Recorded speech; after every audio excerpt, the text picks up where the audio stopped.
Ambi blessy buy me happy.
Hi everybody! Welcome to the stream. Hi. Hi. Hi.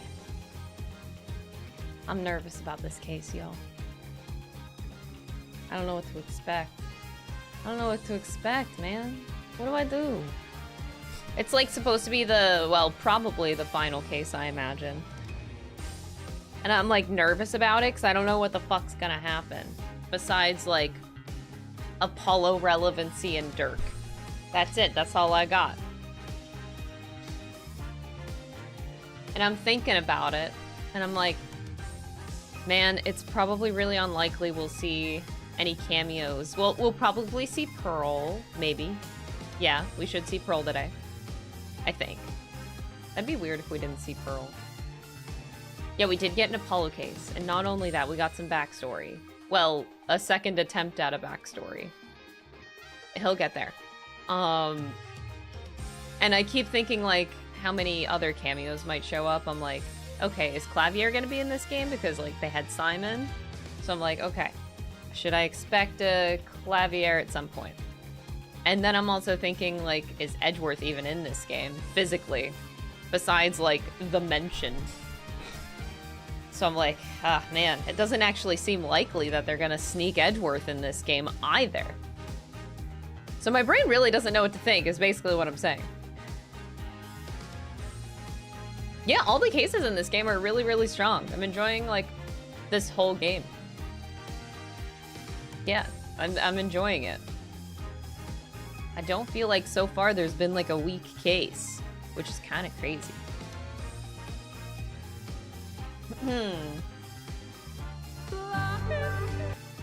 Pikes Peak Audio tipped $5. Just remember going feral over Simon. Let Blackwell silence your fears. Let Taka carry them away over the horizon. Simon Blackwell will live. It just ended on Simon Blackwell will lift. Will lift you up is what the last two words were supposed to be. Oh, the Discord ping. Oh, I'm a professional streamer.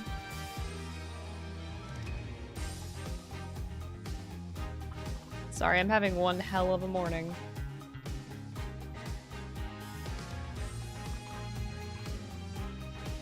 Case 5 now, Unga. There, I did it. Discord has been pinged. But yeah, so we still haven't seen, there's a lot, I feel like, that has to happen in this case. And also, like, Nayuta actually having a character arc. God forbid. Oh my god, he's been the same character this whole game. We'll see if there's actually going to be a character arc. So that has to be included in here somewhere.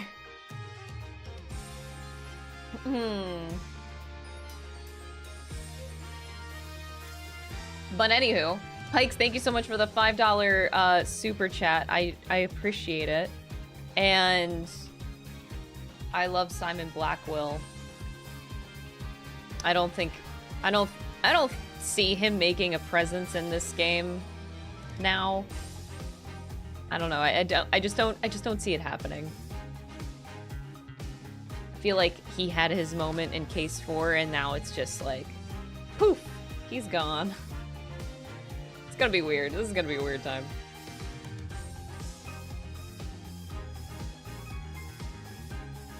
Yeah, oh my god. I did not sleep well yesterday.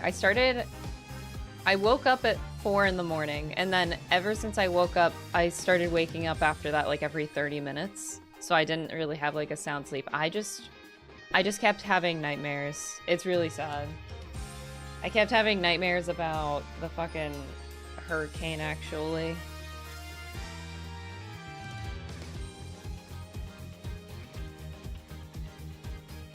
Ugh.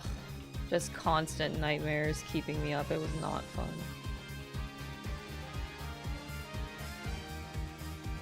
But then I kept remembering Simon just grabbing me.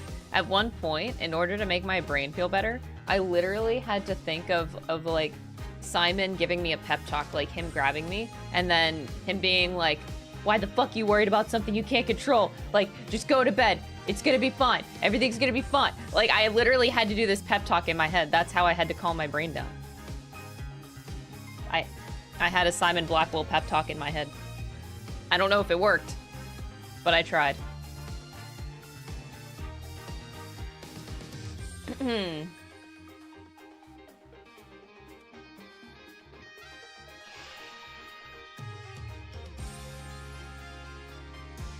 It slowed down a lot once it hit land. Once it wasn't as bad. Did it go down to like category 3 at all, or did it stay 4 when it hit? I actually didn't check the damage because I was afraid to check the damage. It was a 3 when it hit. Okay, well that's better. I know my grandma's house has survived category 3s before. Okay. Ooh, I had nightmares, dude. I was like genuinely so upset because like thinking about my grandma's house like not being anymore, like I didn't realize how much that severely made me depressed because I was like, I spent so much of my youth there, and even just going there last year, it was hard for me to imagine that for some reason.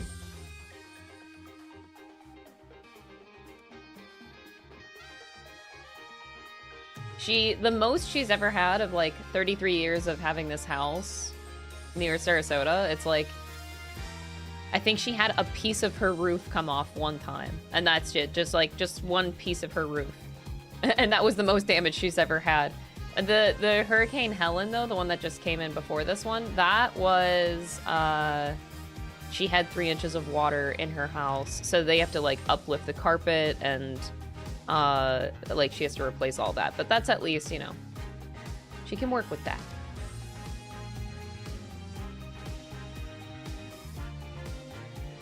Oh, that's a good point. I don't know why YouTube chat is actually... No, YouTube chat's popping up on the screen. Yeah.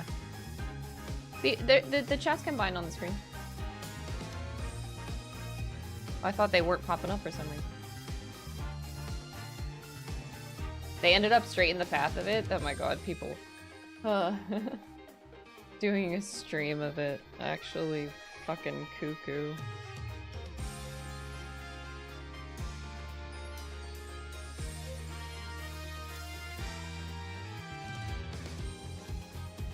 I don't know whether to be happy or scared that Simon Blackwell is your calming influence.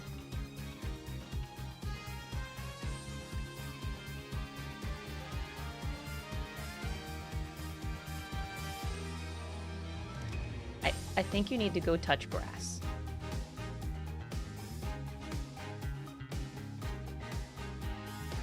Like, go outside and touch grass. But yeah, I'm really thankful that the damage wasn't that bad. I literally woke up this morning because, like, the nightmare was so strong my entire night that when I woke up, I was, like, afraid to check any of the news, so I didn't.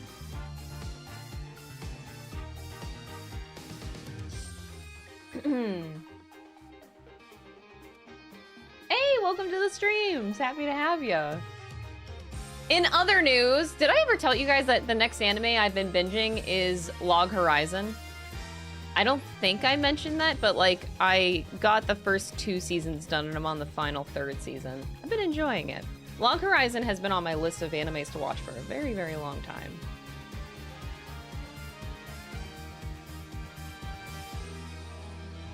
You didn't get much sleep because of wind rattling my window? Oh, that's terrifying. But I'm glad you didn't have any damage. Stall high! Yeah, I'm very much enjoying Log Horizon. It's funny because, like, this anime was recommended to me, oh god, it feels like literally a decade ago, because it's an older anime, but it's been on my list for a decade. And I don't actually know how old it is, but it feels like it's really old. But anyway, it was recommended to me as like a better Sword Art Online, because it has like a similar concept of like you're stuck in the video game, except you don't really die. If you die in the video game, you don't die in real life like Sword Art Online, but it's kind of like the same concept. And I was like, oh, okay, so I'll check out Log Horizon. And yeah, it's not like super comparable to Sword Art Online in its entirety, but I found it much, much more enjoyable than Sword Art Online, that's for sure. Yeah, Log Horizon's good. I'm kind of upset that I slept on this anime for so long. Yeah, season 1? Yeah. And I even just finished season 2 yesterday, and I enjoyed season 2, and now I'm gonna start season 3 this evening. I'm excited about it. I'm just finally chucking through like some old animes that are on my list since I've been binging a bit, and it's been nice. Log Horizon, good. 10 out of 10 would recommend. It's very cute.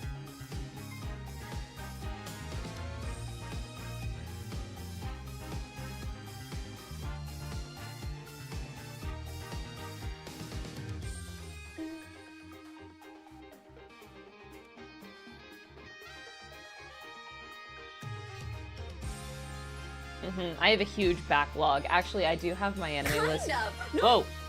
That scared me. I have my anime list up on my monitor because I've been like trying to chuck through my plan to watch ones. I really need to get caught up with like current stuff, but there's a lot of old animes on here that I've been wanting to watch for a while. I know Death Parade isn't that old. Oh, I kind of wanted to watch Yuri on Ice is on here. I never got around to watching that. ReZero. What else is on my list? Guilty Crown. These are like a little bit older. Guilty Crown's older. Gunslinger Girl. I don't even know if I actually will watch that. I feel like my anime list is ancient. I don't have many animes that are like from the past 5 years on there. I'm kind of slacking a little bit. But I'm trying to get through it bit by bit. Shakugan no Shana. That is ancient. When did this anime come out? Fall 2005. Yeah. I don't even know if it's considered good anymore, because it's so old. But that doesn't really mean anything. A lot of old ones are still better than like current animes. Yeah, I don't know anything about Shakugan no Shana, but it's been on my list for 15 years. Like Log Horizon was on my list for the past 10 years. Finally got around to it. I'm just really slacking. I do want to get back to it. Yeah, Dot Hack. I did watch all of the Dot Hack series. I did like it. I do like Dot Hack. It's not like my favorite thing in the world, but I at least had an enjoyable experience with Dot Hack. But isn't Dot Hack like first a video game and second it's an anime secondary? Or am I thinking of a different show? I thought Dot Hack was first a game.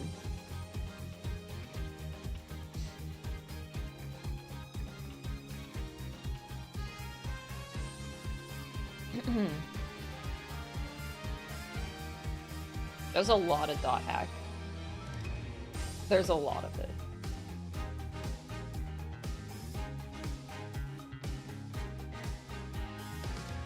That's correct, yeah, it was a game first. Okay, that's what I remembered. I actually know nothing about the game side of it, but I've watched all the anime. But not gonna lie, I'm like in a mood where I want to rewatch some animes that I really, really liked in my youth. I might do that after Log Horizon. I'm not actually sure. Oh, Don. Oh, Beastars is another one I really wanted to watch. Hold on, let me add that to my list now before I forget. Beastars. Yes, add. Plan to watch. So Beastars I really wanted to watch, and so Don. I feel like I've heard of this. It's only 12 episodes? Short. I like that. I can watch that in a day.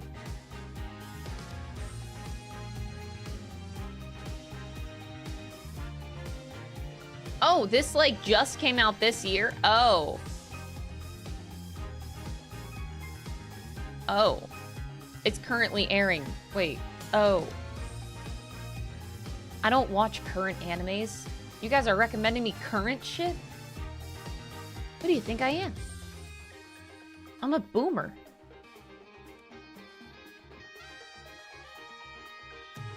To be like completely honest though, I typically don't like watching animes that are like current because I never remember to come back to it because the episodes come out once a week, right?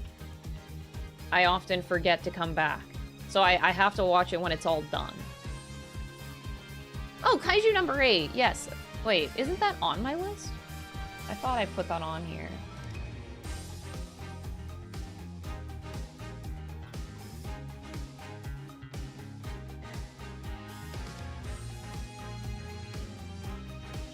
Yeah, you can tell me whenever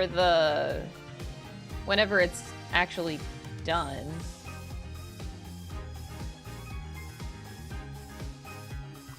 Oh, Kaiju number 8 was also this year. Man, are y'all a bunch of Zoomers?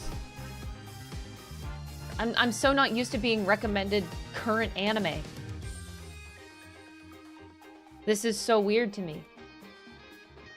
I already did watch Free Run.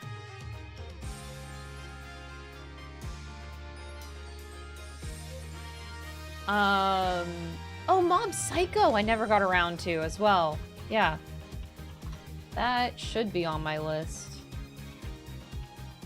Yeah. Okay, Mob Psycho added to my plan to watch. Yeah, I'm a Zoomer, still what? Just not used to it. Just not used to this. Like, oh, what is like current anime? Wow, that's crazy.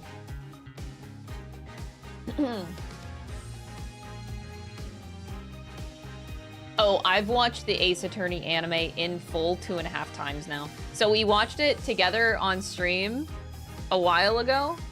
And then since then, I've watched it a whole time by myself. And then I watched the first season again with my friend.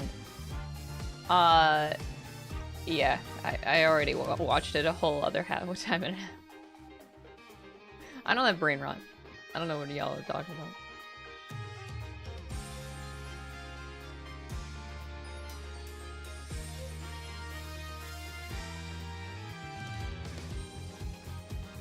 It's the calves. I feel like it gets better and better the more I watch it. I don't know. Dungeon Meshi? I feel like I've heard of that. I'm trying to be hip and cool with what people like watching nowadays. This also came out this year. Damn. You guys are keeping me young with these recommendations. Okay. Is solo leveling worth it? I've heard mixed reviews. Like, I don't have time to watch mid-anime, okay?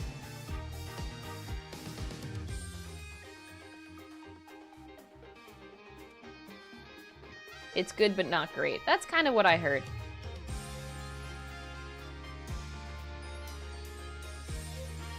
It's fun slop. That's a great description. Okay, okay. You prefer a specific genre? Not really. I watch a lot of different shit. I really am not picky about genre. I guess the only genre I really don't vibe with is like straight horror. I don't know. I have just never been into like the horror genre. But like there are some animes that have horror in them and it's fine. I guess it just depends. But I'm typically not picky.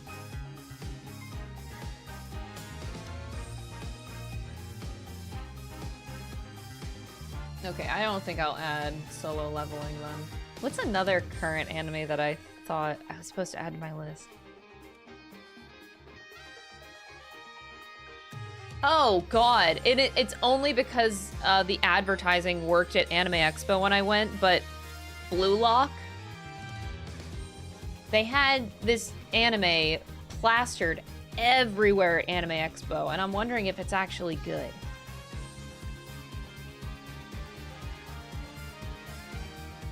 Blue Lock is actually good? You sure you're sure? You realize if I watch Blue Lock, that means that the advertising worked on me, and I... Literally, for anyone that went to Anime Expo, as soon as you go in the convention, there's a giant banner above the doors that is Blue Lock. It was like the #1 most advertised anime that weekend. And I'm like, what is this Blue Lock about, and why are they advertising it so heavily? Arcane. I still need to watch Arcane. Oh, and Cyberpunk Edge Runners too. Those aren't gonna be on my anime list, are they? I don't think so. Are they? No, they're not like anime, so they wouldn't be on my anime list. But I do need to remember to fucking watch those. Ah, I'm gonna forget. Actually, Arcane I won't forget. Whenever season 2 comes out, I'll start season 1 then.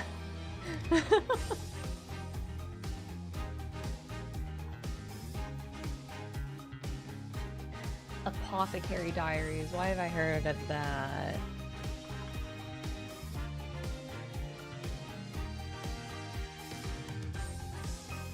Another one that ended this year. Dang.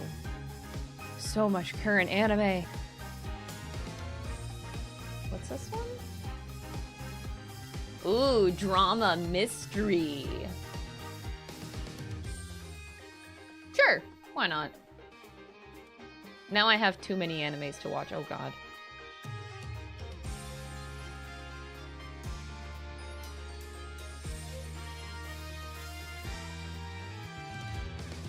There's another, wait, now there's another anime that I'm getting a fleeting memory of. Fuck. Oh, shit.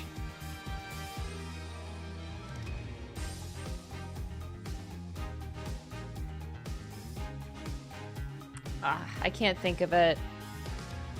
There's an anime I'm missing that I told a friend I would watch. Oh, Has Been Hotel? Is that what it's called? I don't think that's anime. Has Been... Am I thinking of the right show? It's not anime, though. I do know that. Is Has Been good?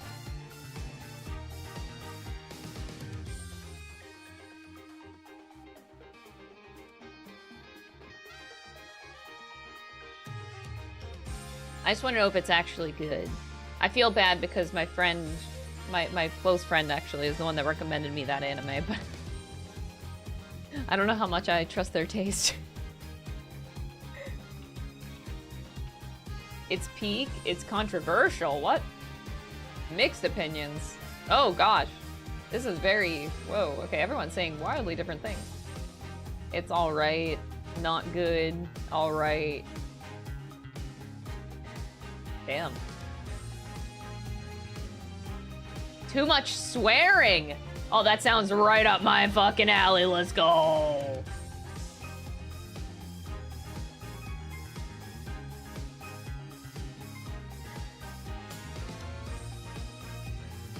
Okay. I'll consider it.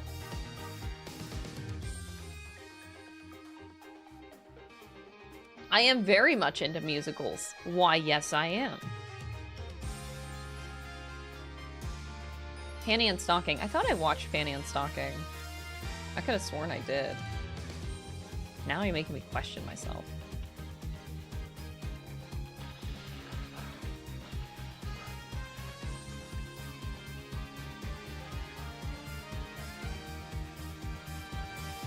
Skate the Infinity?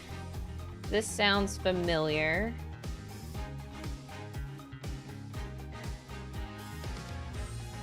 It's only 12 episodes? I love short, sweet.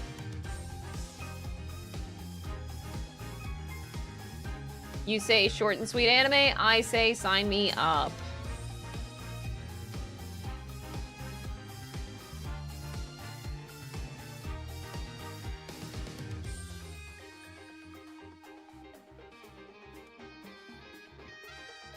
Oh, Alejandro and Amanda actually made a few covers of the songs. Oh, that's fun.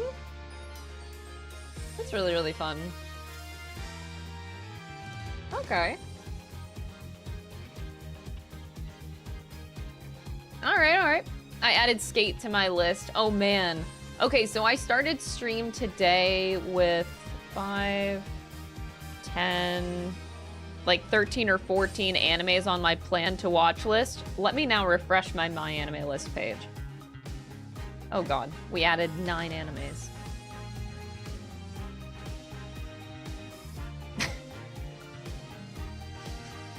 Thanks, guys. I was so happy because I was actually like chipping away at my plan to watch. And then there's so much more. Meanwhile, with every new anime that I watch, Dom gets mad at me because he's like, when are you gonna watch Naruto? And I'm like, bitch, I watched 900 episodes of One Piece for your ass, and you want me to watch another long show? That's rich.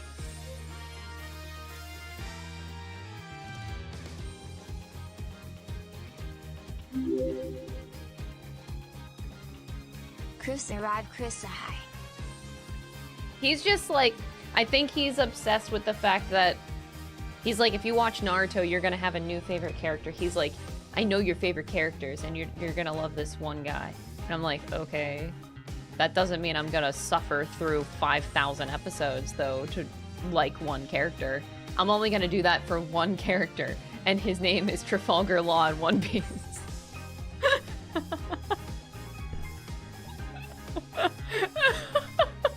I would only do that for Law, and I'm not doing that again in another long-ass anime. You don't even meet Law in One Piece, and like, when do you meet Law? Like fucking 500 episodes in? Like, goddamn.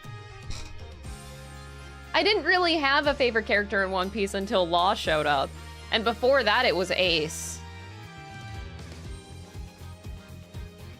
Like 400 something. Bitch comes so late in the show. And he's just peak.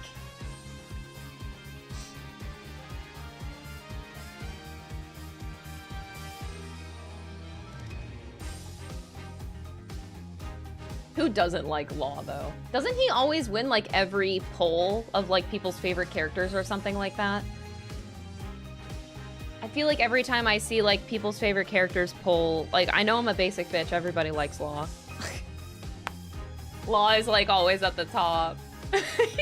He's always up there, because he's so good! But, like, case in point, I'm not gonna watch a ton of Naruto just to be obsessed with another character. Like, One Piece was exhausting enough.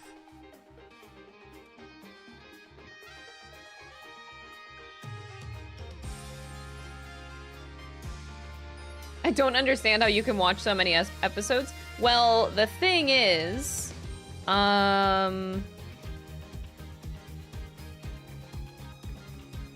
whenever I have days where I have a video I can edit that I don't need audio with, which actually I'm editing 3 videos right now that I don't need my audio attention, I just put it up on the side of my monitor while I'm editing, or whenever I'm having like crafting days and I'm sitting on this table and making cosplay shit. It's a good time to just binge a ton of anime. So I was able to watch like 40 episodes of Log Horizon this weekend because I was crafting the entire weekend. Even though I've never watched a single episode of One Piece, I somehow developed the hots for Law thanks to other streamers who are down bad. Hell yes. So when are you gonna watch One Piece and be obsessed with Law also? Nico Robin. Nico's great. Nico Robin's fantastic, of course. I am like breaking my bracelet somehow. How did I do that?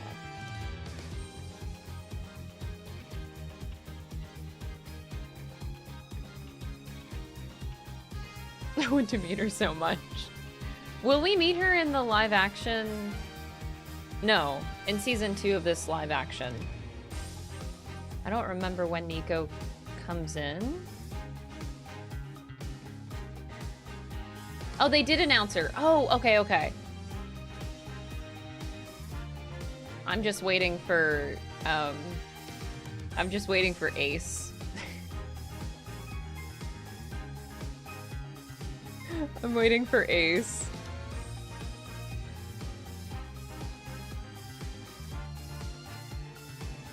I want to see Chopper. I think you and the rest of the world wants to see Chopper. Oh my god. I have hopes that they're not going to flunk on Chopper. It's not going to be like a Sonic the Hedgehog situation. I have faith in them. I do think that they'll get it because honestly, they've been doing such a good job with One Piece. And I've been loving all of like the silly CGI that they've been doing so far in the show. Like, it's silly, but I feel like it's tasteful silly. I don't know. I have faith in them actually not fucking up Chopper.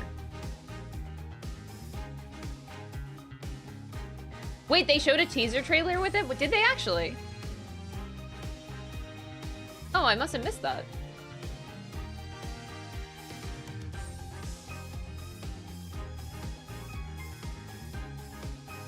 Oh, you see his back. Oh. I'm just in the Ace waiting room. Anyway, I like anime. Thank you for coming to my anime talk and adding more shit to my list for me to watch. Not that I needed that. Alright, gamers. It's time to get into more Case 5. After today, the schedule is going to be Tuesday. Oh, wait, I might change my mind. No, Crystal, don't change your mind. No, Crystal, do change your mind. No, don't. No, yes. Okay. It's gonna be Tuesday, Thursday is gonna be Metaphor next week, and Monday, Wednesday, Friday is gonna be Spirit of Justice. So we'll continue that schedule for as many weeks as it takes.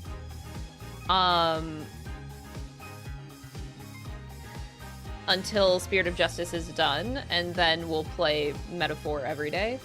But it'll be, yeah. So we'll play, tomorrow is a Metaphor day, sponsored stream, and then we have Tuesday, Thursday next week. Kind of want to start slower just to let people play a little bit of Metaphor before me.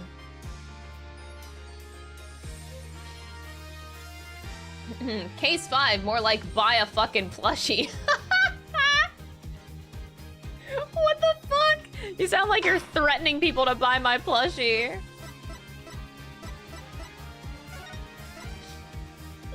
Oh, wait, I have my special save.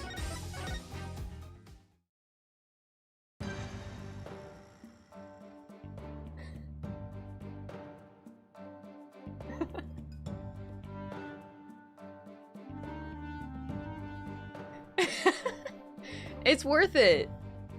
It's worth it.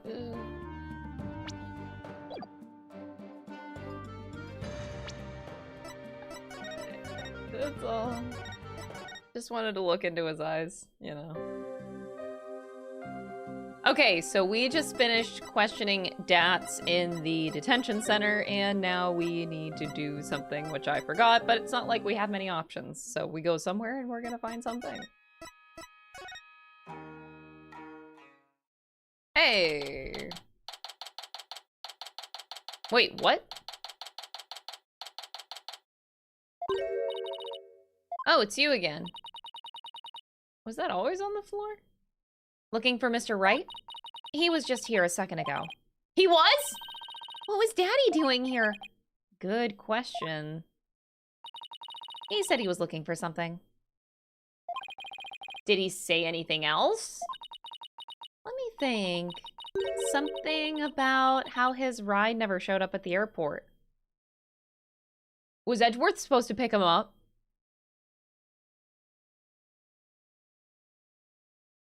Did Edgeworth not pick him up from the airport?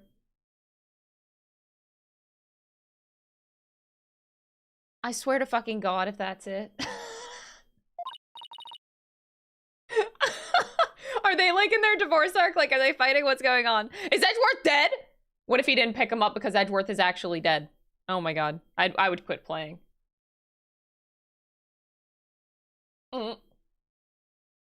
Anyway. Yes, that was it. Oh! It's not Edgeworth. I stand corrected. That's lame. Man, I guess Athena really did get lost. But what's Daddy doing all the way out here in the first place? He can't be looking for us since no one told him we'd be here. I didn't even know Athena could fucking drive. No, I wanted the history. Well, if you're here to take another look around, be my guest. I have other work to do, so if you'll excuse me. Of course. Thanks, Emma. First and foremost, we'd better find Dots' passport. We should also have a word with Dr. Buff's child. Hey, is it just me, or is there something new in here? Yeah. Oh, you mean that thing? Yeah, we should take a closer look at it too. Let's not forget about Dots' passport. It should be around here somewhere.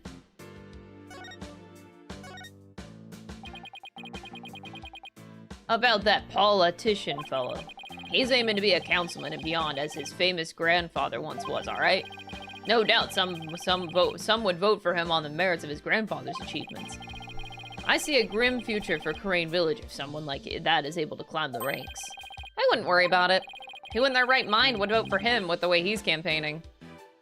I used to think the same. So the more aggressively he campaigns, the less people will want to vote for him. That makes me want to get out there and help him fail.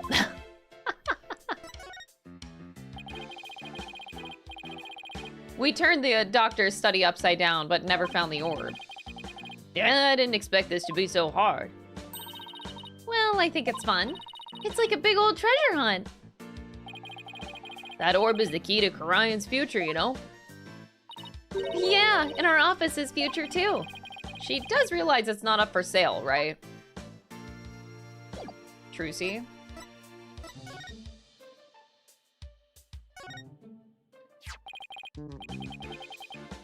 What's this, a model helicopter? Don't you know anything, Apollo? It's a drone! They're all the rage right now. I bet it belongs to the doctor's kid. We need to ask them about the orb's whereabouts. Yeah, but luring out a shut-in isn't going to be easy.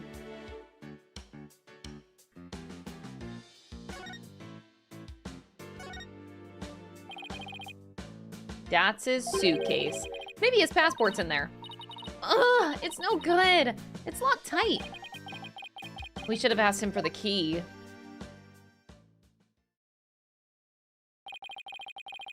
What are we gonna do about Dots' passport? It's probably right there inside his suitcase, but we can't get it open. Why don't I take it over to Dots so he can unlock it? That way, you guys can continue looking for the orb. Good thinking, Trucy. Okay, here I go. Huh? What the? This thing weighs a ton! Let me try.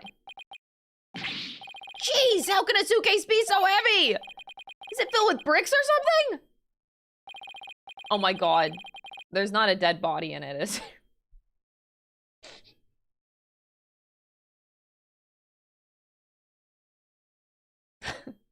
Silence! Oh, yes, thank you. Thank you, thank you. Knowing Dots, he probably packed his dumbbells in there. It's certainly much too heavy to lug all the way to the detention center. Here, let me take a crack at that lock. What, are you gonna pick it?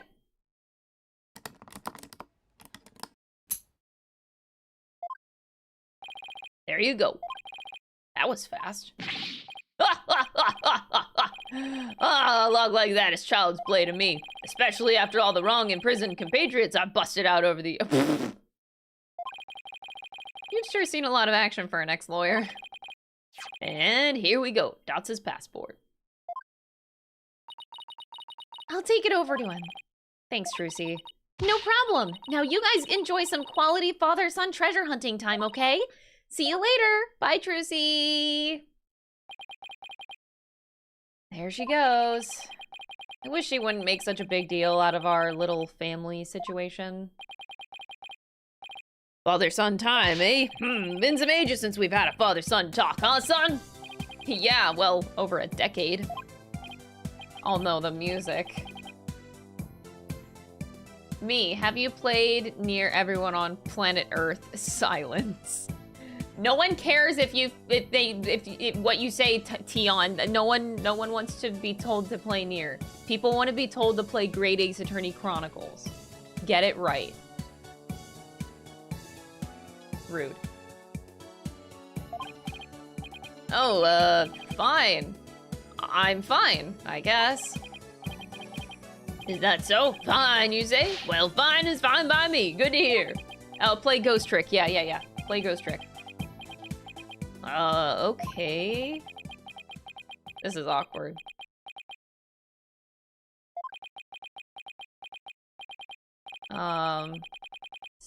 So what do we talk about now? Get down! Hit the dirt, son!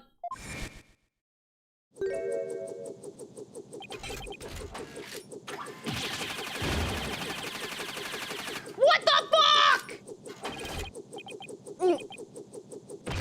Oh.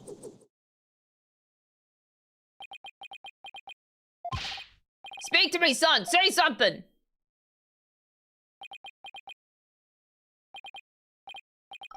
Oh, that's smarts. You maggots! What do you think you're doing invading buff airspace? It'll be a scorching day in Siberia before you get past me, you yellow-bellied yahoos! Whoa! It can talk? What kind of drone is this anyway? Ah! Drone nothing. That's Sergeant Buff to you, soldier. You got that, you lowly grunts? Ow! What the? Who now? What? Well, sounds like the doctor's son is behind the controls. He's controlling this thing? Apollo, let's play along for now. At least until we can get to the information that we need out of him. Got it.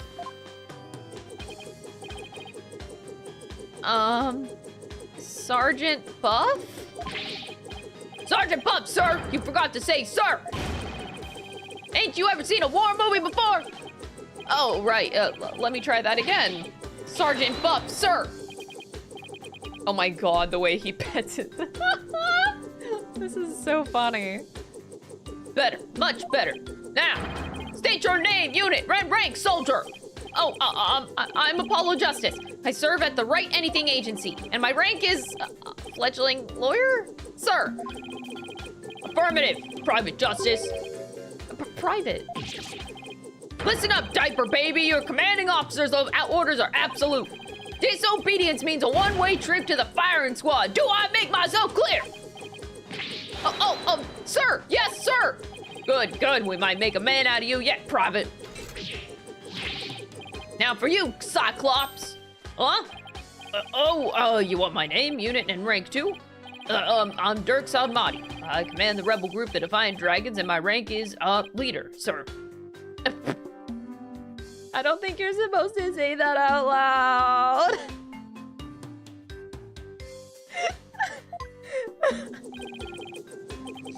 Excellent, welcome aboard, Commander Dhurke. Wait a second, what's with that ridiculous mop you call a head? Soldiers should be clean cut. Sorry, but this is my signature look. Whoa! Fine, fine, I'll get a haircut before we ship out. Listen up, you. It's kill or be killed out on that battlefield. No place for leave-in conditioners. All you've got is your life, and you're lucky to have that.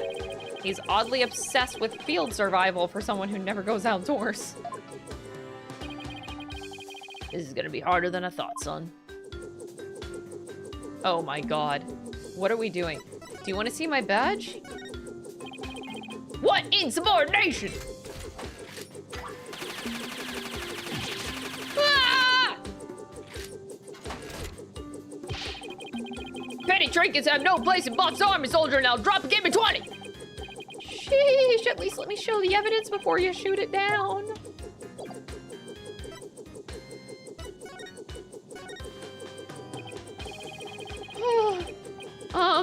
Are you controlling that drone from your room, sir? Affirmative. But I can see everything you do from here, so... 10 hot, soldier! Wipe that stupid look off your face! I'm gonna whip you sheltered peaceniks into shape! Like what, your charming personality? Look, it's got a camera and speakers, too. And that's not all, Commander!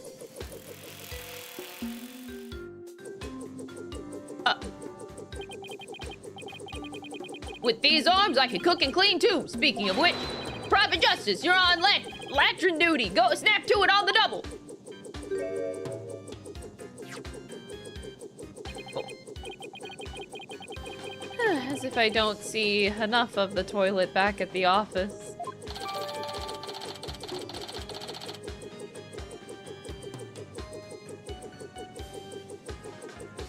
Okay.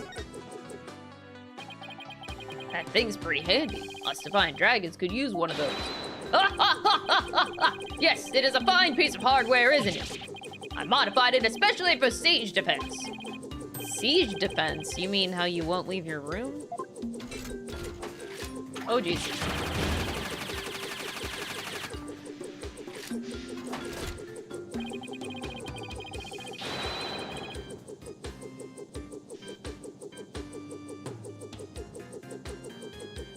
Holding up in a stronghold to defend against an enemy is an age-old military tactic. A timeless strategy still applicable in modern warfare. I hope you're not trying to mock the wisdom of my forefathers. I mean, no offense. It was just an observation. So the greenhorn who ain't even discharged firearms got something to say, does he? Sorry. It won't happen again, sir. Darn tootin'. Now state your intention, soldier. Oh, God. We had an agreement with your father? He had promised to hand over the Founder's Orb to us. What? Papa promised you that? He did, but he died before he could tell us where it's hidden. Now we have no idea where it is.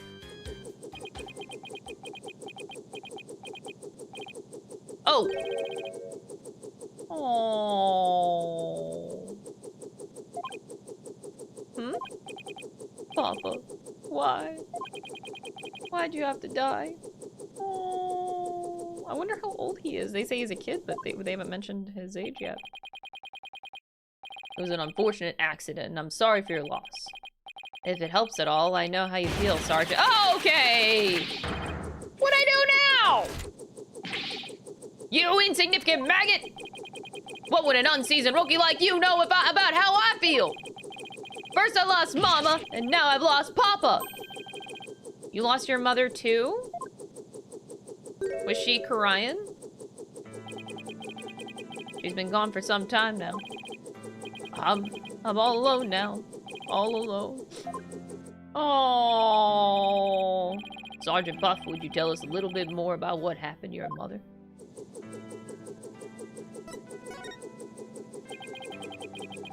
Mama passed away about 6 months ago.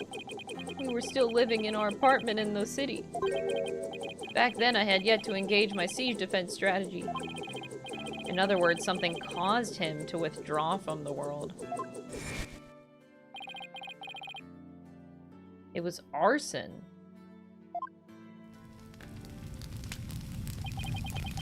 It happened so suddenly, and before we knew it, our apartment was a sea of flames. Mama and I were trapped inside. But help never came. So Mama cradled me in her arms, kicked out a window, and jumped. That is so traumatizing. She did what? She was like a walking, talking Medal of Valor, my mama was. She delivered me safely to terra firma with a perfectly executed PLF. It's a 5-point landing technique used by paratroopers to land safely on the ground. She sounds like a superhero or something. But from that height, she suffered massive injuries in order to protect me. She died so that I could live! Oh.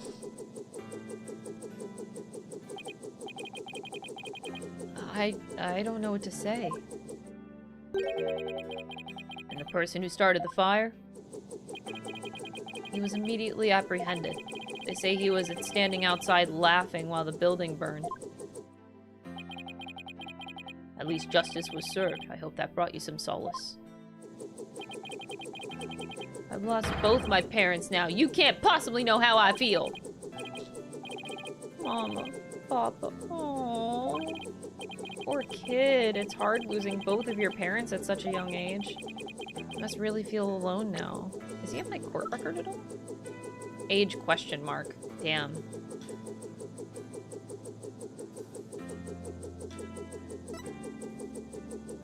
This guy's 25?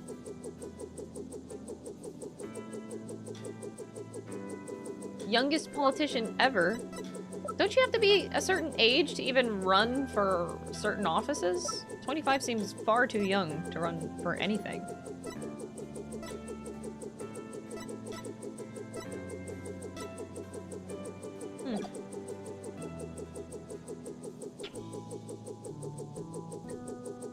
He must really feel alone now. Apollo. I imagine you know what he's going through. I do? The road to recovery begins by talking to someone who's suffered the same hardship. I know you have something that shows you understand. Oh, wow. That's brutal. Sergeant, sir, would you please take a look at this? What do we have here? It's a photo of my father. I wasn't even a year old when he died. In a fire. What?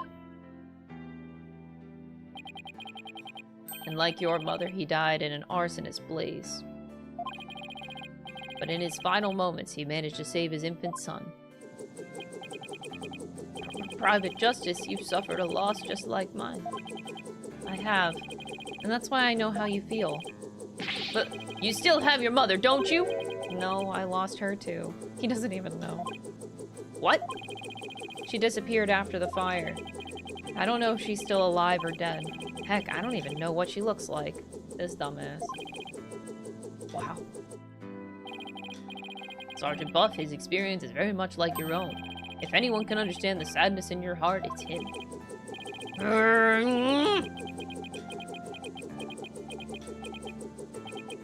Oh. Attention!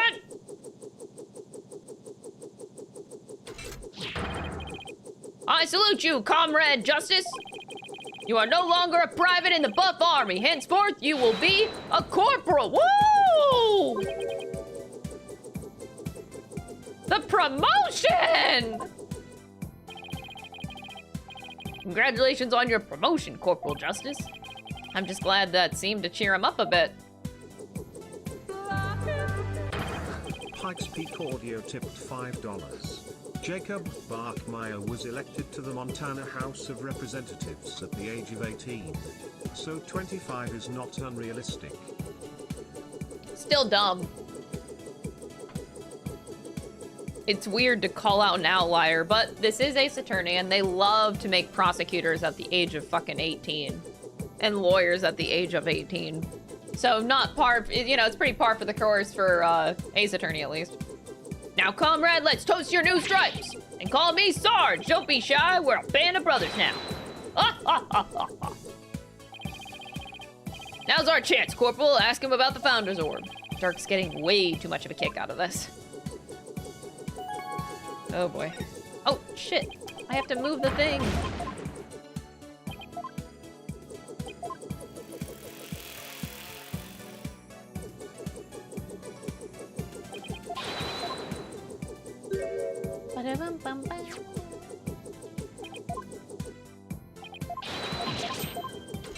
Going as fast as I can. Fucked up.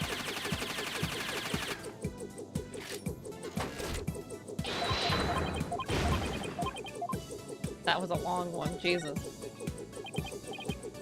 Sarge, sir, do you have any idea where the orb might be? It was here in Papa's study until last night. But he said he was going to go hide it somewhere. He mentioned something about a shady character being after it.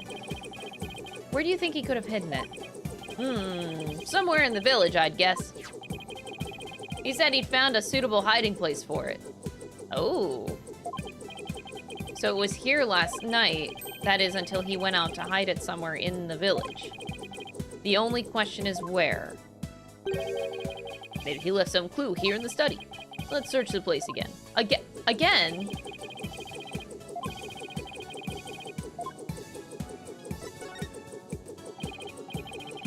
So, Sarge, what was your father like? Papa was a kind and Mama was courageous. Her whole reason for moving to the countryside was for me. What do you mean? I initiated my siege defense strategy after Mama died. Papa was so worried about me, he moved us here to the countryside. He thought the fresh air, blue skies, and natural surroundings might alter my tactics. What a fine father. He even quit his position at the university to move here. He did! He did! He gave up his beloved research position just for me. A parent must be prepared to sacrifice everything for his child. That's what Papa said! Well, I'm feeling about 2 inches tall right now.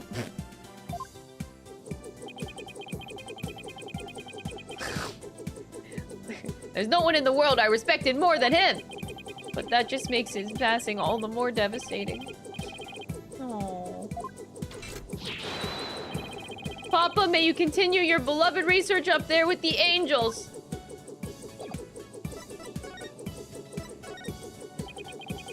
Please take a look at this. Oh god. Let me ask you something, Corporal Justice. How does that aid you in the battlefield? If you count the courtroom as a battlefield, it's a fairly useful weapon. Good answer! A military man must know his weapons inside and out! Keep up the good work, Corporal! Sir, yes, sir! Guess that's all he has to say about that.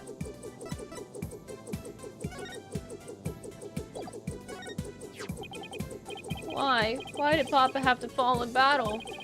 He's putting on a brave face, but he's still just a child. In honor of Papa's heroic sacrifice, let us march on, comrade, to victory! I mean, sir, yes, sir! Are you two seriously bent on waging war against that bookcase?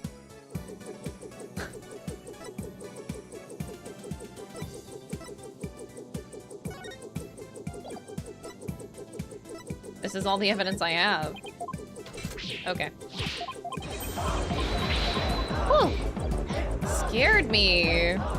I wanna cry for this child, but every time they shoot the guns, I think, get down, Mr. President, get down, get down. Thank you so much for the $5 donation. I appreciate it. I keep forgetting that the FOE thing is even a thing.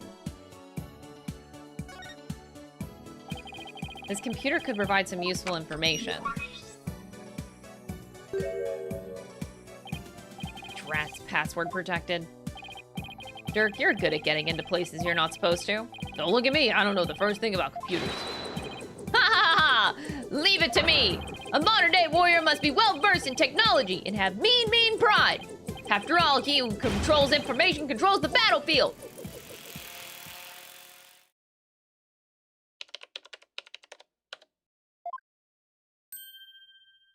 Whammin'.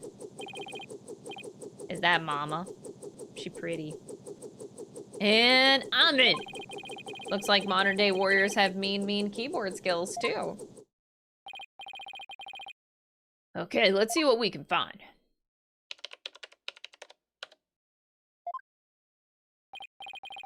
What's this? An email message?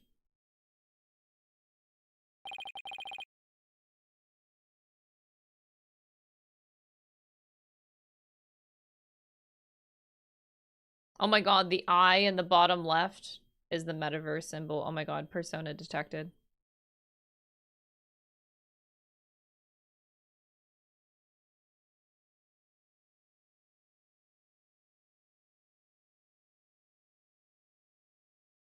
Paw 711? Paw? What does that mean? Now this is interesting. It's a research report to whoever asked the doctor to study the orb. Here, I put the data on this. Take it and use it well, soldier!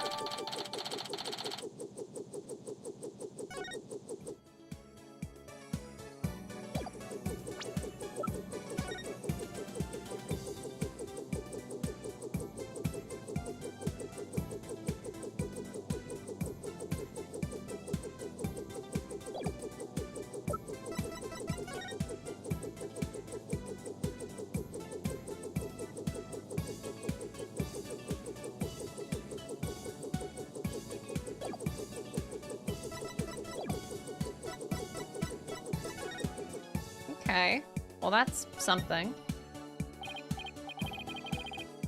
Sarge, sir, do you ever read these books? Why, of course. Soldiers must have extensive knowledge as well as fighting prowess. I'm learning all I can each and every day in preparation for the big battle. The big battle? You know, for when I go back to school. I'll need to be up to date on every subject. Stuff like, you know, the latest comics and Hollywood gossip. Ah, I see. What about reading, writing, and arithmetic? Well, I'm rooting for you, Sarge. Thanks. I'll try my best.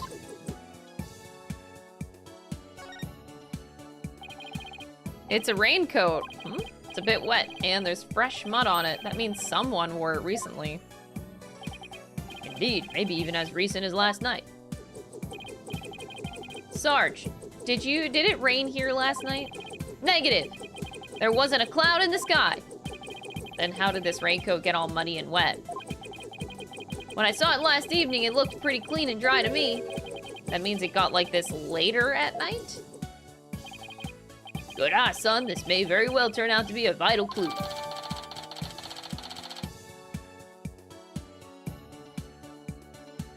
What? What's happening? It's a shoe cubby. Huh, these shoes look like they belong to Sarge and his dad. These boots here are a little damp. And it looks like there's something inside this one. Can we petition to adopt poor Sarge? Whenever we meet him in the flesh, yeah, sure. But I don't know if I want to adopt the current helicopter thing. Maybe Dr. Buff wore them last night. It might lead us to where he hid the orb. Let's take a closer look.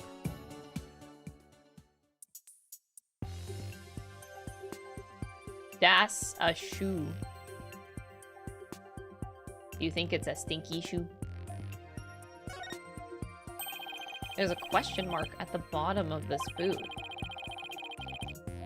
Papa had those custom made for his archaeological fieldwork. He had the soul of an adventurer. This boot had the soul of an adventurer too. We might get a better look inside if we undid the straps.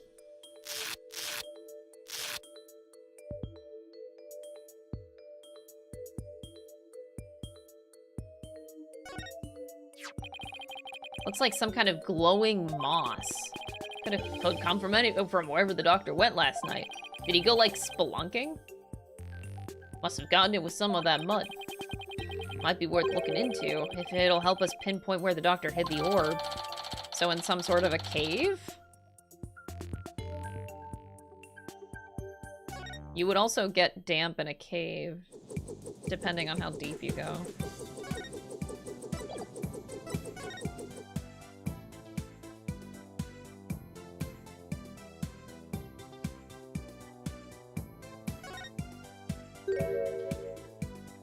Moss!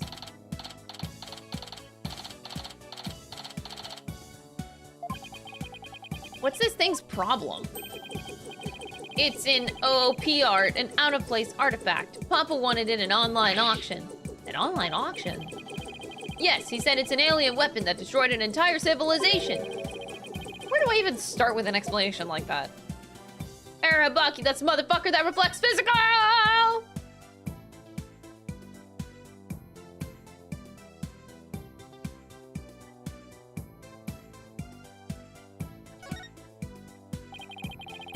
This urn, well, with Ami painted on it, looks really... But I don't think it's going to provide any info that we need. Why not? It's Datz's suitcase. It's full of survival gear and questionable souvenirs, but we already got his passport, so we can leave it be for now.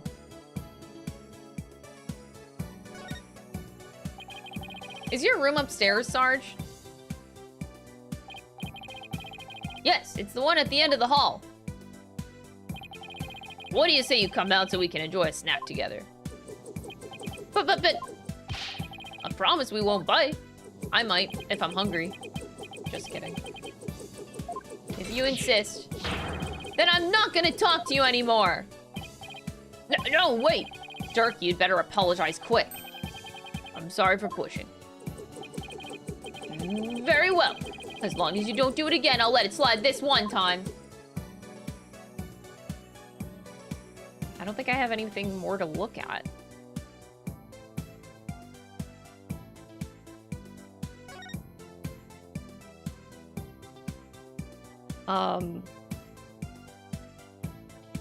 Awkward?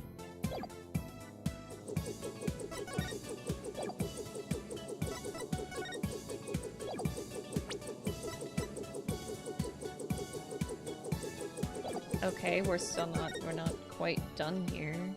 Oh, the glasses. Are these the doctor's? Yes, those are Papa's reading glasses. He said he'd be having trouble reading lately, but those glasses seem to help. Reading glasses, eh? I'll just hold on to these. Dhurke, don't tell me you're having trouble reading, too. Perish the thought! You just don't want to leave any stone unturned.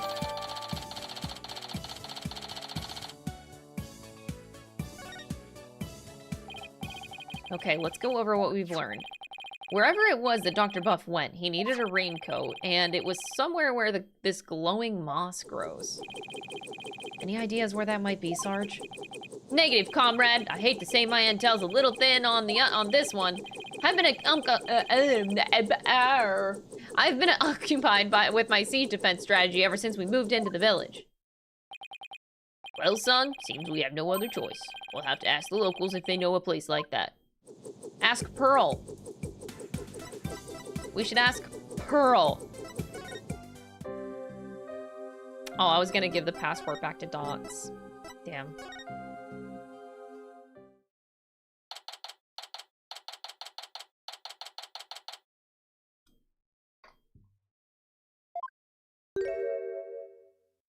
Oh no, not the flyers everywhere. Feels like somebody's watching me and it's really creeping me out. It's Pearl's! Oh, it's just politicians' campaign posters. Fuck! When did he put these up? Whatever, I've got more important things to be paying attention to. What great weather! It really lifts the spirits. Oh, I know, after our little treasure hunt, what do you say we go hunting, son? Hunting? We used to do that a lot, didn't we? Ah, just look at that mountain. I bet there are some feisty wild boars up there. I think I'll pass, but thanks. Oh, so hunting's a no-go. Well, I guess that wild boar stew will have to wait then. Apollo, something seems different from the last time we were here. You mean the posters? No, not those. What's he talking about? I guess I should take a look around. Well, the easel? Apollo's like, I can only notice one thing at a time.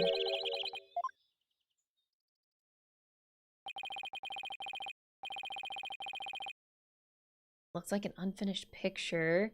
Like something a little kid might paint. Oh my god. Did he paint that? You're right, but I can't quite tell what it's of. I think it's supposed to be nighttime. But what's that thing on the left? Monster? Some kind of alien, perhaps? Oh, come on.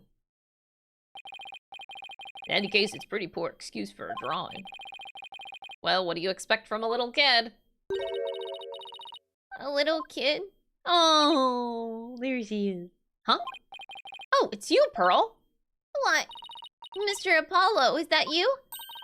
What a pleasant surprise. It's been quite some time. How have you been? Fine, thanks. You're looking good too, Pearl. Aren't you gonna introduce me, son? Of course, this is Pearl Faye. She's a spirit medium here in Kurain Village. Pearl, this is Dhurke, my, client. Hello, sir. Pleased to meet you. If there's anything I can do to help, please let me know. Nice to meet you too. What a polite little girl you are. Actually, I'm a high schooler. Oops, sorry about that. So, you're a spirit medium. Does that mean you can channel spirits then? Yes, I'm still in training though. But I'm well versed in the art of spirit channeling. Well now, isn't that something? I mean, back in my country, our little princess hasn't channeled a single spirit yet.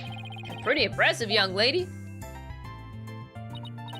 Oh, but compared to Mystic Maya, there is so much more I must learn. Oh, right, Maya Faye, Mr. Wright's former courtroom assistant. He told me all about her. She's a spirit medium too, if memory serves. Yes, she's an amazing medium, and soon she'll be the next head of the Fae clan too.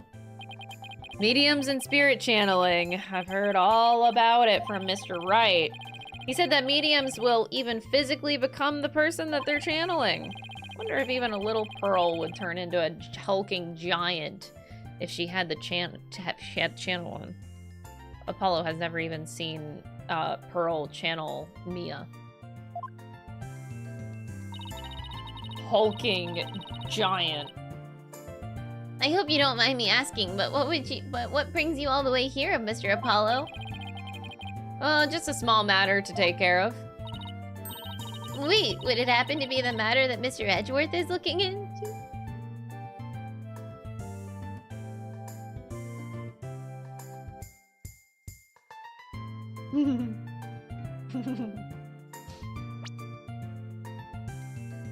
Yeah.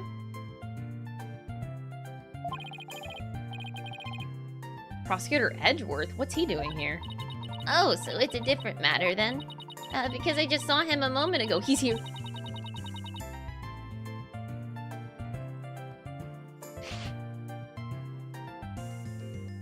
He's here? I'll do a summoning ritual. Okay. I still have this. I still have this on my desk. Summoning ritual, summoning ritual, summoning ritual, summoning ritual, summoning ritual, summoning ritual. He's here. We're in the same space. We're in the same space. Okay. Everyone stay calm!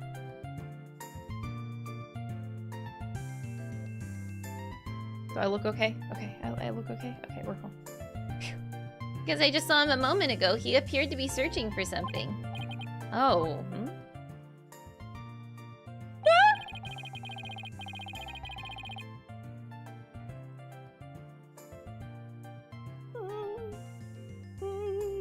Hi. Mr. Edgeworth is a friend of Mr. Wright's and the district's chief prosecutor friend of Mr. Wright. Yeah. Why would he be here in Kurain? Well, no point obsessing over it. Why? No, you can obsess over it. No shame.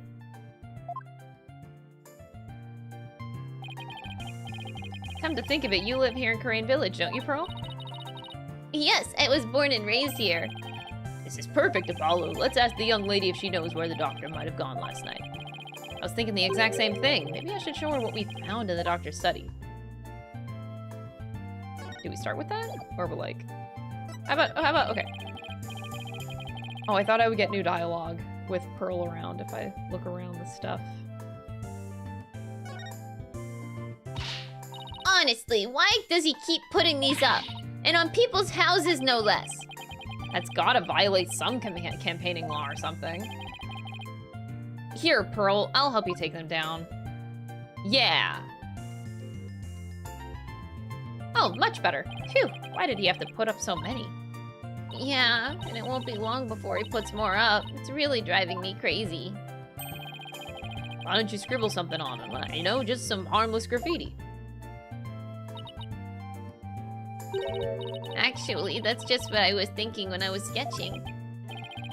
Why don't you join us for lunch at the office sometime? I'll get you away from all this.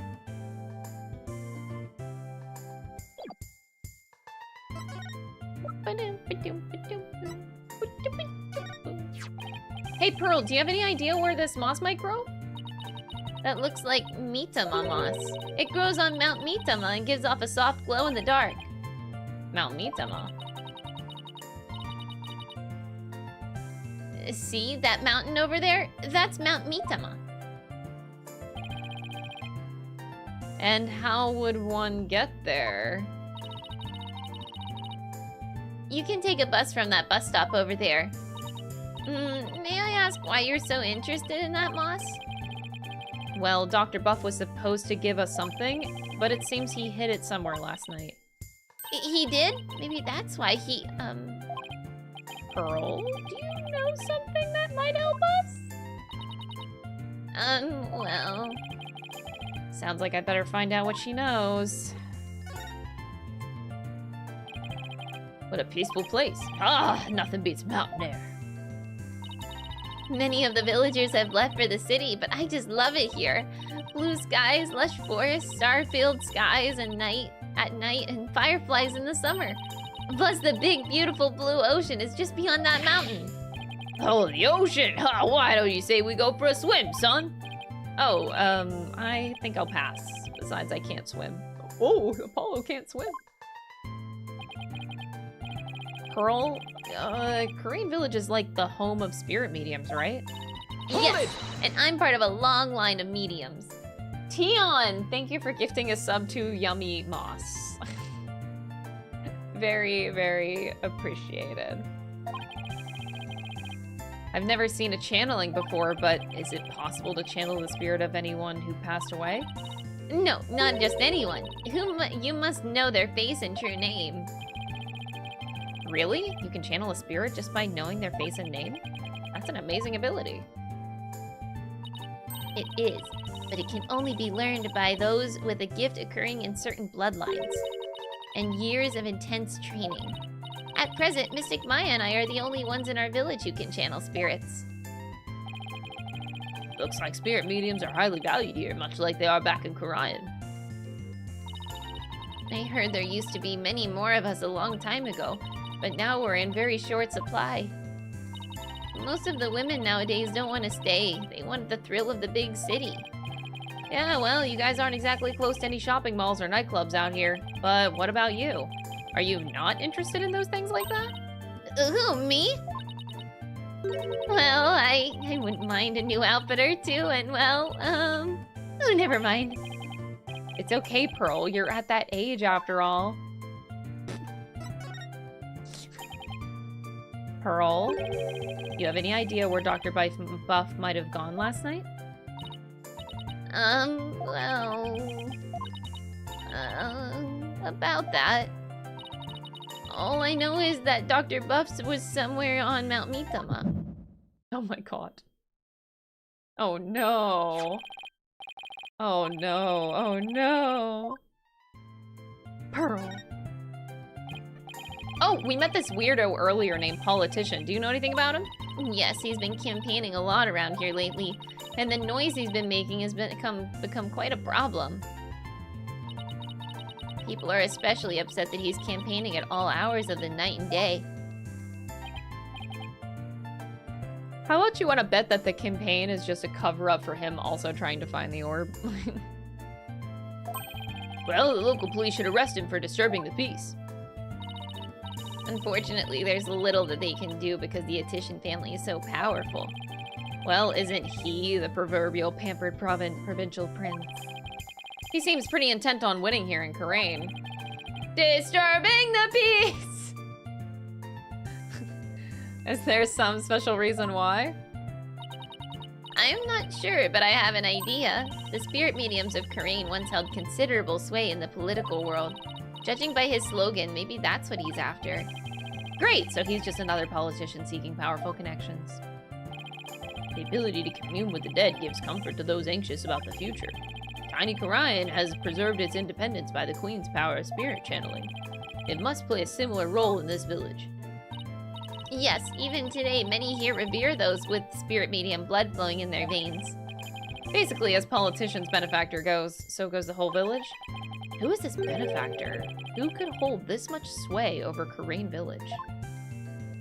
It has to be, the Queen? No? Oh! Miles Edgeworth is in my court record! Miles Edgeworth jump scare! We're gonna see him. Oh my god, we're gonna see him. Oh my god.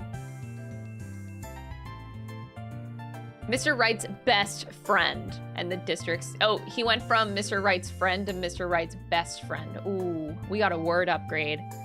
His frilly cravat makes one strong fashion statement.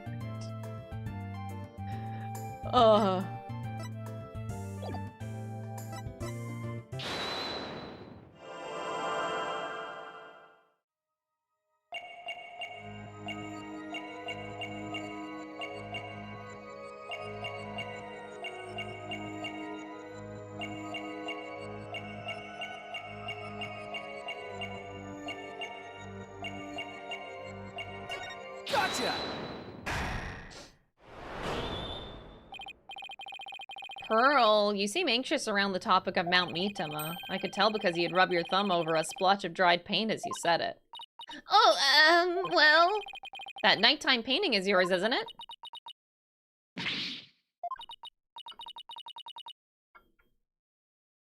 This is so embarrassing. As you saw, I'm not a very good artist. But that picture has nothing to do with Miss Dr. Buff. I'm not so sure about that. In fact, I'm gonna guess that while you were out here painting last night, you actually saw the good doctor heading out to Mount Mitama from the bus stop. No, I didn't see anything like that, I swear.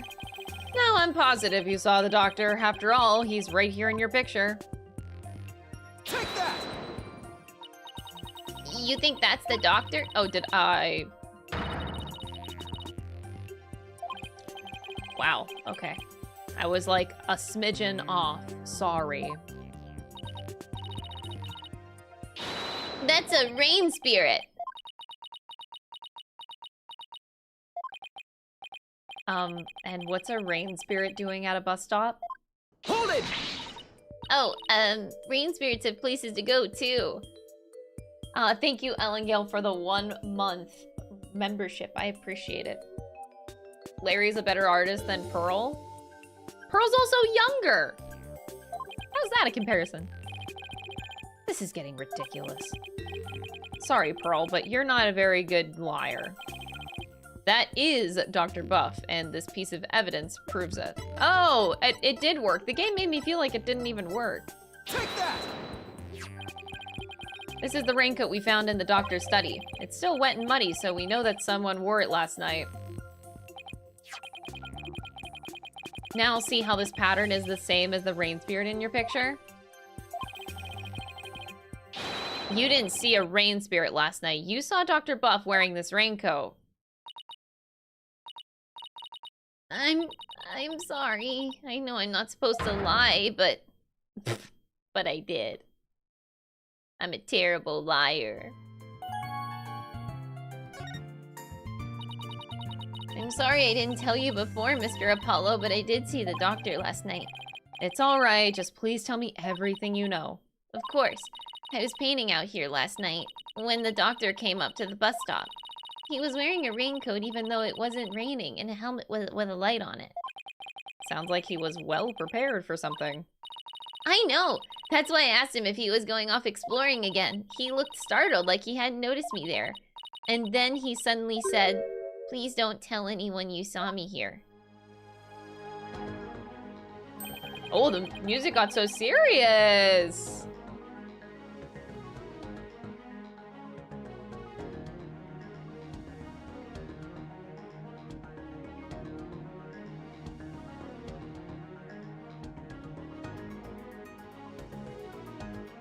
Why would he want to silence you like that? Something must have happened to spook him, and he didn't want anyone to know where he was going to hide the orb. Where could he have been going dressed like that? My best guess is a cave somewhere on Mount Mitama. I guess there's a cave there where mediums of the Kurain tradition went to train long ago. Legend has it there are some sort of mystical ruins in there. Mystical ruins! Sounds like the exact sort of place an archaeologist might go. Well, we should get going now. But thanks for all of your help, Pearl. You're welcome, Mr. Apollo. Please take care. What do you say we go find that cave, son? I sense that the orb might finally be within our grasp. This treasure hunt is shaping up to be the real deal.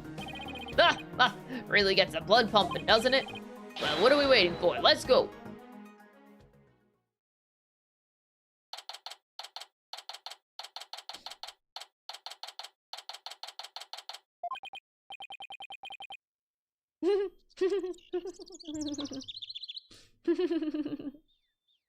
I like seeing Apollo's hair always match his emotions. He's tired, so they're droopy. Phew. I'm all out of breath. Come on, that was nothing. And you're so much younger than me. I don't normally get this much exercise. Need a break? No, I'm fine. Dhurke, look! There's Mitama moss growing in that cave over there. Ah, this must be where the doctor was last night. Let's take a good look inside.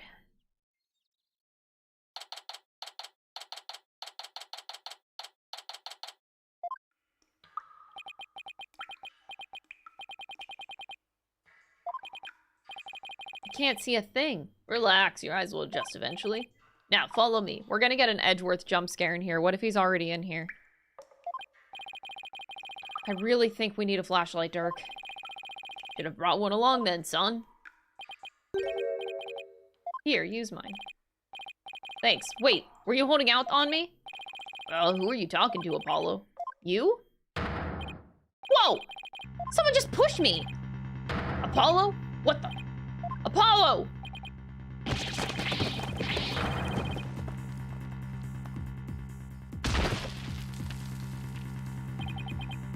Ow. Are you alright, son? Yeah, it looks like someone got the drop on us. Like, literally. But who? I mean, we could have died from that fall. I don't know, but I don't think we'll be getting out the way we came in. It's like we're in a pretty deep cave. Nothing to do but to press on, son. How can you even see in here? Come on, let's go. Hey, wait! One false step and we're dead. What in the world should we do? Oh my god. Am I gonna fucking die? Wait, just wait. Wait, should I trust my dad? Maybe I should trust Dhurke. Nothing to do but press on, he says. Come on, let's go. Okay, I was gonna wait, but you know what? I'm gonna trust Dhurke. He said to keep going, so I'm gonna go. I guess we keep going. There must have been some path for Dr. Buff to follow when he came to hide the orb. Right, by the way, looks like our attacker left us with this useful parting gift. Are you sure it was an attacker?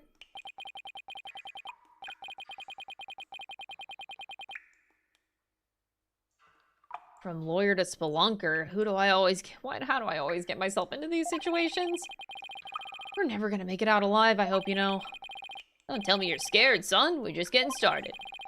The greatest treasures are only ever found at the point of a blade or the edge of a cliff. Yeah, sure. If I'd known I'd wind up at the bottom of some dark, damp cave. I would have never taken your request, Dhurke. Favorite breath, Apollo. Just keep putting one foot ahead of the other. There'd really better be a way out of here. We'll find one before you know it. We'll see.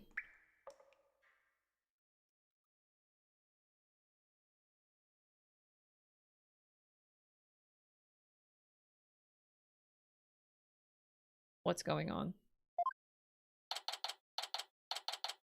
This is so uncomfortable. What the fuck is going on?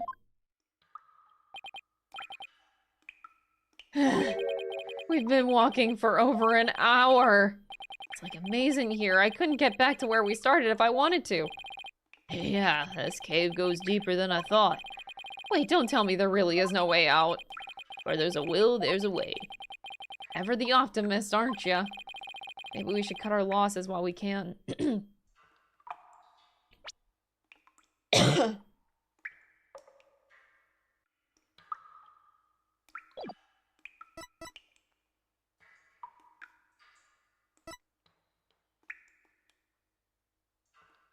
Forge ahead!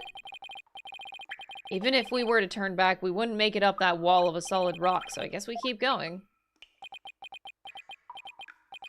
How did I get stuck wandering around in a dark cave again? It's definitely not in my job description.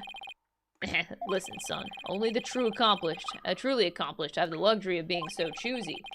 When I was just starting out, I did everything from street performing to yak milking. And that helped you become an accomplished attorney. How? It didn't. But when you need to earn a living, you'll take on any job just to survive. Say, how is your career going, by the way? Oh! Well, it's been a harrowing adventure so far, to say the least. Damn, he doesn't know just how irrelevant Apollo is.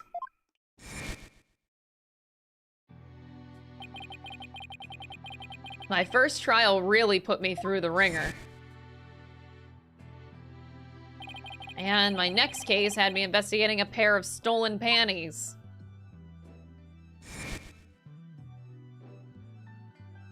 Oh, hey Gavin. And just when I was hitting my stride, this one prosecutor branded me as Air Forehead. Oh, and there's this other ridiculous prosecutor who wields a samurai sword. He doesn't even... Sounds like you've seen quite a bit. I like how that says absolutely nothing. If anything, that just proves how bad the writing has been for Apollo in particular. Yeah, Dad, I've been through so much. I had like 3 cases. And I had this moment with this guy, and then I barely had this moment with this other guy, and yeah, it's been a lot of nothing. Listen, Apollo. I'm sorry I didn't contact you for so long. It's fine, Dhurke. What happened, happened. Hmm? Careful, the ground doesn't feel as solid here. What? Yikes, the cave floor is collapsing! Not again! Am I dead? I'm fucking dead.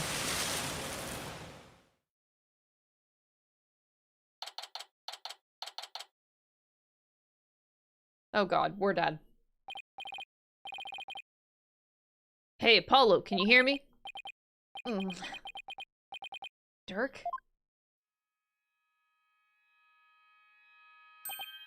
Huh? Where are we? Whoa, what is this place?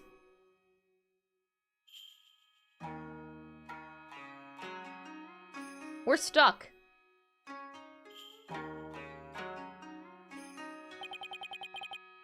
I was shocked too. These ruins look really old. It's not exactly something you'd expect to find in the middle of a cave system, that's for sure. Maybe the doctor hid the orb around here? I mean, those look like footprints over there. Son, I think our little adventure is about to pay dividends. Time to find that orb!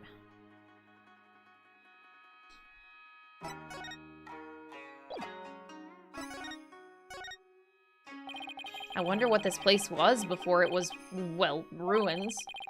I'm guessing it was a place for spirit mediums to perform their rites. The earthquakes and the changing landscape eventually buried it. If you're right, that would mean it hasn't been used in ages. This is the mod dungeon? No, it's not.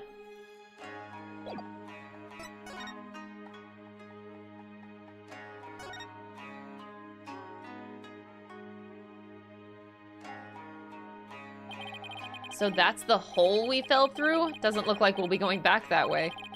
We're lucky we survived that fall from way up there. How did they live? Wow, you guys get moss in the mod dungeon? Spoiled. I know, right? And it's glow-in-the-dark moss. Indeed, if that hole hadn't been above the lake, we'd be history. You passed out the moment you hit the water. Yeah, well, water's not really my thing. And this cavern is solid rock. Looks like we'll either go back through that hole, or find some other way out. Why am I always between a rock and a hard place?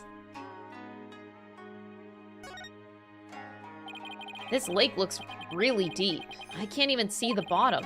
A bottomless lake in the depths of a mountain cave system. My blood runs cold at the thought of falling in there. The water, it's salty. This lake may very well lead to the ocean. Didn't Pearl mention something about the ocean? Like, how it's on the other side of the mountain?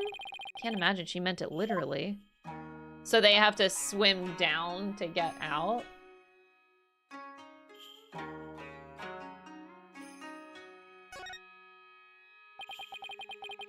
What's a plastic bottle doing here? There's seaweed stuck to it, which means it probably came from the ocean. It's possible that this cavern is connected to the sea somehow. These have got to be the doctor's footprints. They match the bottom of those boots that we saw in his study. And we made it all the way down here. The water's washed up most of them away, but his footprints are everywhere. Really? Because these are the only set I see. They must have been looking for something. Ah, those prints. They're coming out of that lake. Hey, you're right. But that would mean Dr. Buff came walking out of the water. Well, we know our escape route. Driftwood? How'd that get in here? By drifting on in, I'd assume. The only question is from where?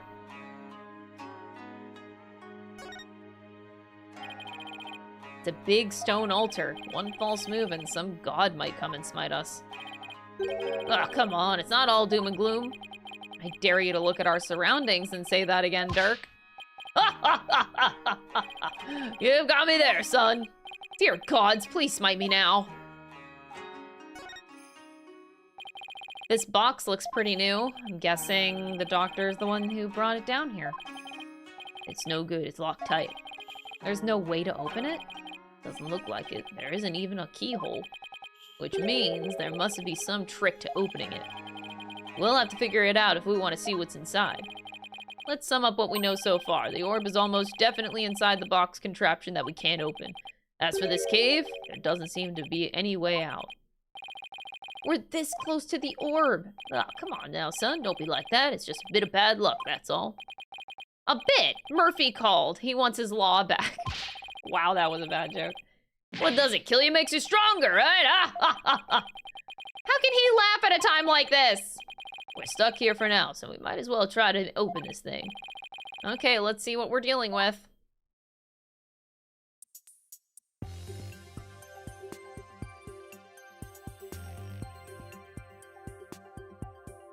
Oh, wow.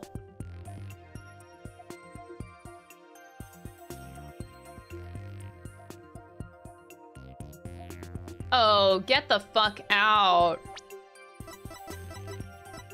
Oh, get the fuck out. Where is it?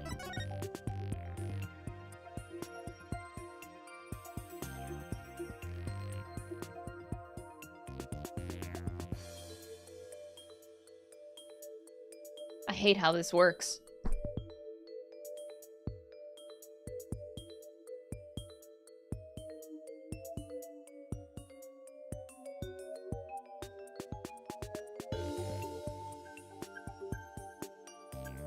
Wow. I can zoom in, right? Yeah, I can zoom in.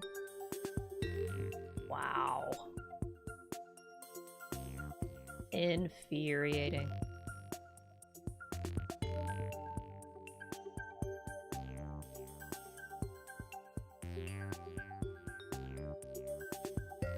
Even the tiger is scared of the Holy Mother. Dude looks fucking terrified.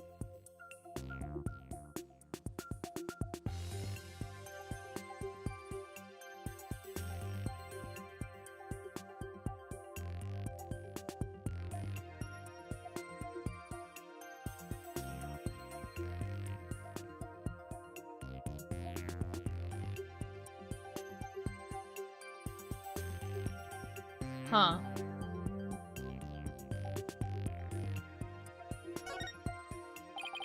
This thing is covered with pictures, and hey, each section also rotates.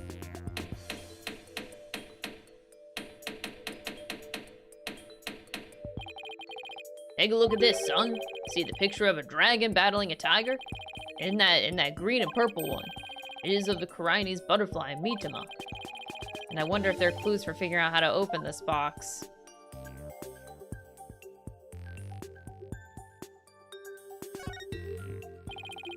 There's a big button here. Nothing happened.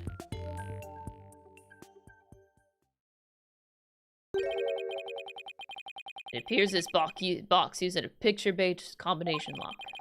We'd have to arrange the pictures on each side in the correct sequence. There has to be more to it than that, because anybody could still open it then. There's only so many combinations. You just go through all of them. You'd open it eventually.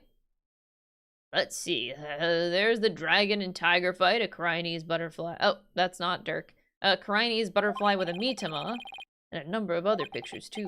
Dhurke, I was thinking, maybe we should check the evidence we've collected so far. I think we have something that just might help us open it. You read my mind, son. Take that! Dr. Buff's research notes mention the Song of Ceremony. Maybe its lyrics and the pictures on the box correspond somehow. I think you're onto something, son.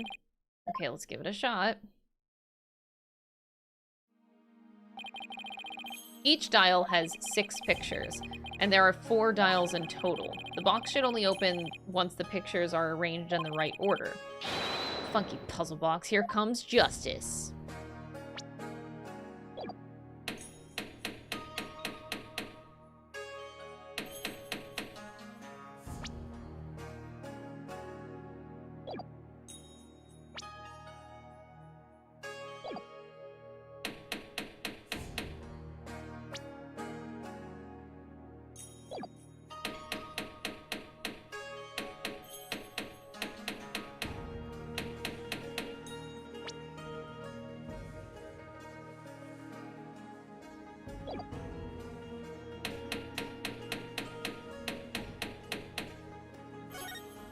I'm not actually sure that that's it. Yeah. Maybe the pictures aren't in the right order. The case should open if the pictures are arranged properly, but I know I should carefully consider which part of the song corresponds to which picture. Also, I guess I can zoom in and out. Oh, yeah, well, yeah. Not that I need to or anything, thanks to the amazing lighting in this cave. Yeah, mods. The amazing lighting, that's crazy. Oh god, you can really zoom in.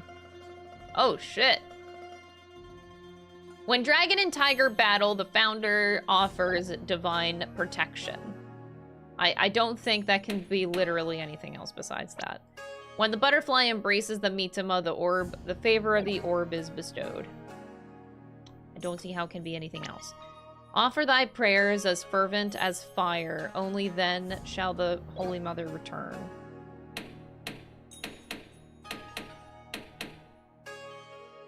Is this the prayers? Because there's like a couple.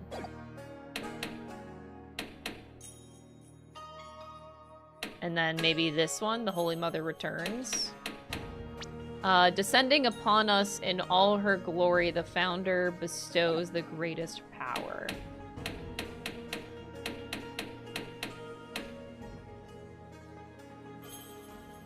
Try that.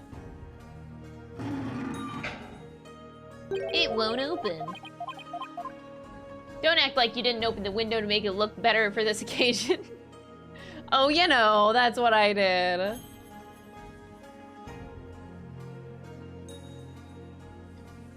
Anyway. Should I be doing it backwards? Wait, zoom back out. Zoom back out. You can't rotate it anymore. So it is just up to down. Oops, no, I pressed the wrong button. Sorry.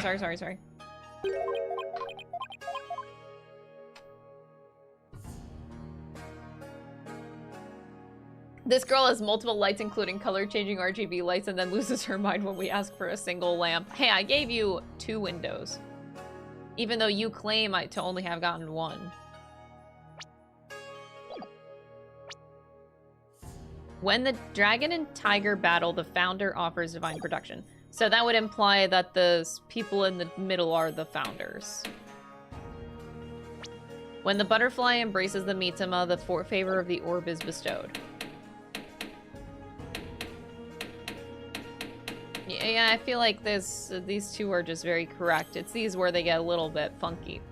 Offer thy prayers as fervent as fire. Only then shall the Holy Mother return. Offer thy prayers. These guys are praying.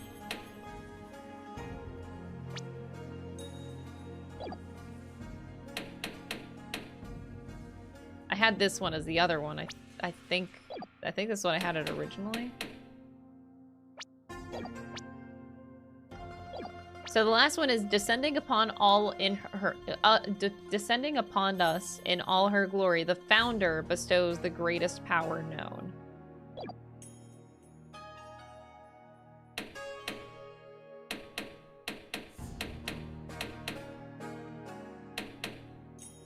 The founder are those people? The girl in the dress is the Holy Mother, not the founder. Wait. They're 2 different things. So based off of the first one, those are the founders.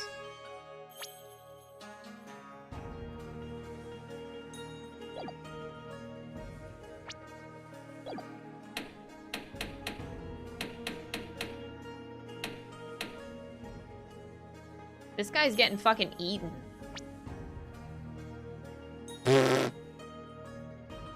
Offer thy prayers as fervent as the fire, and get eaten while you're at it.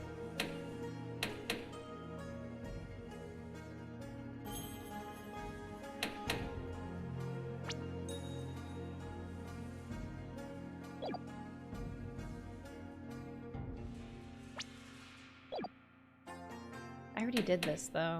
I think I did this combo.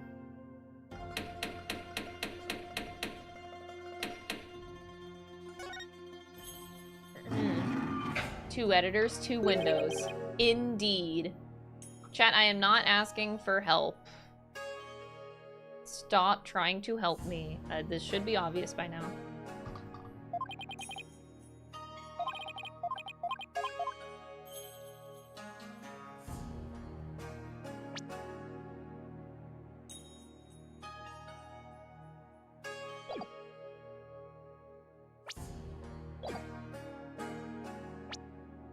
So when dragon and tiger battle, the founder offers divine protection. We got that. It's only these last 2. I'm gonna keep this one. Offer thy prayers as fervent as fire. But,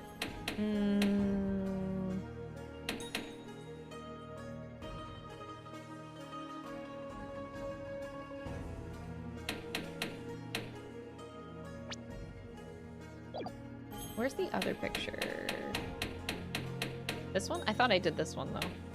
I also don't think that it's it, though. I would be surprised if it was it, but I don't think so. Okay.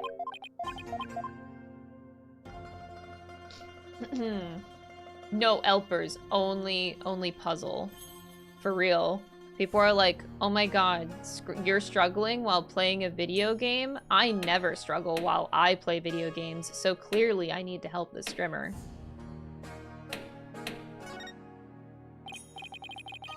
This is harder than I imagined. I thought all we had to do was to arrange the pictures according to the song.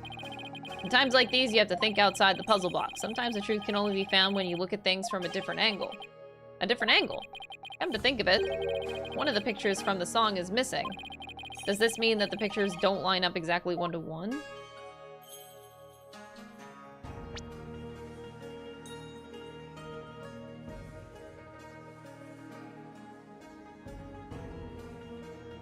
Okay.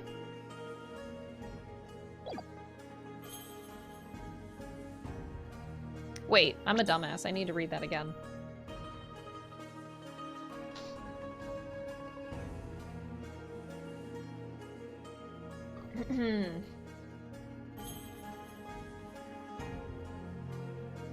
On the YouTube side of things, because I know that YouTube's really not good with the whole backseating thing.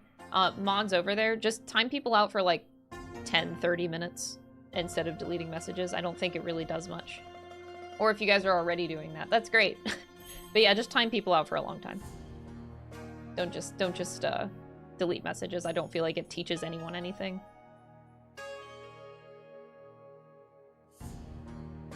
Okay.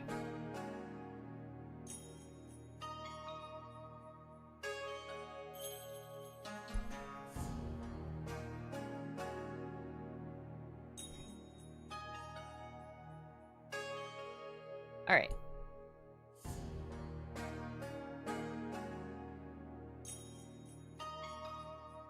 Think outside the puzzle box. Sometimes the truth can only be found when you look at things from a different angle. Isn't that what I originally had said? Oh, sorry. I meant to zoom out. I didn't mean to press the button. I wanted to zoom out. There we go. That's the only way you can zoom out. And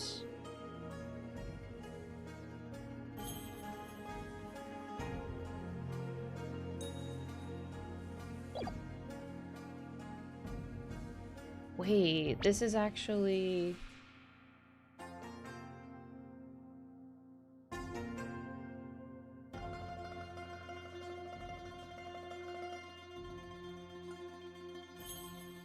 oh.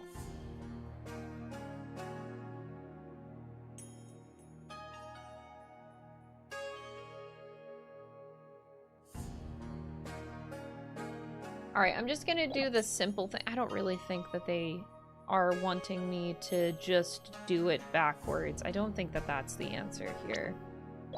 I am missing something.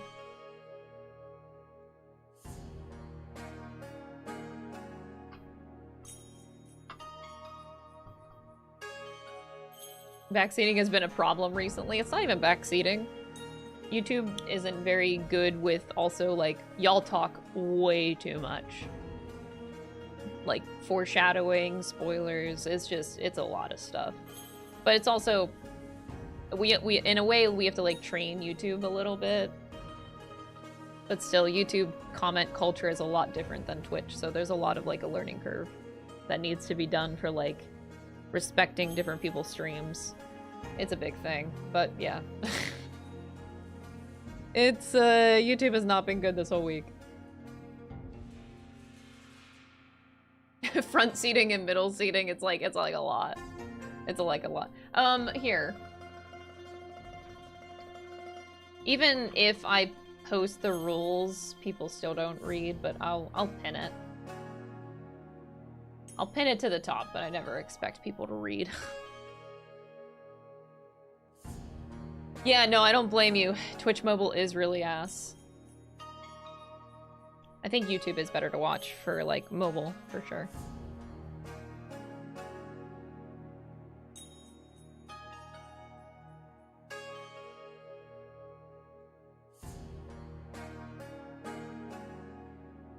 Sometimes the truth can only be found when you look at things from a different angle. I don't know what he means by one of the pictures from the song is missing. Because I didn't get that impression.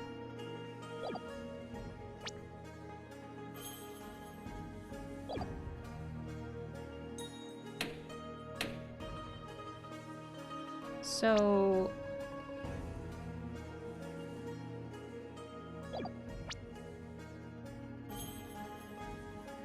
Offer thy prayers as fervent as fire, only then the Holy Mother shall return.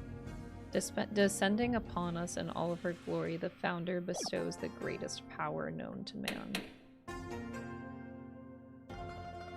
So, if I look at it this way... Okay, I'm gonna do, like, the dumb thing.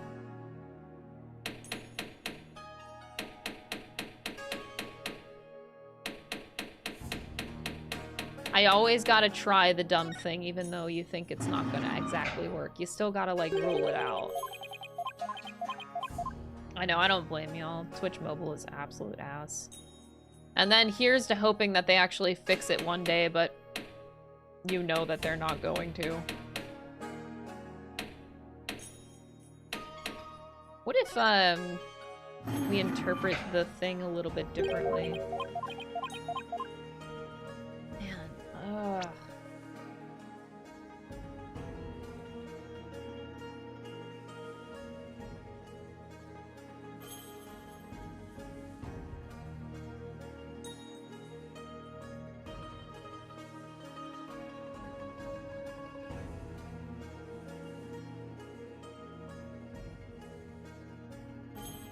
Oh, are they talking about the orb just not being present at all?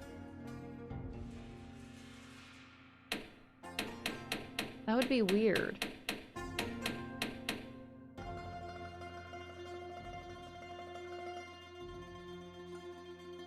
Would that not be in... I don't...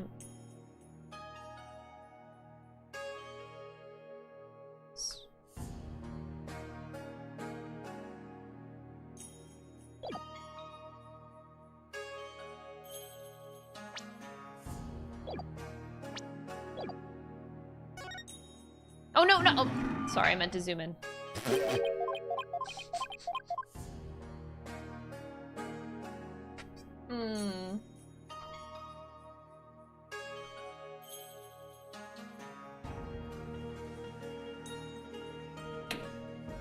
I wanted to zoom in. Okay, there we go.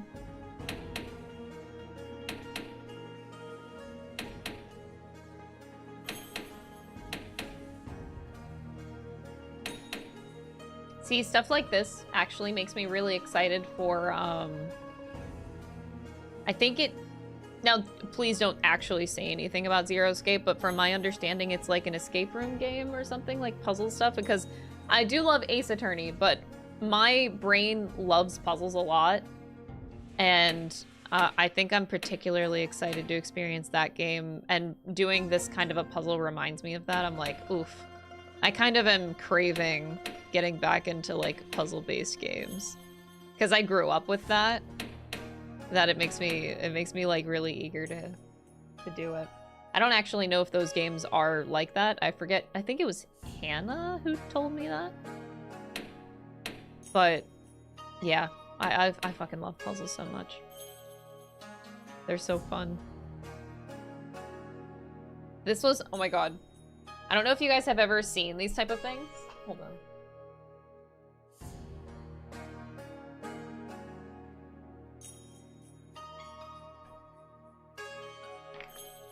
If you guys have never done one of these, I recommend it. I did this with my family, like these Ravenburger puzzles, but they're like escape puzzles.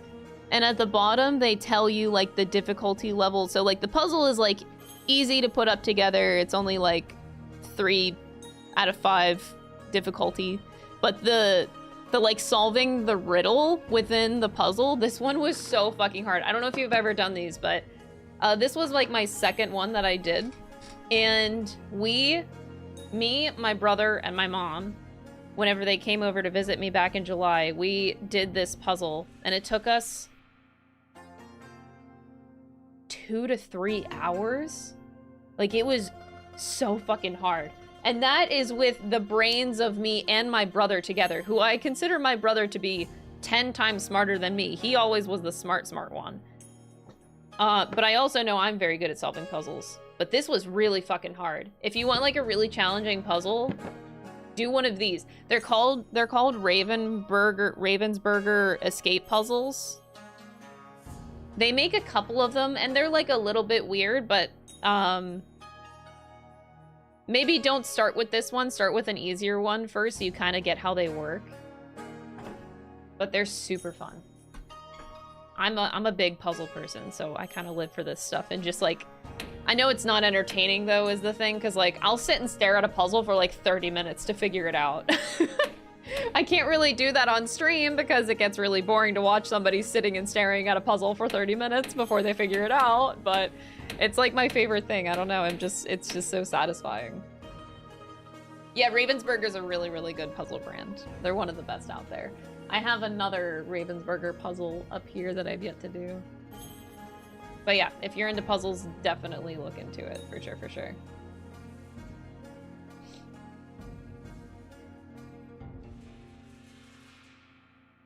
You would not.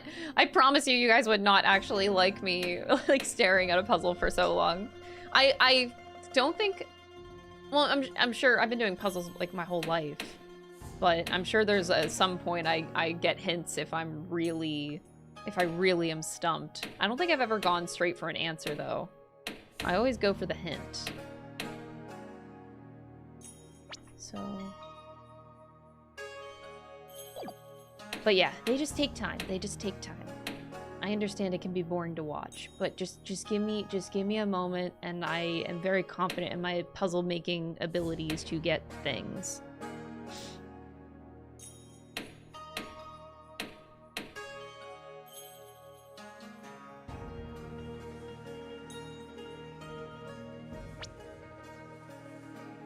Trust the process. Trust the process. I just really like puzzles. That's why I really like escape rooms. That's why I really want to play Zero Escape. Ace Attorney doesn't quite itch, get the same itch for me.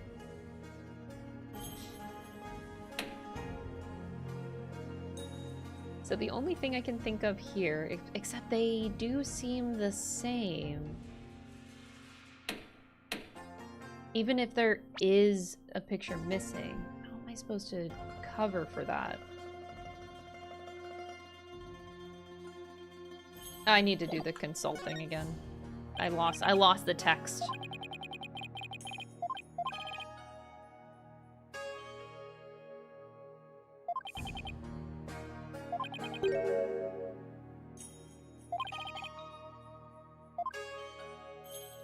Okay.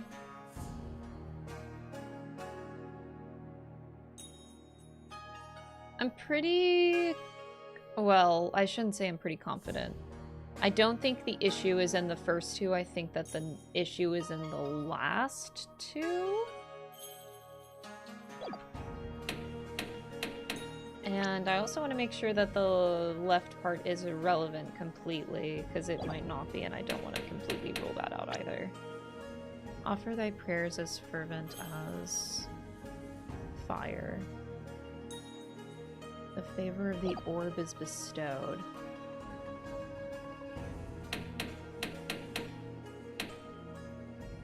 I like the picture of like the scaredy tiger. Even the tiger is terrified of the Holy Mother. And that's kind of funny to me. I don't know about anybody else.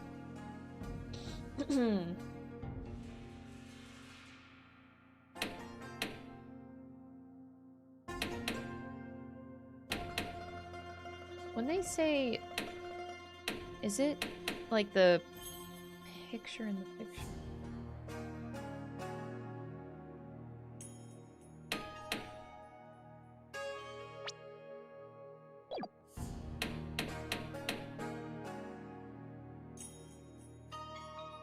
Wouldn't it be the other way around?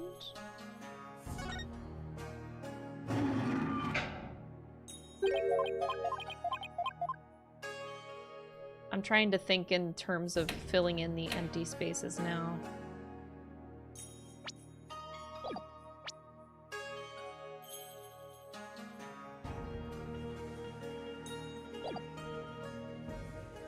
Oh! Sorry, hold on. Someone's at the door.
Sorry about that.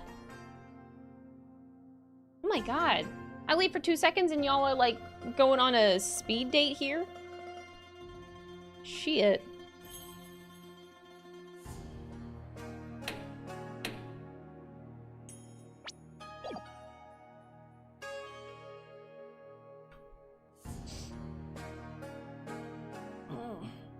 Yeah, huge shout out to mods. It's always in times like this where I spend a bit of time on something that chat starts to get really antsy and impatient. Which I understand. I understand.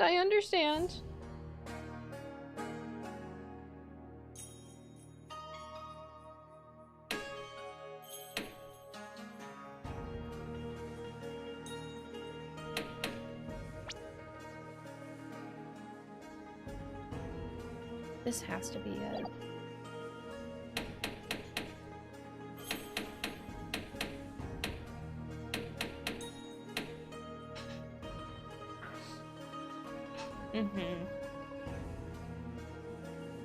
Wait, what? Stealing from a chat or YouTube chat is like a over hyper puppy. Wait, what? My computer's frozen. Okay, there we go. An over hyper puppy that oftentimes falls in the mud, and Twitch is a germaphobe that cleans every time they see something even just slightly spoilery.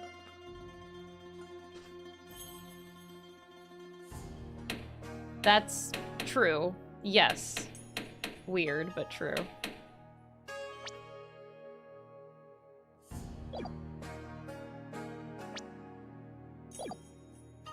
It's this third one that has me stumped. I'm very confident about the others, but I'm not sure. I just did 2 of the same picture. Oops. And I can't even back out. I can't look at anything else. Can I... Actually, you know what I never considered is putting my cursor, like, in the middle of 2? Like, having 2... Why did I never consider that? That'd be really dumb, though. Probably not it. Wait. It is it. Wait, this would make sense if that was the picture.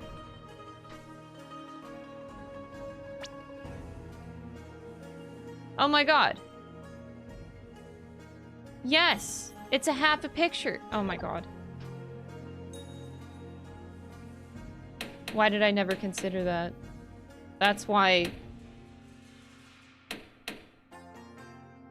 I'm just making sure before I click the button. Offer thy prayers as fervent as fire. Only then shall the Holy Mother return. That's it. Don't tell me it's not it. I was about to freak out. I was like, bitch, I just got it. Come on. It opened. So this is the Founder's Orb. We did it, son. The orb is finally ours. Brain, go.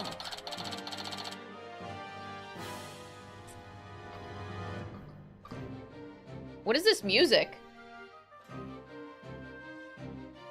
Kurain is national treasure. The doctor hid it in the ruins before his untimely death. At last, the Founder's Orb is ours. And it's all thanks to you, son. Well done. Then again, I'd expect nothing less from my boy. It's no big deal. Don't sell yourself short. You may think it's nothing, but your insights and reasoning led us here. And I'd say that's truly impressive. I don't know about that. All those battles you fought in the courtroom have shaped you into the man you are today, and I couldn't be prouder. Will you cut it out already before I turn into a sun-ripened tomato? With this orb, I can finally deliver a fatal blow to the Kurain regime. So, how exactly do you plan on using it? You're not gonna try to become a spirit medium, are you? Don't be ridiculous. And I don't need supernatural powers like that. So then are you gonna use it as a bargaining chip with Queen Kurain? Like demanding she abolishes the Defense Culpability Act? Well, the thought has crossed my mind, but the main thing is returning to the kingdom of Kurain. After all, it's a sacred relic of Kurainism that is where it belongs. Really? That's all you wanted to do? Because my true objective has always been to find out who asked Dr. Buff to study it and why. I'm not sure I follow. I want that music back. The official story is that the orb was stolen from the temple treasure room. Yeah, I heard about that on the news. They also said your group was behind the theft. That's not good. We're probably on an international most wanted list now. Let me ask you something, Apollo. Who do you really think stole the orb? I really haven't a clue. I think it was one of the royals. Really? Someone from the royal family? Yeah, and I've got a pretty good idea which one it was. He knows who it is? Care to share your hunch? And I'll just say at this point, this is this. Security is pretty tight, but the royals have unfettered access to the treasure room. Plus, they seem to be turning a blind eye to the orb's loss. Why would a member of the royal family do that? That I haven't figured out yet. But whatever the reason, it can't be good. I mean, a Kurainese royal stealing a national treasure of such religious significance, and then pinning the crime on us, the Divine Dragons? Sounds like a conspiracy! I agreed. If the truth were to come to light, it would be a scandal of epic proportions. To allow a foreign national to study a treasure so sacred that it's off limits to the public, it would be seen as an utter sacrilege to those who truly revere the Holy Mother. So if this were to go public, support for the Garen regime would weaken. That's not all. This is just a hunch, but I believe there's something even bigger here. Even bigger? Than like Viva Revolution and conspiracy? How does it get bigger than that? Overthrowing the Defense Culpability Act and I don't get how you get bigger. Something that would explain why the orb was being studied in the first place. Something that would shake the kingdom of Kurain to its very core. And I'm gonna find out what. He's probably right. His intuition is usually spot on. Dhurke, why are you so bent on revolution anyway? Is it to reform the legal system in Kurain? There's that. But also, just doing this for my children. I want to save Nayuta. Save? I don't think you can save this guy. What do you mean? This is for your ears only. Chat, don't listen. Turn off the stream. It's the other reason why this revolution needs to succeed. Nayuta, I never thought that our reunion would take place in a courtroom. So you run into each other already. Yeah, but it was like he was a different person. He used to be such a kind, cheerful kid, always smiling and stuff, but now? He tried to convict Trucy for a crime she didn't even commit. Plus, he kept telling me I had a putrid mind and to let it go and move on. Has it really gotten that bad? Must be Garen's influence. It wasn't like that when he first stepped into the courtroom. Back then, he still had a keen sense of justice.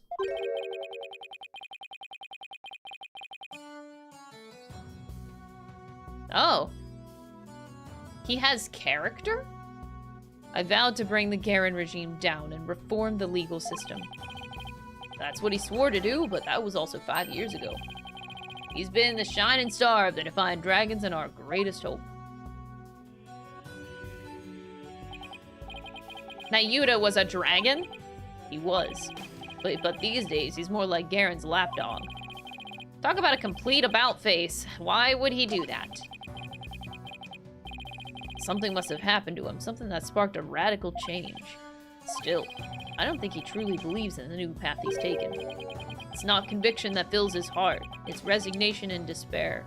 Man, if only he showed a glimpse of that in any of the writing. I see. The only thing I know for sure is Nayuta's suffering, and he's suffering in silence. Nayuta is suffering? Yes, he knows the rightful state of Kurain's legal system. But something forces him to bend to Garen's will and is tearing it apart. But it's been 5 years. Do you really think he even still wants to reform the legal system? As long as he carries what I've taught him in his heart, I do. Dhurke's teachings. A dragon never yields. That's what you always told us. That I did. It's a belief I have held back since I was a lawyer. The dragon stands at the pinnacle of the natural world. Nothing and no one can bend its will. That's why we lawyers must pursue the truth like an unyielding dragon, right? We must fight for the truth to the bitter end, no matter what it takes. Dhurke and Mr. Wright, they have that much in common. That's why I've held on to this badge. That looks like a boob. Even though there are no more lawyers in Kurain, I believe that one day our legal system will return to its former glory. And this badge here is a testament to that belief. I wonder if Nayuta still believes in what you taught us. He does, that much I'm sure of. A dragon never yields.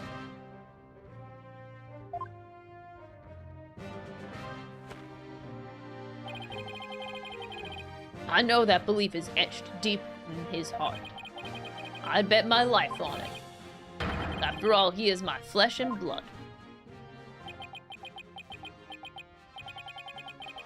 This unshakable faith and confidence, it's what draws people to him, whether they like it or not. Even people like me. You know, I remember back when we were kids, Nayuta used to say with great pride, I have the blood of the dragon within me. Yes, and that's why I want to free him. Free him from this poisonous clutches of the Garen regime. So, that's your other reason for starting a revolution. Yes, I need to smack some sense into that boy of mine. I mean, what else are fathers for?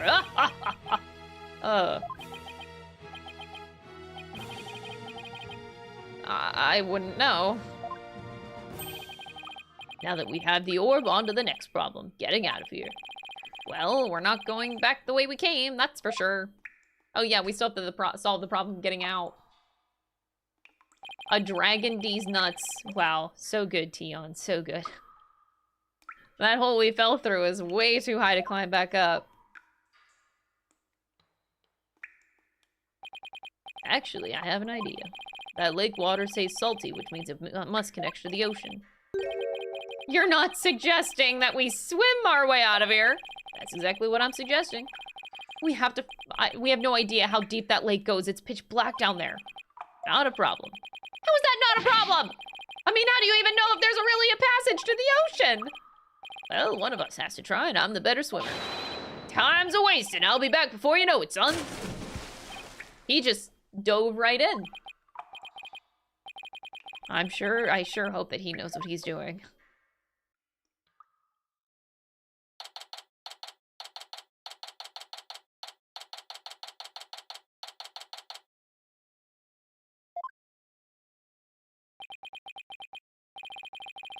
It's been 20 minutes. He's dead. He's dead. I hope he's okay. What's going on?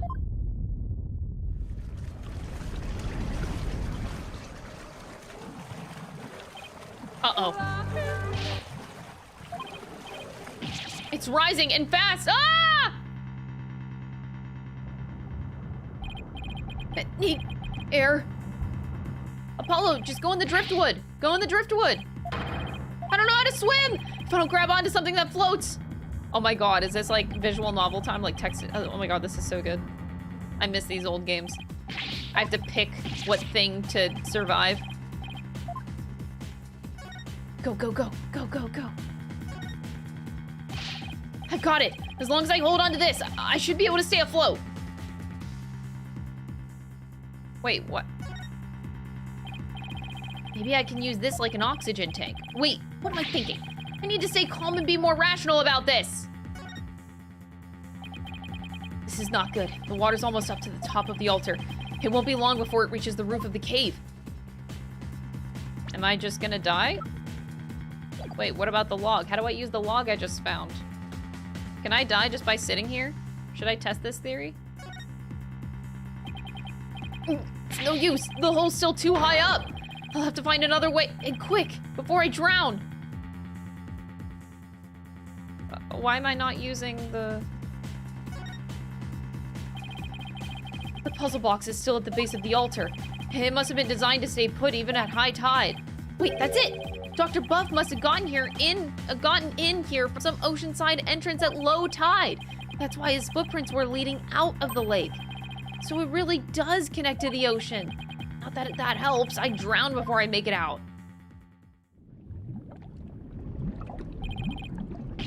The water won't stop rising. I'm getting swept away. Please stop. Oh, Apollo's dead.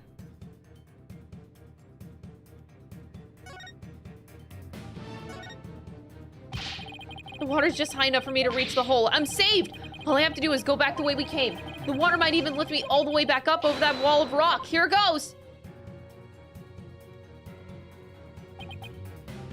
Huh? The hole. It's full of rubble. The tunnel collapsing above must have filled it in after we fell through it. Oh, this can't be happening.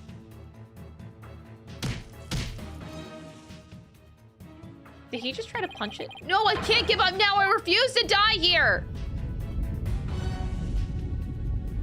We're fucking dead. The water, I can't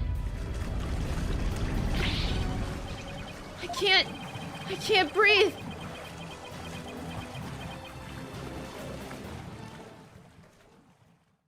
Also, Trionic, thank you so much for the $5 Canadian donation. Sorry, I'm only now just reading that. That was a stressful moment.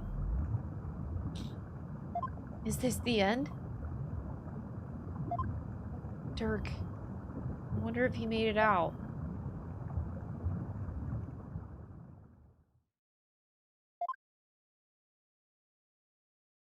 This is what it feels like to drown.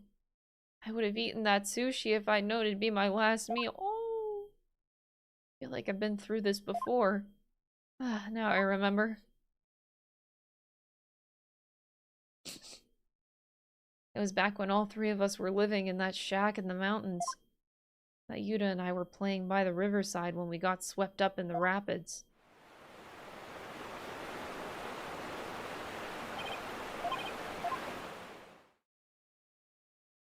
I thought we were goners, but then... Ayuda! Apollo! Hold on! I'm coming!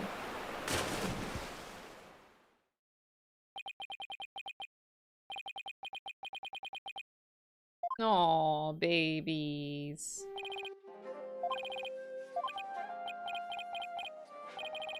Ah ha ha ha! That was a close one. Thought I lost you two. I'm sorry, Dhurke. All right, that's enough now. Didn't I teach you that boys don't cry? Thank you, Father. Oh, you could have been killed, but you risked your life to save us. Why? What a silly question. What father wouldn't risk his life to save his own children? Ayuda, Apollo, don't you ever hesitate to call when you need me. Understand? Oh, baby. Hey, Dhurke. This isn't forever, right? You'll bring me back from America someday, right? Of course, I'll come pick you up as soon as things get settled down here. Promise. Okay, you promised.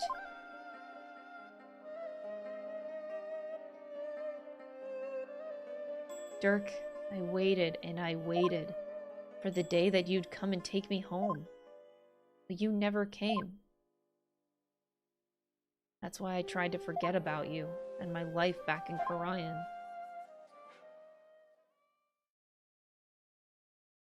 Dhurke, why? Why didn't you...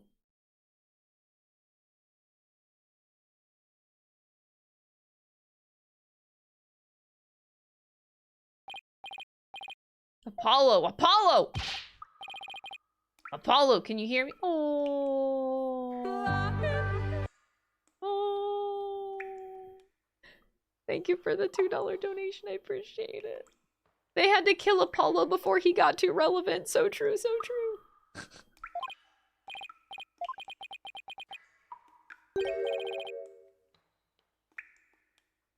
Oh. I like this picture. Dhurke? Still can't swim, eh? You came back? But why? I said I'd come back for you, didn't I? Yeah, but you can't hold me and swim. We're both going to... Ah, stop talking. You'll bite your tongue. What? Whoa, whoa, whoa! We're being pulled under! What's going on? What is happening? He could have just said, like, hold your breath. Why wouldn't you tell Apollo to hold his breath? Hold your breath, son. That's all he needed. Ah, you finally came to, son. Get your fill of seawater. Good thing your name's not Neptune. Ha ha ha ha ha. Oh, God. Dhurke? You're telling me. Check it out. Snot's coming out of your nose. What a miraculous escape! Not even some of the escape artist Grace could pull that off! Oh, what on earth happened? Sorry it took me so long, son. Made it to the ocean, but I figured you'd still couldn't swim. So I found a local fisherman and had him take us out near the undersea cavern. He tied a rope to me and I came and grabbed you. Then he yanked me back. Oh! They got yanked. Oh, okay. So, that's what pulled us under with such force. Don't forget about me! I assisted in your escape back too, Polly! I've helped compatriots escape from all sorts of places. Mountain jails, island prisons, but an undersea cavern, now that was a first! Dhurke, he risked his life for me. Dhurke, I'm only alive because of you. Thank you. Oh, you're welcome. I just did what any father would do for his son. He saved my life yet again. Yo, that was my stomach. That's crazy. Do you think they make poutine in Kurain? I could use a poutine. I guess seawater doesn't make much for a meal. It's because Polly didn't have any sushi. Oh, yeah, I haven't eaten anything since this morning. Oh, that's right. Oh, that's right. Hey, AJ. Dhurke had me buy this for you. Thought you might be hungry. Ready to have some this time around? Yeah, thanks. There he goes. Poulet Rouge poutine? I don't know what that is. I've had a lot of good poutine. Glad you approve. I'd better get some before you eat them all. Just like old times. Dhurke used to slice up the fish he caught, and we'd all eat fresh sashimi together. He used to talk about all the vitamins and minerals packed in the raw fish. Hey, by the way, let me see that orb, AJ! Here you go. Whoa, so that's what it looked like! You found the legendary treasure? Nice work, Polly. Thanks, guess you could say mission accomplished. With the orb, our revolution can take a big step forward. Let's celebrate the eve of our revolution. We'll get all dressed up and feast till dawn. Yeah, now you're talking. Time to party. After all that, I just want to go to bed. Wait, what about returning his passport? Wait, he's out of jail? I guess we did the whole passport thing. Sure wish Nayuta was here. Maybe one day we'll enjoy times like these together again. I don't even know if I want to see that anymore. The revolution, if it can bring back those happy days. You can sign me up for... Sorry to interrupt your little party, but I'm here for my crystal. Oh.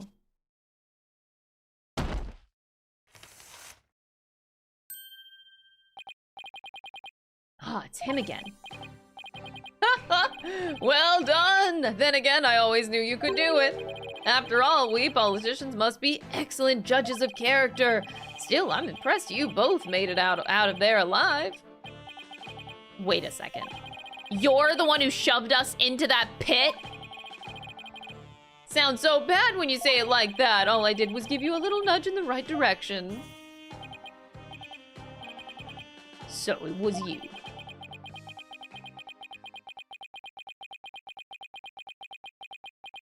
Oh, he's gonna be so fucking mad.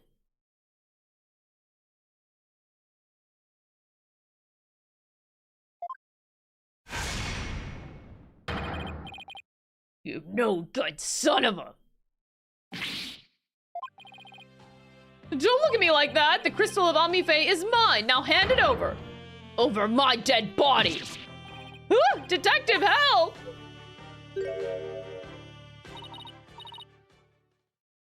Do they make poutine in Kurain? Please say yes. I want poutine right now. Kind of craving it. It's been a while. Yeah, I know. Emma, what's going on here?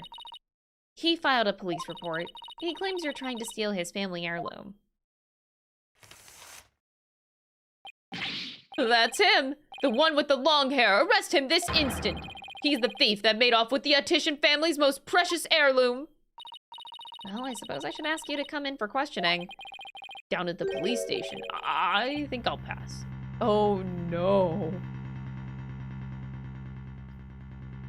This just got bad. After all, Mr. Attition seems bent on having me arrested on theft charges. This is not good. If Dhurke gets arrested, he'll be sent back to Kurain to face execution. Sorry, but now that I know that you have the crystal, or orb as you call it, I must insist. Will you please come with me, sir? Hold it! Hold it is right. Emma! I'm afraid I can't let you take Dhurke in. He received the orb from Dr. Buff in a perfectly legal transaction. Is that so? Can you prove it?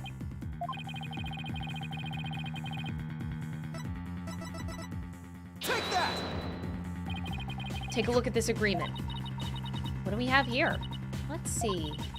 I agree to hand over the Founder's Orb to the Defiant Dragons if I will come to no harm. It appears to be a perfectly legal agreement. Not so fast! That's not the Founder's Orb. It's the Crystal of Amife, which means their agreement is null and void. This is going nowhere fast. You can say that again. Then it will just have to go to trial. Right. Apollo? Phoenix Wright jump scare. Wait. He's with Edgeworth investigating? Because they said Edgeworth was also in the area. If Edgeworth is in Kurain and Phoenix Wright is in Kurain, then they are... Anyway. Mr. Wright? Daddy! What's with you two? You look like you just saw a ghost. Yeah. Oh, yeah. Emma mentioned she had seen him around. What are you doing here in Kurain Village, Mr. Wright? Mr. Attition has retained me as his lawyer.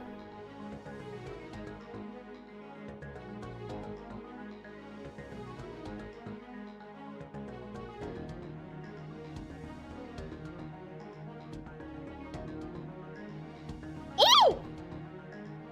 Spicy! Wait, you're his lawyer?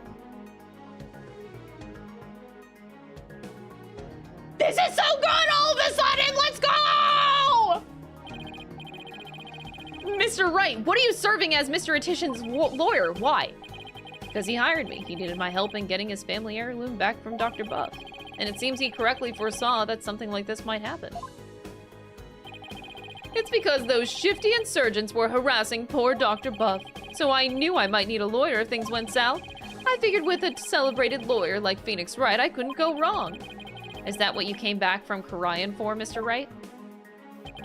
It was just good timing. My work over there just happened to wrap up, so here I am. Plus, Mr. Attition is a very important client. What's going on? They know each other, but I've never heard Mr. Wright mention his name before.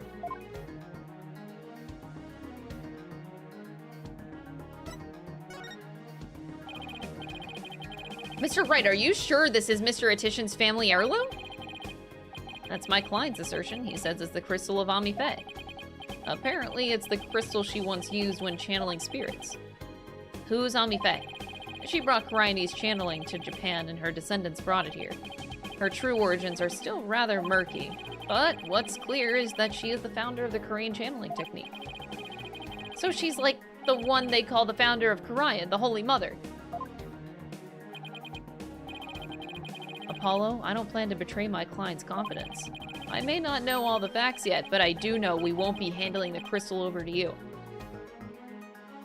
We got serious Phoenix look. Oh my god. Why am I so scared? He has to be being blackmailed, right? Like, he's being blackmailed. He has to be. Ain't no other way. Or Maya told him to do something? What are you saying? I'm really sorry it's come to this, but... Mr. Wright, I don't understand! Let me spell it out then. If you continue to claim that the crystal belongs to your client, then I will be seeing you in court.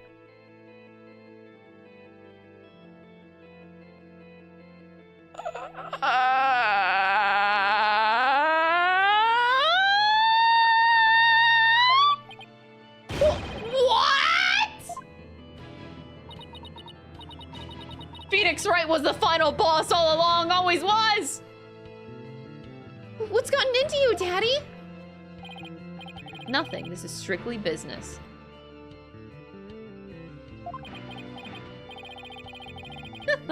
Two lawyers from the same firm facing off, what are the odds? Lucky for me, I believe I have the right man for the job, oh god. Whatever are you going to do? Remember, he is your boss. How did it come to this? Mr. Wright, please, don't do this. Apollo, there's no point in arguing about it here. When it's now clear, we are headed to court. That's where we'll find out who the crystal really belongs to. I don't believe it. Am I really going to face Phoenix Wright in court? Daddy, Apollo, no! We can't have our agency's talent competing against each other! It's too late, Trucy. The die has been cast. We each have to fight for our client's best interests. What? So what's it gonna be, Apollo? Are we gonna have to take this to trial? I have to battle Mr. Wright in court? The legendary Phoenix Wright? Wait, I can't do this.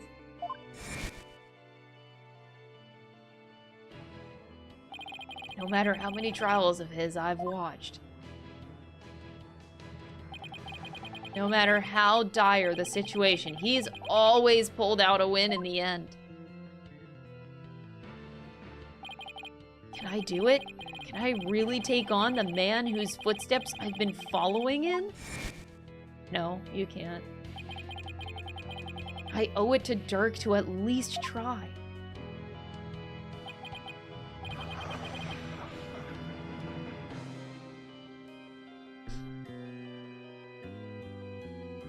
I really, I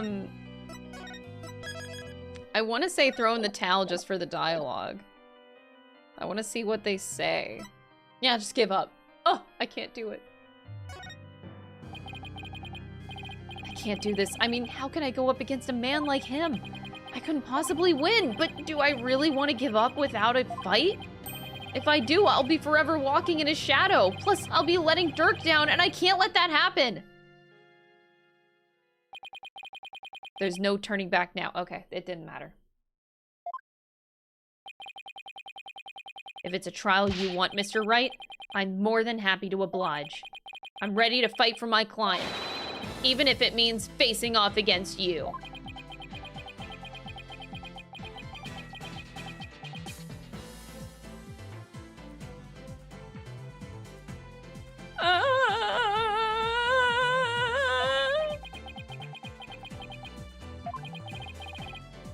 All right.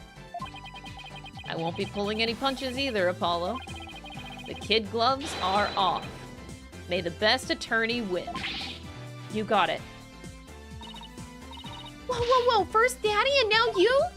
Polly, you're not seriously... Sorry, Trucy, but I have to do this.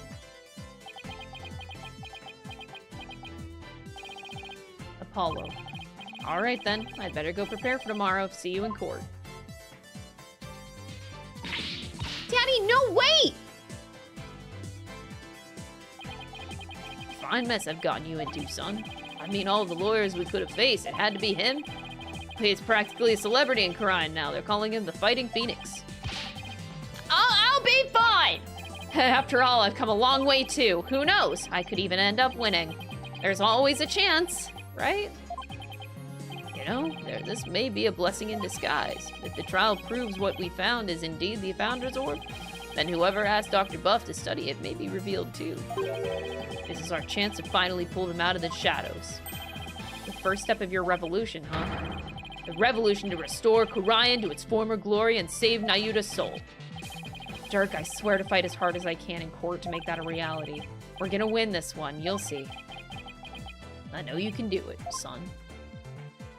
Ooh, now it's the question of what the fuck is on Phoenix's mind. It doesn't matter that I'll be going up against Mr. Right. I have to win this for Dhurke. And for Nayuta. His salvation along with all of Kurain depends on it. Ooh. Oh. I'm like, Phoenix Wright has to be blackmailed, right? Ain't no way he would do this for no reason. Like, what's his reason is the biggest question right now. Fuck.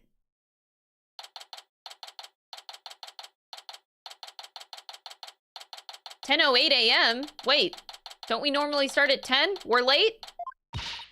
Just so you know, I'm not going to take sides. Message received, loud and clear. Good, because I don't like this one bit. You and Daddy should be on the same team. Sorry, Trucy. Wow, she's really mad. I'm sorry too, little lady. This is all my fault. I'm just worried that things will never be the same between Daddy and Apollo. If they go through with this. Is that all? Well, I wouldn't worry about that. That's the way it is with us men. We may fight, but we don't burn bridges. Really? Sure, 1 minute we're trading blows, and the next, we're having a drink. We're having drinks together. We're simple creatures at heart. Ha ha ha ha! I sure hope you're right. Sorry I'm late, Apollo. Oh, there you are. Fuck.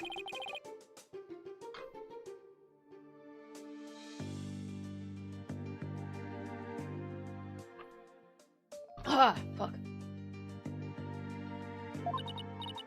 Were you with Mr. Wright yesterday? Wait, what happened with you and Mr. Wright? Oh, about that. I ended up going to the wrong airport. Wow. I was waiting there thinking his flight was really late, and before I knew it, I dozed off. By the time I woke up, it was already dark. I figured something like that had happened. Being late and dozing off are the two things you do best. Ugh, guilty as charged. So then, I take it you have no idea what today's case is about? Not a clue, sorry. What is today's case about, if I might ask? Another locked room mystery? A suspect with a flimsy alibi? Oh, or a dying message? Sorry, strike 3, you're out. It's a civil case. A civil case? You act like I'm speaking Swahili here. It's just the Right Anything Agency specializes in criminal laws, or so I thought. In civil cases, there are no prosecutors, right? Instead, both parties retain an attorney. Right, and the other attorney is someone you know very well. Really? Who? The trial will begin shortly. Please proceed to the courtroom at once. Okay, let's do this. Apollo, wait. Who's the other attorney? And where is Mr. Wright? No time to explain. Let's go. Okay, right behind you. Grossberg. Grossberg doesn't exist anymore. Something happened to him. Something.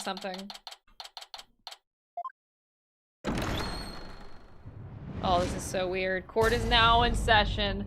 All rise! I cannot time that. Oh, I hate this. I hate this. Is this some sort of practice session? A mock trial, perhaps? Hemorrhoids got his ass? I don't think you can die from that. Can you? I don't think so. Can you? No, it's not, Your Honor. It's the real deal, Your Honor. So then you two have had a falling out? I won't have you using my courtroom for that, you know. It's nothing like that, Your Honor. Exactly. It just so happens that we have different clients in this case. I see. Well, here's to hoping that this is no adverse effect on your working relationships. You can say that again. I had no idea we'd be going against the boss today. Well, you sure this is a good idea, Apollo? What? Do you want to switch sides? Honestly, I'd rather be anywhere but here right now. Well, at least she is here. I'm really gonna need her help. Mr. Justice? Yes? Don't expect me to pull any punches just because you're the opposing lawyer. As I said, the kids' gloves are off. And come what may, they'll stay off. Same here, Mr. Wright. If it's a fight you want, it's a fight you'll get.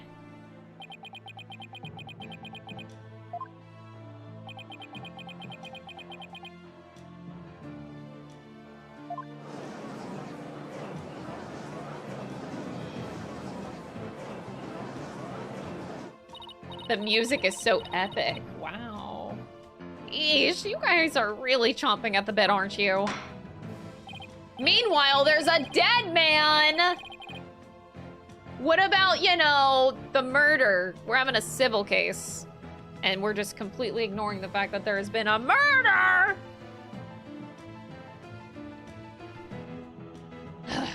I don't mind a good fight between co-workers. Just keep this civil case civil. Can we take a minute to appreciate the fucking music in all these games? Oh, they're peak. Of course. Thank you so much for Yoku for the 300 bits. I really appreciate that. Now then, if the plaintiff would take the stand, we may begin. Okay, but what was Edgeworth doing? Oh my god.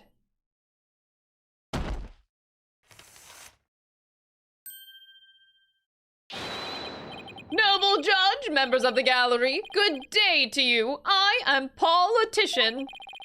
This is but the start of my epic campaign, and you all have the honor of witnessing it. I believe the youth of this country are our very future. Too long have they been looked down on and given the cold shoulder. Oh my god, this is like as vague of a speech as you can possibly give.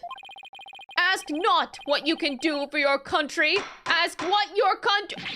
Mr. Attition, what is that crazy contraption you're riding in? It's my custom-made election-winning campaign, Mobile. Beautiful, isn't it? You're at a witness stand, not a campaign podium, so come out there this instant. Oh, Judge W, Judge W. Oh my god, he has a name tag. All right, now would the plaintiff's attorney, Mr. Wright, please explain the complaint filed against the defendant. Mr. Attition's complaint against the defendant is simple. The defendant, one Dhurke Sadmati, stole my client's family heirloom, the Crystal of Ami Fe. Mr. Attition merely seeks its return. This wouldn't have happened if that archaeologist hadn't kicked the bucket. I see. Well, Mr. Justice, let's have your opening statement if you would. The defense asserts that the item in question is the Founder's Orb, a sacred relic from Kurain. Go on. It seems someone asked an archaeologist, Dr. Archie Buff, to study the orb. Dr. Buff determined that it was a Kurainese national treasure known as the Founder's Orb. The very orb that was stolen from a treasure room in Kurain several weeks ago. Why, yes, I saw a news report about that. The theft of a Kurainese national treasure caused quite an uproar in the kingdom. Well, we believe that it was not, in fact, a theft in the traditional sense, but rather that it was a spirited out of a Kurain by someone for Dr. Buff to study. You don't say, man. Around that time, an acquaintance of the defendant learned of Dr. Buff. He made contact with the doctor, who agreed to hand over the orb. Apparently, the doctor wanted nothing to do with it once he'd learned that it had been stolen. It seems you even have a transfer agreement between both parties. Mr. Sadmati also agreed to return the Founder's Orb to the Kingdom of Kurain, once the doctor verified it was the real thing. I see, so this dispute centers on whether the item in question is the Founder's Orb or the Crystal of Omni-Fae. That, in turn, will determine the object's rightful owner. I'd better bring my A game. Going against up against Mr. Wright won't be a walk on the park. Come to think of it, the name Dhurke's Almaty sounds awfully familiar. Oh, God. But I can't recall where I've heard it. Oh, it's probably your imagination, Your Honor. He's just a tourist, after all. My imagination, you say? Are you sure about this, Apollo? He's a wanted criminal in Kurain, isn't he? In Kurain, yes. Here, he's just a tourist. Very well, let's begin the proceedings. Bailiff, would you bring in the first witness? Probably Ema Sky. Dang, I didn't know those were the shoes. I don't think I've ever seen Ema Sky's shoes. Emma? Show some manners. We're in court. I know, it's just... This is a civil trial, so I was just surprised to see a detective take the stand. I had her do some digging on Dr. Buff. What for? You disappoint me, Apollo. First, you know I'm not a detective. Not just a detective. I'm a forensic scientist. So try to remember that. Second, you owe Mr. Wright an apology. After all he's done for you, you have some nerve. First, I'm sorry. And second, I'm really just trying to do my job. You'll never get anywhere with that attitude. Take some advice from someone who's been there. Oh. Why do I feel like I'm on trial here? Detective Sky, your testimony, if you please.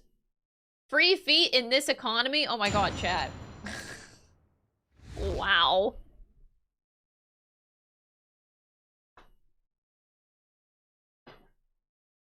Hold on, I need my slippers because my feeties are cold.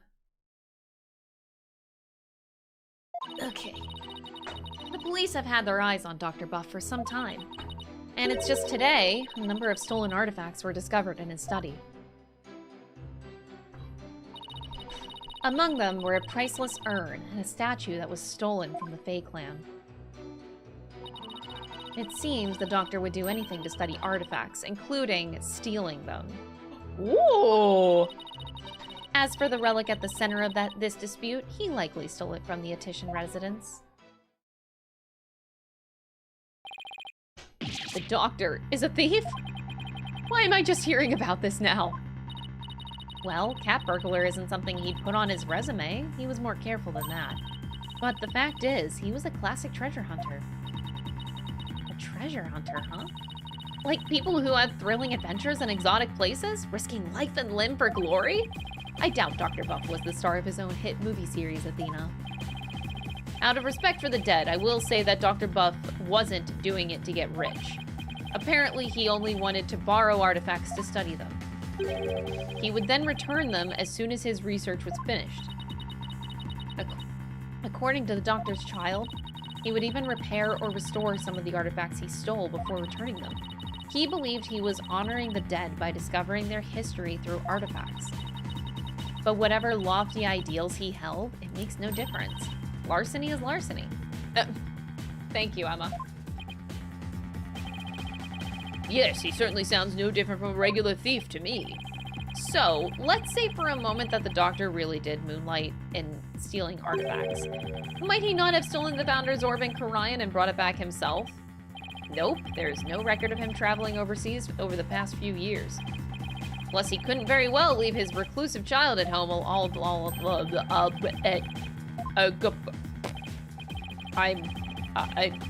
I'm fine. All alone. And this really must be the Crystal of Omni-Fae. Yes, he stole it from the Attition residence, probably, so he could study it. This is the left hook I did not need. I bet you never saw that coming, Apollo. Yeah, when Mr. Wright said the kid gloves were off, he wasn't kidding. Mr. Justice, you may proceed with your cross-examination. Oh, boy. This is a lot. Hold it! How exactly did Dr. Buff arouse the suspicion of the police anyway? Chalk it up to good old-fashioned sleuthing. After investigating countless artifact thefts over the past few years, the police finally zeroed in on him, and the doctor became their prime suspect. A number of those artifacts thefts occurred in Kurain village too, if I might add. And they started right around the time the doctor moved there. But he was never arrested. I take it there was nothing concrete linking him to a crime? No, which is why we were never able to get a search warrant in the first place. It's hard to arrest artifact thieves unless you catch them red-handed. Still, the police had him under constant surveillance.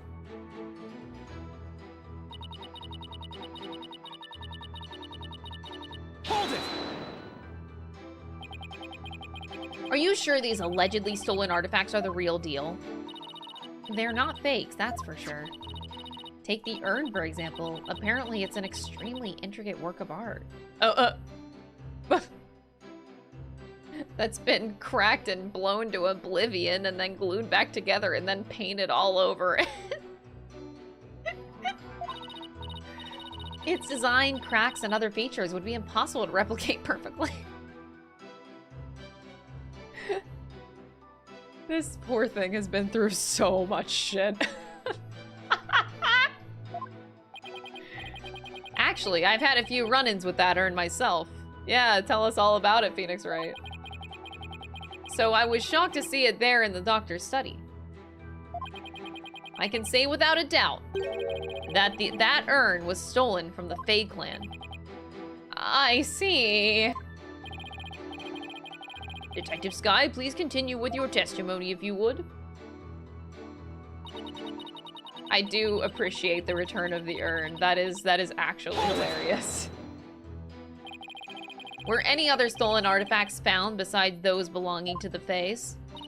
Yes, for instance... Remember the large relief on the wall? It was chiseled out of some ancient ruins in the kingdom of Kurain several years ago. Chiseled out? Didn't that damage it? Well, he did restore the parts that were so faded you could barely see them anymore. It seems he intended to return it someday, so one could say his intentions were good. But good intentions are no get-out-of-jail-free card. That's a fact.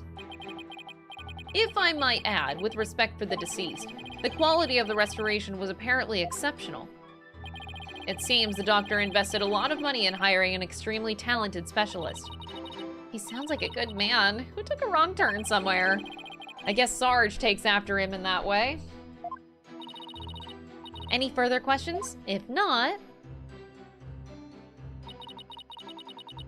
The doctor would do anything to study artifacts, including steal them. Had these alleged thefts been going on for some time? At least 5 years, as far as we can tell. All the recent thefts have been local, but before moving to Kurain village, he had been stealing from ruins around the world. Dr. Buff was an international criminal? This data lends itself to but one conclusion. Dr. Buff was a thief. Yeah, totally.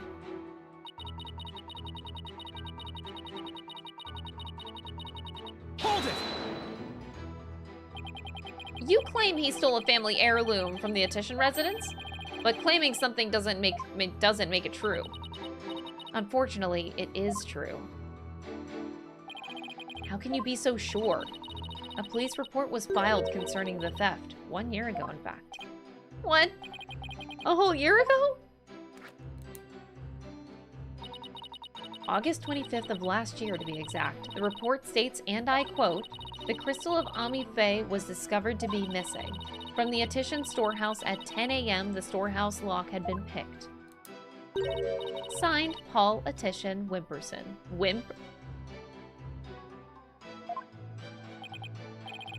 Well, a year-old report certainly lends to the plaintiff's claim credence.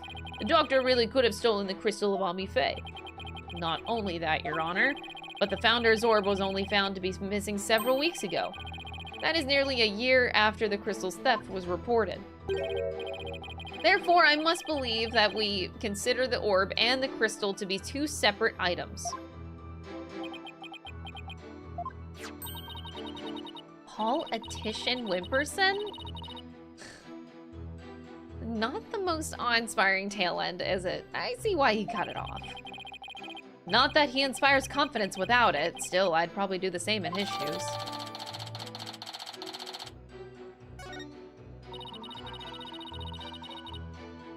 Whew. A police report was filed about the crystal's theft a year ago, but the theft of the Founder's Orb was only reported a few weeks ago. So the crystal's police report was filed way before the orb was found missing. That suggests that the stolen relic is the Crystal of Ami Fae, as Mr. Addition Wimperson asserts. I doubt the police report is a fake. After all, Emma is the one who submitted it as evidence. Still, I feel like something we learned in that police report is important somehow. Alright, so let me read it exactly. The Crystal of Ami Fae was discovered to be missing from the Attition storehouse at 10 a.m. The storehouse lock had been picked.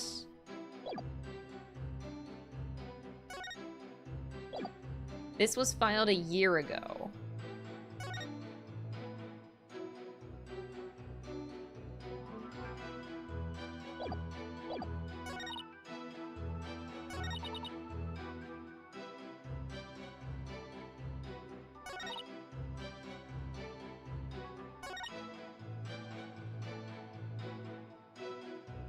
Okay, this has to be— oh, fuck! Ah, wrong button! How do you know it's this relic right here? Because Mr. Attition has stated as much. Well, I'm not buying it. Apollo, I was thinking the plaintiff's legal name is pretty distinctive. Paul Attition Wimperson. Do we have any evidence related to his initials or his name? We just might. It might even point out a flaw in something Emma said. You think her logic's faulty? Yeah, if the doctor stole the relic from Mr. Attition Wimperson, then there's only one thing the doctor did that doesn't make sense, especially if Paul Attition Wimperson was desperately searching for a stolen relic. Time to go over the evidence again. He's just a little wimp, you know. Alrighty, so, I think it has to be this, and I think it has to be this. Objection! Hey, let's go.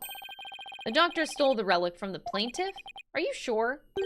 Because that statement doesn't agree with a certain piece of evidence. What do you mean? Take a look at this.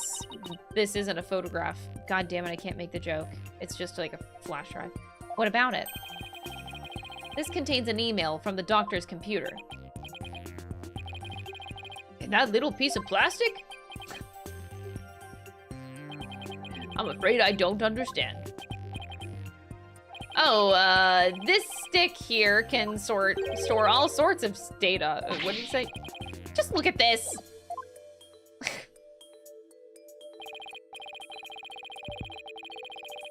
Apparently, the doctor was reporting his research findings to a certain individual. Now, take a look at this. It's the police report Detective Sky presented to this court. You can see the plaintiff's legal name on it. Paul Attition Wimperson. I can see why he'd drop Wimperson from his name, but that's hardly breaking news. Look closer, Your Honor. His initials?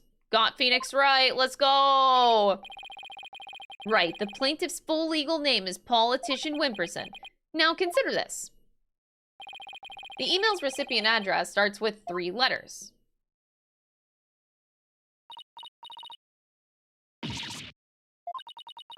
Don't tell me. But I will anyway. The individual who hired the doctor to study the disputed item, not Paw Patrol, is none other than Paul Attition Wimperson. Wait, then that means... Exactly, he wouldn't have asked the man who stole his family heirloom to study it. Therefore, how could this possibly be the Crystal of Ami Fae? Bum bum bum.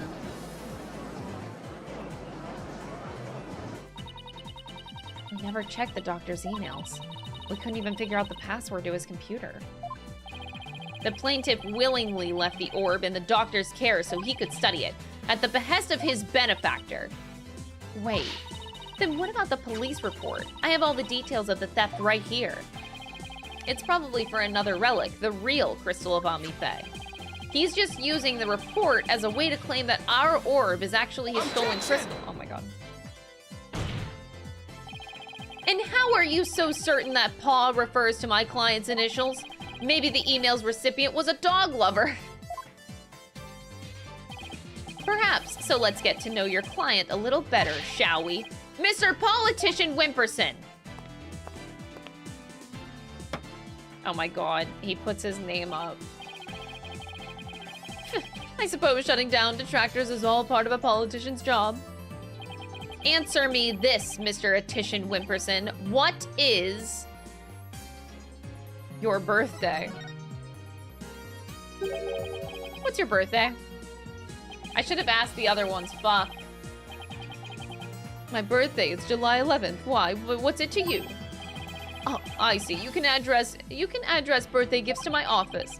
But full disclosure, I only accept gifts valued at $1,000 or more. Phoenix knows he's cooked.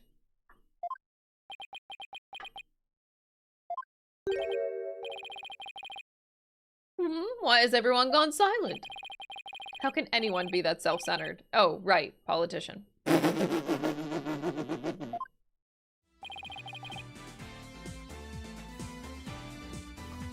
Did everyone hear that? He said July 11th. Or rather, 7-11 matches the numbers in the email address. Both the name and birthday are a match. I hardly think that that's coincidence. Wait, why, you sneaky little... Looks like someone finally decided to join the conversation. Would the plaintiff care to explain? I would like to say that is quite what? Quite a thing, you've said. Any other thoughts? No further comments. I shall stand by my previous statement. Hold it! He just walked away. You can't just walk away! Even politicians have to explain themselves in a court of law! I'm afraid I simply don't know how it happened. I can't possibly explain matters outside of my purview. Perhaps it was a mistake on the part of my secretary? Oh, no you don't, you slippery eel. Mr. Wright, would you care to respond? I won't argue your assertion. My client lent the treasure in question to the doctor and asked him to study it. It seems that much is a fact. Now we're getting somewhere. However, it has no bearing on the issue of ownership. How so? Mr. Attition, I fully understand your position here. You had to hide the fact that you sent the crystal out to be studied. Your family would have been very upset if they had found out. It's a family heirloom after all. You've got to be kidding me! Mr. Wright is, well, right of course, but then he always is, that's why he's my lawyer. The crystal is a precious Attition family heirloom and has been for centuries. But Dr. Buff was so eager to study its proud heritage, I just couldn't say no. I didn't even tell my grandfather. But in order to win the backing of your so-called benefactor, you are going to give what you claim to be the Crystal of Omni-Fae to that person? You are going to give a precious family heirloom away, just like that. I was going to explain everything to grandfather later, honest! My client's grandfather is very proud of his grandson for following in his footsteps. Nerd. And if refusing him would have meant dashing the dreams of his darling grandson, I doubt the kindly old man could have said no. Well, grandchildren are meant to be spoiled. That's what grandfathers are for. Your Honor, please. I mean, it's been in the family for centuries. My grandfather thinks highly of my talents as a politician. That's why he entrusted me with this very important name placard today. Oh my god.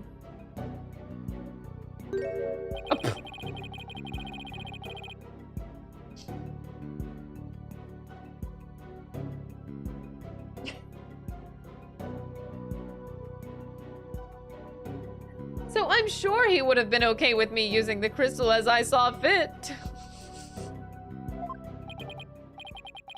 Grandpa's spoiled little brat.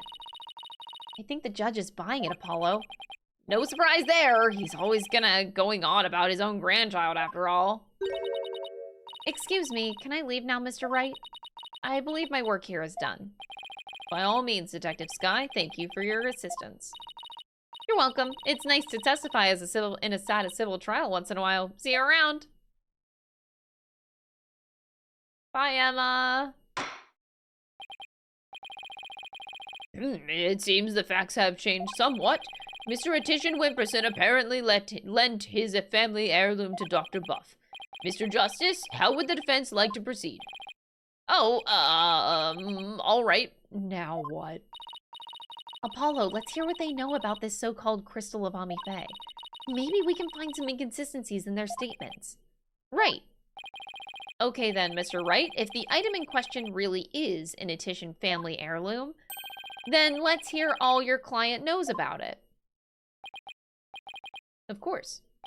Mr. Attition Wimperson, please tell the defense everything you know about the crystal's origin. I like that we call him by his full name now. We call him by Attention Wimperson. But it's a long name to say. I don't want to say it anymore. All right, now then, listen and learn. This is the tale of Crystal of Ami Faye and the illustrious history of the Attition clan. Are you ready? Our story begins back in the old country when the Attition family reigned supreme.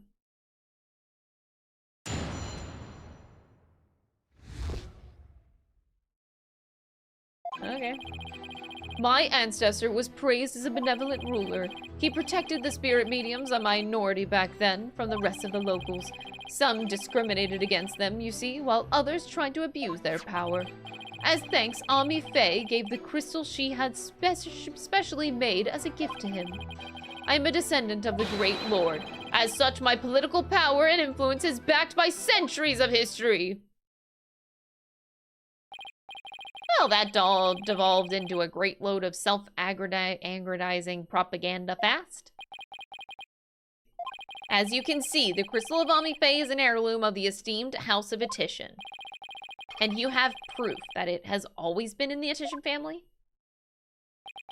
I have someone who gave a statement to that effect. My client's neighbor, one Ives Shinetto, age 85, gave the following statement. The Attitians showed me the crystal back whenever I was but 11. Objection! Can we really trust the memory of an old man? Mr. Justice, would you care to explain that statement to the judge? Smart.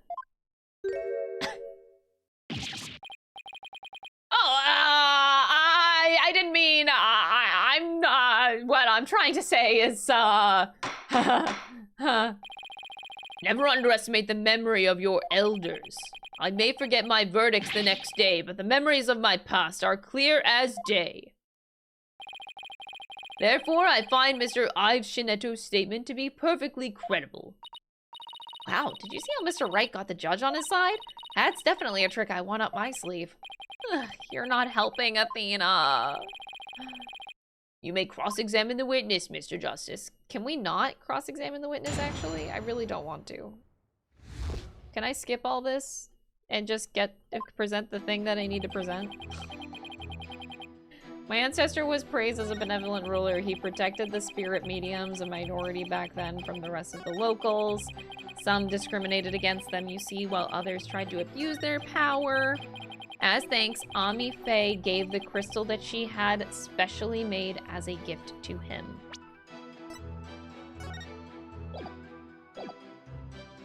Is it the same as the one in my thing? Okay, it is.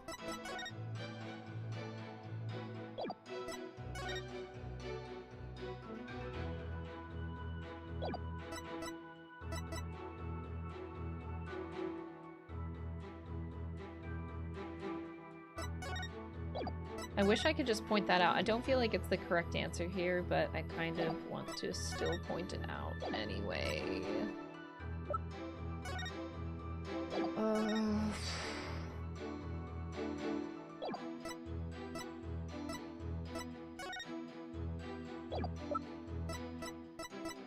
Objection! Oh, thank God! You stated that Ami Faye had the crystal made for your ancestor. I didn't want to press this guy. I don't want to do it. So, am I to assume it was made in Japan? That's right. The craftsmanship is unbeatable.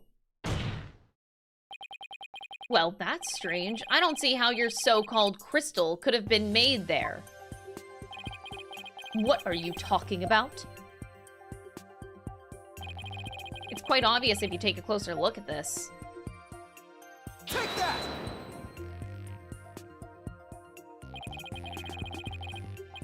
Take a look at the distinctive design here. According to Dr. Buff, it's a Mitama motif dating back to the early days of the Kingdom of Kurain. The Kingdom of Kurain? And you base this on... here. This piece of evidence, Your Honor. These are the doctor's research notes on the Founder's Orb. This is the box in which the orb was originally stored. It features the same pattern as the one found on the orb. They do look like the same pattern. Therefore, I assert that the disputed item must have been made in the Kingdom of Kurain. My placard! Objection! The Kurain channeling technique originated in the Kingdom of Kurain, and Ami Faye is known to have traveled there to train. With that in mind, what's to say she didn't bring that pattern back with her? Objection!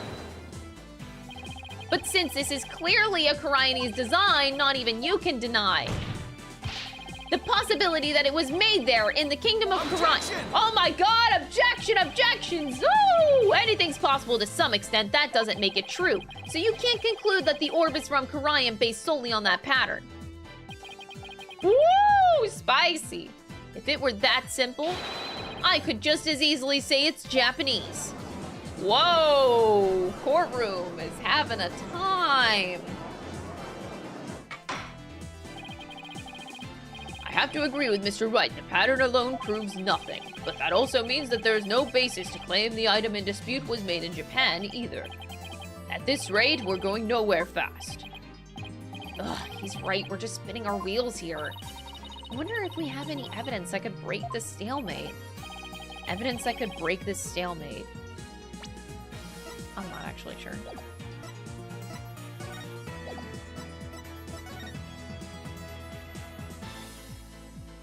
Murder.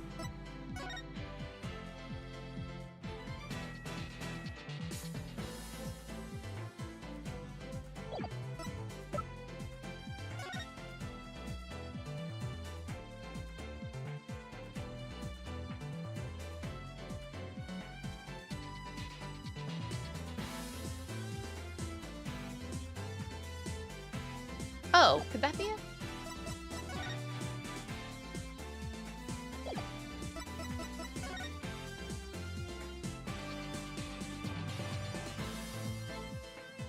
Oh, that might be it. Yeah, say it exists. I'm just gonna try that. The defense would like to present a piece of evidence to the court. A piece that will finally break this stalemate. If it's not it, I'm a clown. Well, you sure piqued my interest. Let's see what you've got. All right. I will now prove that this is, in fact, the Founder's Orb.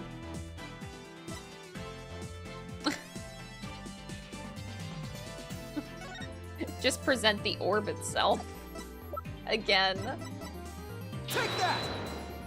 Ah, I deserve to go to clown school.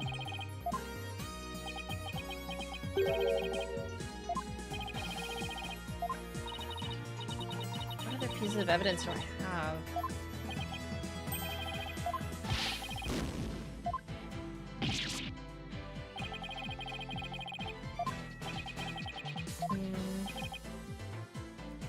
Okay, does not exist. It doesn't seem to be anything we can use, at least not at this point.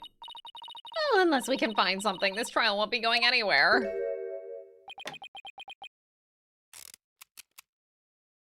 He taped it together. That's much better. What's his deal? I have a suggestion. Why don't we consider this from a different angle? I'm listening. What if the Defiant Dragons really were authorized to take possession of the relic? I'm afraid I don't know where you're going with this, Mr. Wright. Consider the orb transfer agreement, which states, I agree to hand over the Founder's orb to the Defiant Dragons if I will come to no harm. What if, as the last part suggests, this was written under duress? That would render the agreement null and void. What are you suggesting, Mr. Wright? While you were on your little cave expedition, I was investigating Dr. Buff's accident. And there was something you overlooked, Mr. Justice. Namely that his accident might have actually been murder. Oh, damn. Finally, someone said it. What? Murder?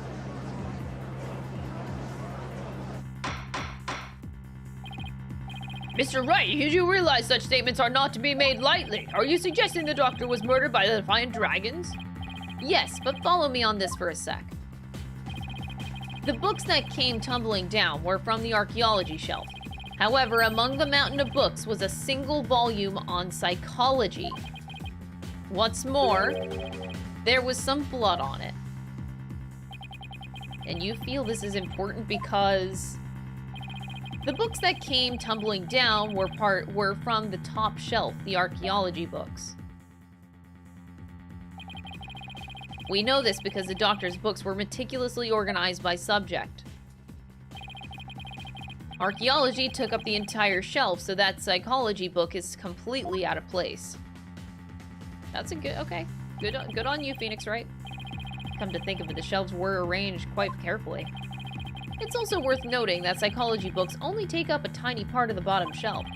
You might wonder why a book on psychology was found amid the pile of archaeology books. But I believe I can explain with that what the single out-of-place book was doing there. The doctor was struck from behind while selecting a psychology book from the shelf. And that's when the blood got on the book? Precisely. And to make it look like an accident, he was buried under a mountain of archaeology books. Wait a second, this is all just speculation, right? Or do you have proof that it was murder? Of course I do. On a hunch, I had Detective Sky examine the doctor's head wound. She found that he'd been struck by the corner of some object or another. Wait, what? A wound like that couldn't have resulted from a fall to the floor, you know. Do you understand what this means, Mr. Justice? The wound makes it crystal clear that Dr. Buff was murdered. Oh boy, murder's in town, ladies and gentlemen! Well, that was unexpected. Who'd have thought in my Ace Attorney game that this was actually a murder and not accidental death? That's fucking insane, Apollo, don't you agree? He pulled the ladder right out from under us. Still, if he thinks that it's enough to make me back down, he's got another thing coming. Even if the cause of death was murder, what makes you think it was the Defiant Dragons? You should know better than to hurl baseless accusations. Woo! Did you forget who you were up against, Mr. Justice? You didn't actually think I'd come to court without witnesses and evidence, did you? What are you talking about? I would like to request further testimony from the plaintiff. Specifically, I would like the court to hear how he saw one of the rebels leaving the crime scene. He saw what? Whoa. If he can prove it was a murder, then that's the end of our client's right to the orb. Did he have this up his sleeve the whole time? How could Mr. Wright do this to us? He was just waiting to spring this trap. He's so proud of himself. He's so proud of himself. This trial has taken an unexpected turn, but I must mention, Mr. Wright, that you have yet to identify the murder weapon. The object used to commit the murder was not located at the scene of the crime. The murderer likely disposed of it elsewhere.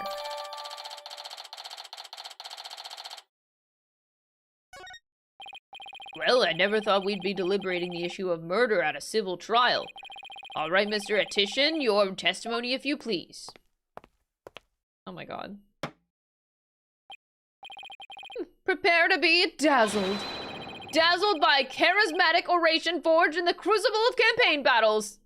Prepare to be dazzled, chat. I am so dazzled already. That evening, I was walking alone, lost in thought. I passed by the doctor's house, and that's when I saw Mr. Rebel.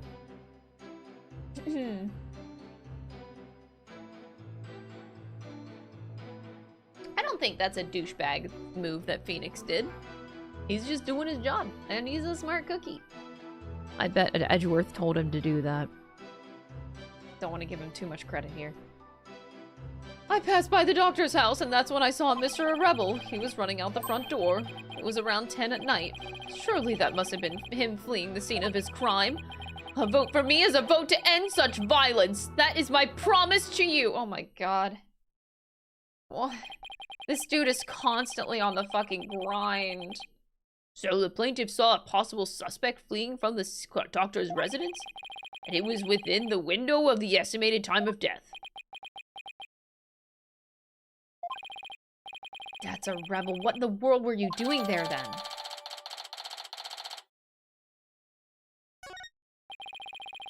It seems Mr. Rebel was loitering around Kurain village that day. There's evidence he was in the doctor's study as well. Isn't that right, Mr. Justice? You mean the suitcase? Exactly. He must have been in quite the rush to leave that behind. Oh, and by the way, Your Honor, Mr. Rebel just so happens to be sitting in the gallery today. That! See, that's him trying to escape as we speak. What is going on?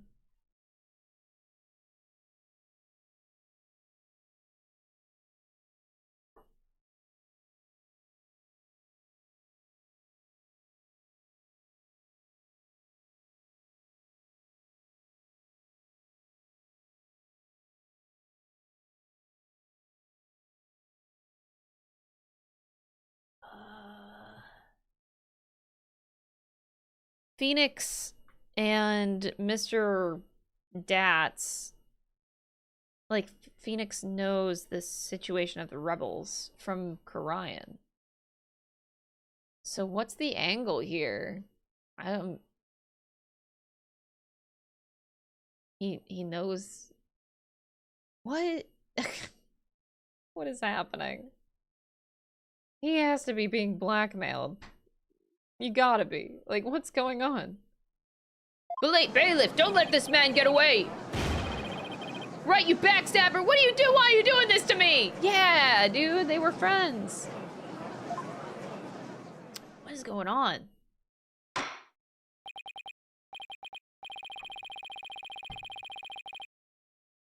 All right, the counsel slash defense may question the plaintiff slash witness once more.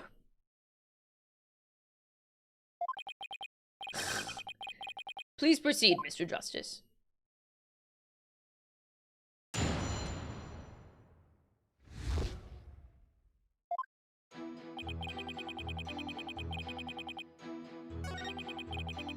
I passed by the doctor's house, and that's when I saw Mr. Rebel.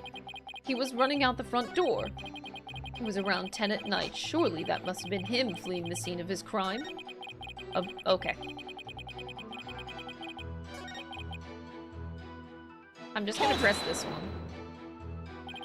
At the time, you didn't know the doctor was dead, is that correct? It's true that I've been known as a prodigy from a very young age. Huh? I graduated high school and college with exceptional grades as class president. I reformed stale old school traditions. My exploits were even more covered in local papers. But as exceptional as I am, I can't possibly be expected to know everything at all times. This isn't working. He keeps bending the questions to serve his own needs. Hang in there, Apollo. Mr. Attition, I believe the court is well aware of your exceptional nature. Now, would you please continue with your testimony? You remember that part? I'm like, I don't know why I just got this vision in my head. I'm assuming most of you guys have watched Legally Blonde, but whenever like oh god, I don't remember his name. Like the gay dude was having an affair or something, and he called, like something happened in the courtroom, and then his like lover in the courtroom, he like stands up from the audience. He's like, "You bitch!" And I just imagine that Phoenix Wright doing that to That's a Rebel. Like he just gets up and I just imagine that that's exactly what That's a Rebel just did in the courtroom. He just gets up and he's like, "You bitch," and then just tries to get out. That's the kind of thing I envision for that moment. "You bitch, how could you betray me like this?" I don't remember the... God, I need to rewatch Legally Blonde. It has been a hot minute. I fucking love that movie. Oh, and your boyfriend is Carlos. Yeah. Wait, I thought you said best friend. Oh, yeah. He's just a friend. He's just a friend. He's just like, "You bitch."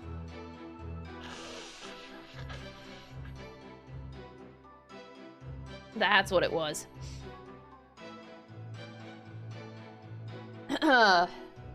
There is a Legally Blonde musical, and yes, you should watch it. Okay, it was around 10 at night. Let me actually see what they say at the end here. They're accusing the Defiant Dragons of murder. If this sticks, we'll lose the orb. Yeah, we need to sync politicians' testimony before it's too late. Mr. Wright is pulling out all the stops. Then again, I'd expect nothing less from him. Wow, that helped not at all. Okay, but I'm pretty sure, because he says a lot of bullshit.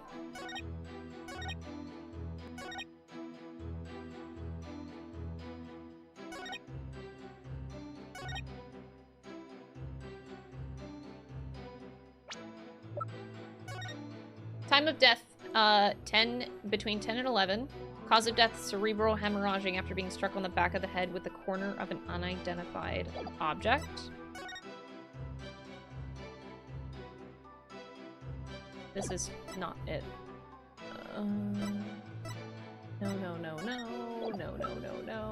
No.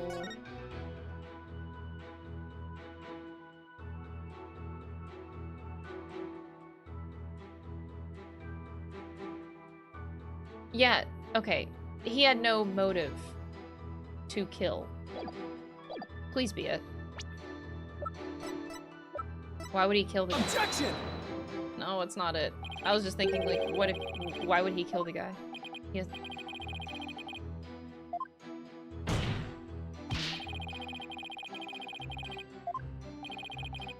A gambler once sang, "You've got to know when to hold 'em, know when to fold 'em." Oh, I love this one. Know when to walk away and know when to run. I don't know which penalty hurts more, the judges or their singing. The Phoenix and the judge are just having a time in the courtroom right now.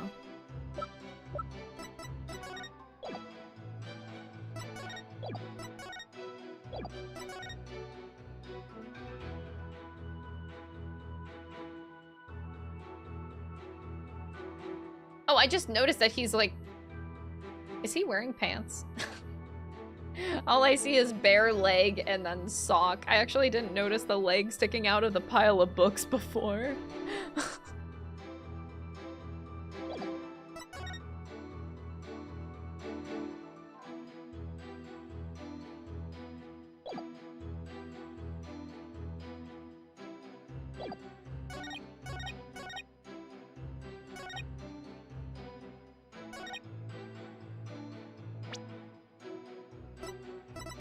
Objection!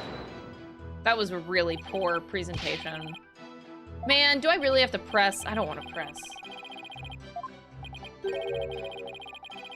I'll go with the consult. Oh, wait. Consulting in this actually puts you on the right statement, which I kind of don't want. But I guess it's either this one or this one. Oh no, shit.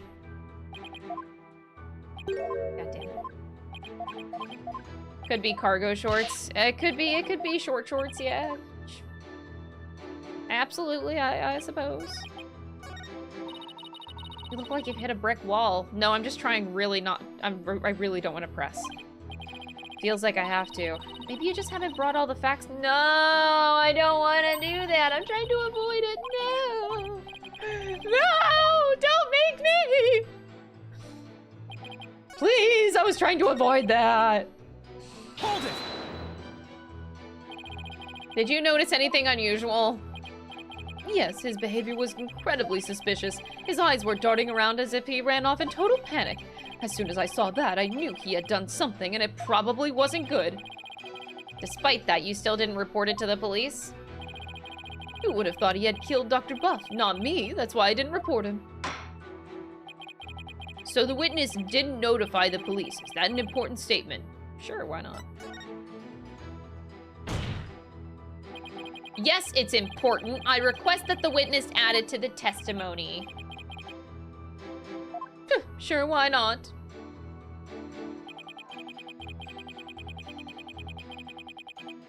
I had no idea that Dr. Buff was dead. It's actually... Whoa, it's not letting me present? What's going on? I've never seen that. It's grayed out. Hold it! You had no idea he was dead. In other words, you knew nothing about what had happened? I am truly ashamed of myself.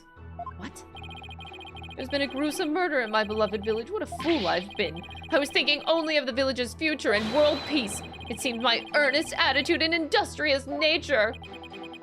Only a politician would try to pass off self-aggrandizement as self-deprecation. Apollo, you think this is how all politicians will be from now on? We're all doomed if they are.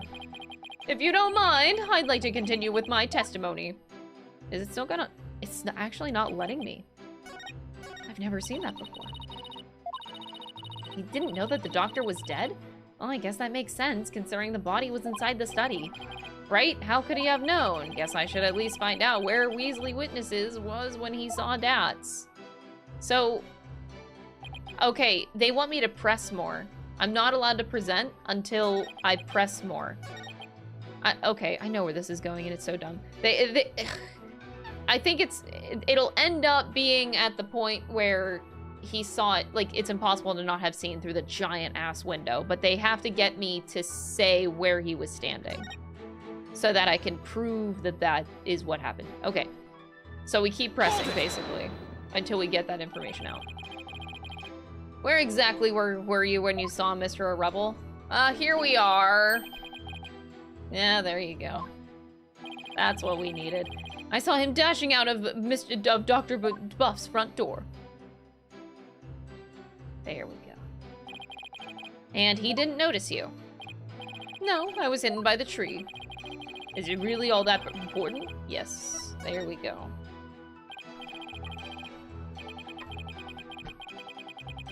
Mr. Politician, where's my poutine?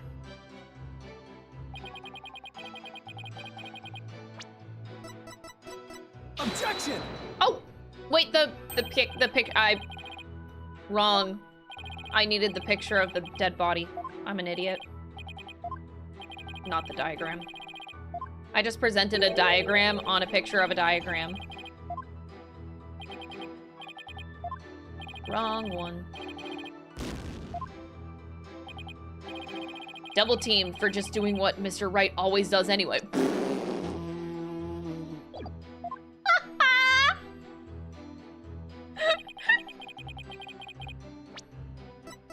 Objection!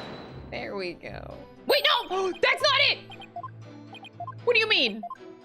What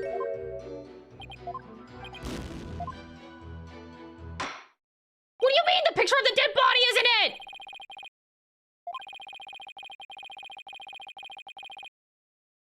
Huh?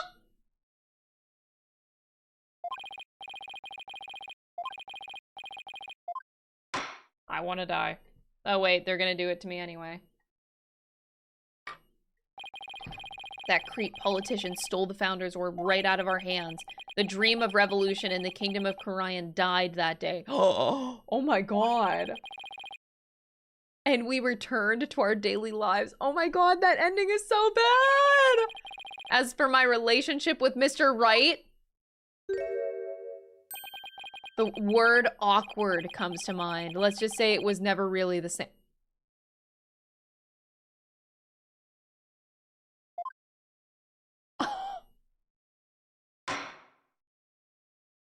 Oh, that is really awkward. Oh no.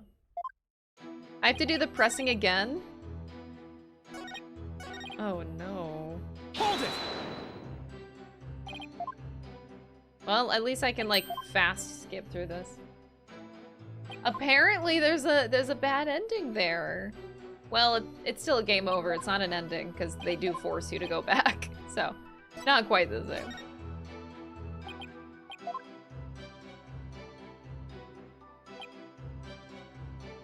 Hold it! What were you doing under that tree? A lack of lateral thinking. That is a politician's downfall. What? That is why, if I'm elected, I promise to think outside the box. The question was, what were you doing under the tree, Mr. Etition? I suppose I can't explain a plebeian such as yourself to understand my grand design. Oh yeah? Try me, oh lord of plebs. Mr. Etition, I believe the court is well aware of your grand political vision. Now, let's have the rest of your testimony, if you please. I can hardly wait for the upcoming election. I really don't want to keep going. This should be it. But like, how is this not it? The window is right there. Uh-huh.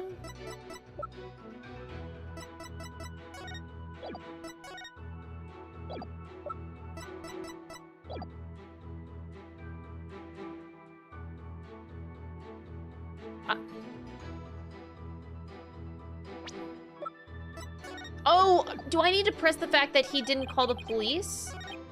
After that? Wait, maybe I need to follow up or something.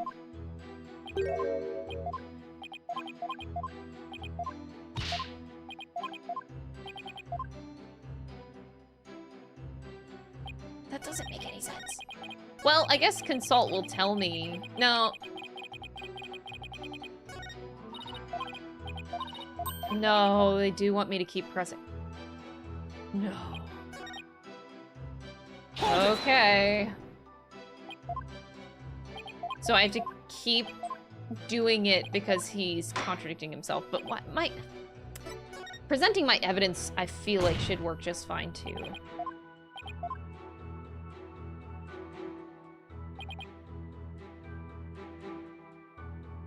Okay, that's why I didn't call the police, because I didn't know that Dr. Buff was dead. Hold it! This has to be it. You had no idea he was dead.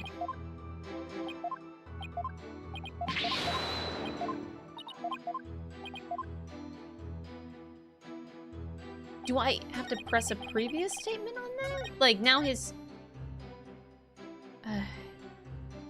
now his statements contradict and, like, what?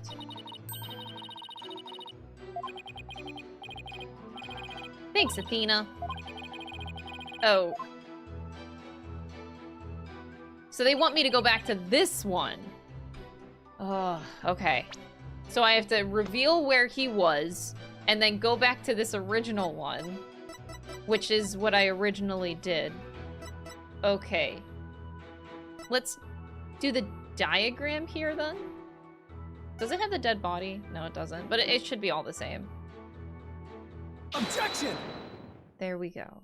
So I just had to go to a different statement. Rather, Mr. Etition, rather than Mr. A Rebel, wasn't there something else that you should have had your undivided attention? Like what? Oh, yes, of course. A politician must always keep his fingers on the electorate's pulse and focus on... Sorry, but you're way off. I am? Would you care to explain, Mr. Justice? If the witness saw Mr. Rebel from his position here, then he should have also been able to see the doctor's body. After all, it was right next to a huge window. I believe you have a point there. With the body that clearly visible to the witness, it's unthinkable that he wouldn't have reported it to the police. Would the witness care to respond? He fell asleep. What? Did he fall asleep? Mr. Attition?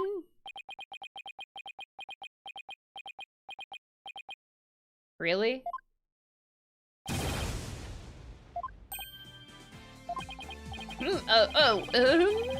There are many sides to an issue. What did I ever do to deserve this? In any case, I'd like the court to acknowledge the inconsistency in the witness's testimony. Mr. Attition, did you really see Mr. Rebel? Yes.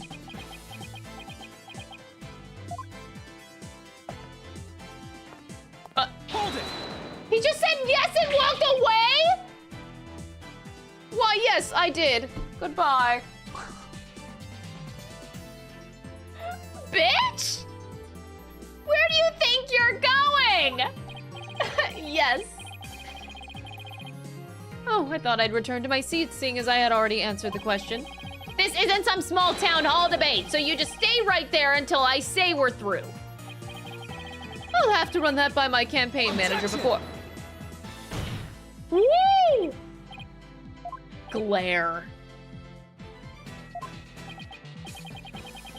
Mr. Attition Wimperson, I think it's time for you to come clean. Huh? So then, does this mean he didn't see Mr. Rebel? As your lawyer, Mr. Attition Wimperson, I advise you to divulge that matter we discussed.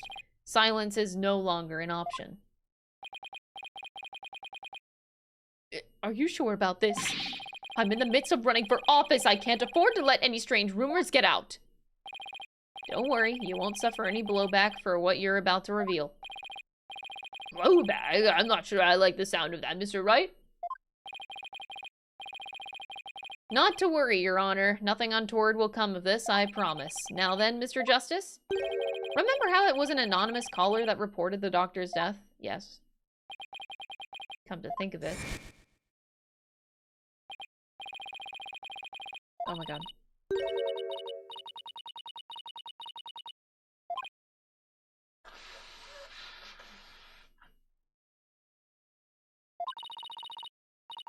It happens now and then. Some people would rather not get involved with the police.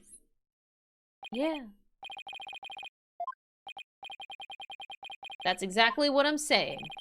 The anonymous source who contacted the police after discovering the body was my client, Mr. Paul Attition.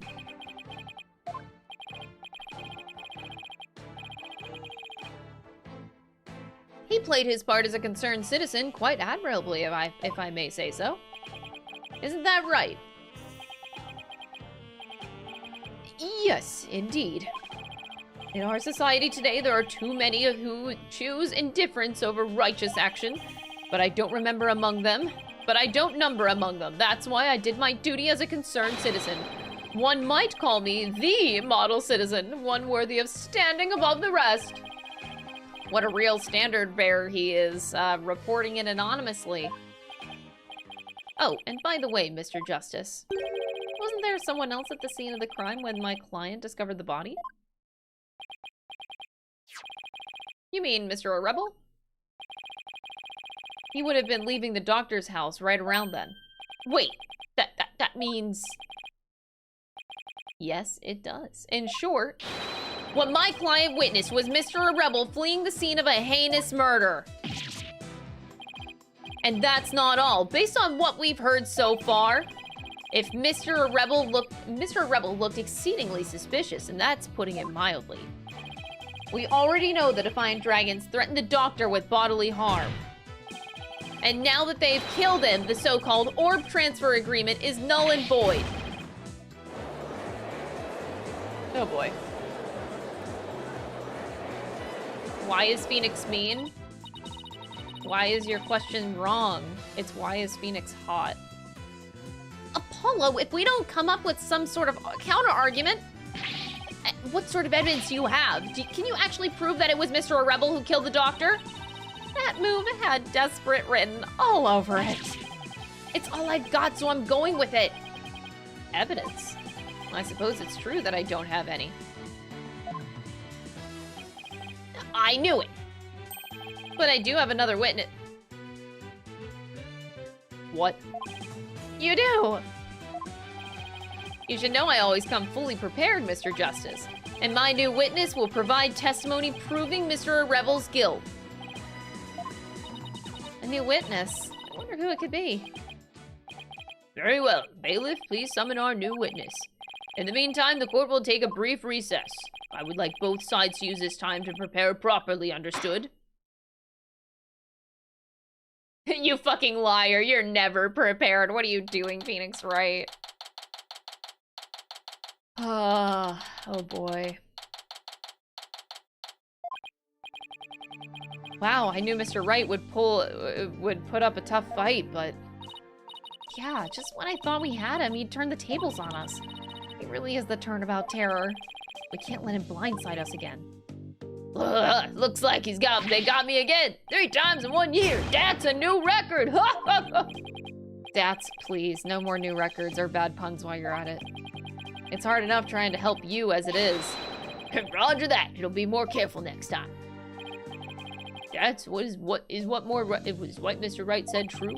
Did you really pay a visit to Dr. Buff that night? Sure did. Can't remember the exact time though. All I know is he wouldn't hand over the orb. Someone put it in his head that we rebels were dangerous. Phoenix is about to update the autopsy report. Thank you for the 100. That's why he threw me out. So the doctor was still alive when Dots last saw him? We'll still have to prove it, though. Better brace yourself, son. The next witness's testimony could make or break this case. Yeah, I know. Hey, where's Trucy? She went to go see her dad. Maybe she's still mad. Or like worried that this trial will create a rift between you two. And that you might then leave the agency. She has an active imagination. Excuse me, the trial will be resuming shortly. I swear to God if Miles Edgeworth is the witness, though. Anyway, I do need to pee real quick, but we're gonna keep going. Wait, I should just make sure. Well, let's go and see what new testimony awaits us.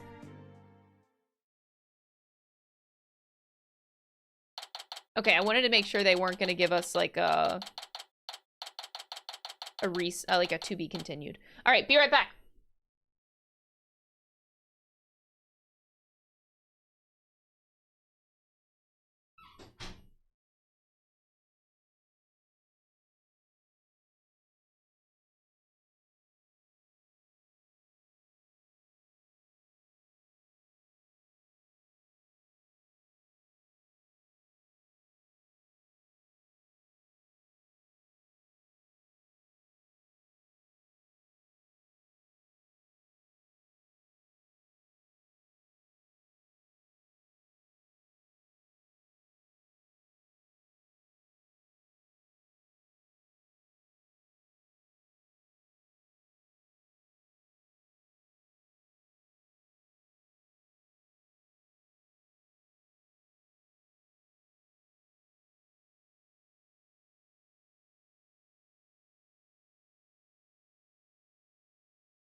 Woo!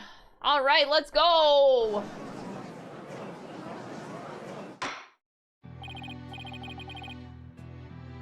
All right, court is back in session. Mr. Wright, you said you had a witness? Your Honor, I would like to call the lone survivor of the doctor's murder to the stand. Wait, he can't mean that Sarge is here? Oh, shit. You mean Dr. Buff's reclusive son? How did you get him to cooperate? Nothing a little persuasion couldn't handle? The poor child only agreed to help if it meant catching the killer. Getting a kid like that to overcome his fear, now that's impressive. This must really be important testimony for the kid to come out in public like this. Very well, Mr. Wright. Please call your witness to the stand.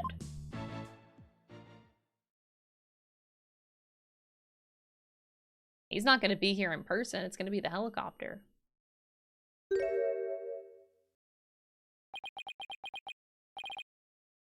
Oh my. Sergeant Buff, at your service, sir. He's here as the drone. Really? Mr. Wright, what exactly is the meaning of this? Past trauma has rendered it impossible for the witness to venture into public. Leaving home was hard enough, and it seems leaving the witness's lobby was just too much.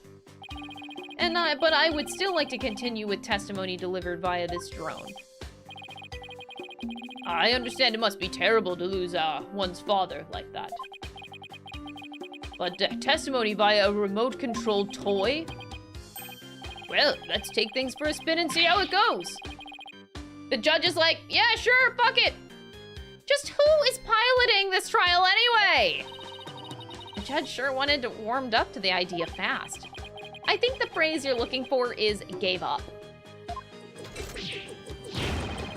You disappoint me, Corporal Justice. Threatening the courtroom, that's a good idea.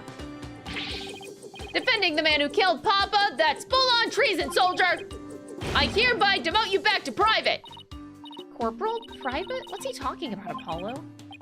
It's a long story. Now then, are you ready to testify, youngster? Locked and loaded, sir, ready to rain down upon the perpetrator. Oh boy.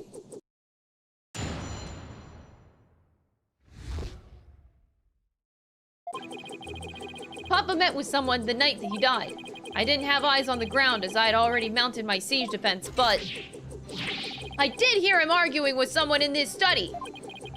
From my window, I saw the one designated dots getting ejected from the premises. After that, the man lingered around the perimeter for some time. He must have regrouped and killed my papa in the study later. I just know it. So he came back later? So he was thrown out, but later returned to commit the murder, did he? Yes, Your Honor. So the man my client saw really must have been the fleeing Mr. Rebel. Objection! Right, you backstabbing no good, I didn't kill no one. It's the enemy! Ready all missiles and fire! There's a war happening in this courtroom! Why is this allowed? Where are the guards, bailiff? Ha ha ha, capitalist pig, I'll turn you into a pork stroganoff. And that's just a taste of my ultimate anti-swine weapon. What the fuck? Whoa, it fires missiles? Yes, sir. Well, the witness is all yours, Mr. He doesn't care. Dude, we just had a war in a courtroom and he just does not fucking care. Civil case, more like civil war. What the fuck is happening?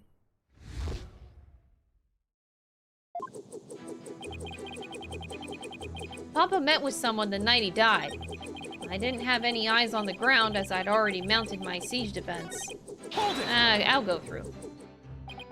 Your father met with someone? Could you be more specific? No, I was in the middle of crucial defensive siege operation. Right. You're referring to how you don't leave your room, correct? You never know where the enemy might be lurking outside the siege perimeter. What about, you know, school? Oh, I don't go to boot camp, I'm a soldier. A sergeant doesn't associate with rookies still too green to fight. With a kid like this, I bet Dr. Buff won't be getting any rest in the afterlife either. It was very brave of you to come to the courthouse today. But what was it that you said about a siege defense? Oh, that, well... Hold it!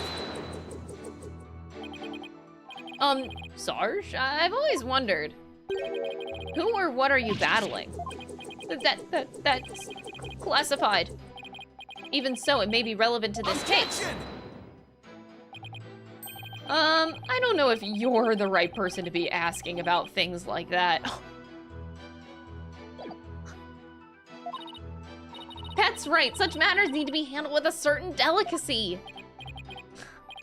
I guess curiosity got the better of me. You're all talking, no action, soldier! Out on the battlefield, it ain't the number of pretty words in your repertoire, but the number of bullets in your gun belt that count. Easy for you to say, you're the one with all of them. Would the witness please tell the court what he saw and heard that night? Mm-hmm. Hold it! What was the argument about? I heard things like, where's the orb, and are you Defiant Dragons really criminals? It sounded really volatile, like a war might break out at any second. The two of them had an argument when Dats came to get the orb. Did you see or hear anything else? Yeah, I heard them arguing, and then silence.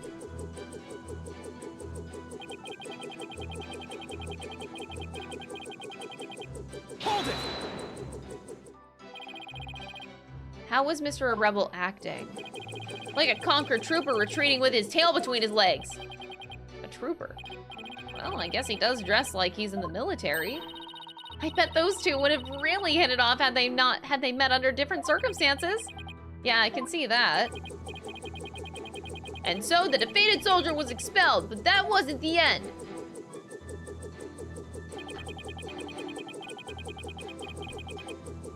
After that, the man lingered. Hold it! That does seem very suspicious. He kept hiding behind trees and telephone poles and stealing glances at our house. He couldn't exactly leave without the orb. I bet he was angry that he'd been kicked out.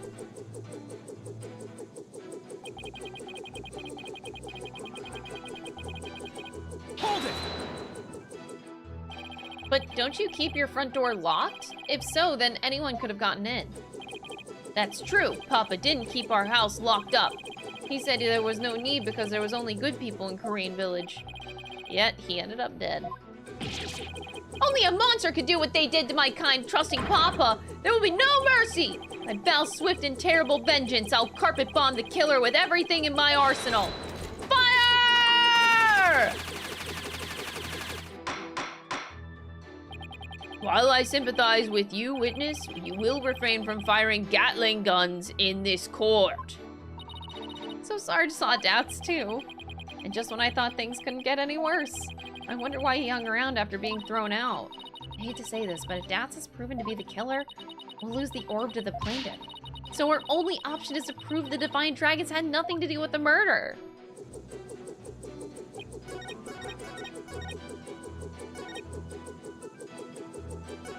After that, the man lingered around the perimeter for some time. Okay, what evidence do we have again? I agree to hand over the Founder's Orb to the Defiant Dragons if I will come to no harm.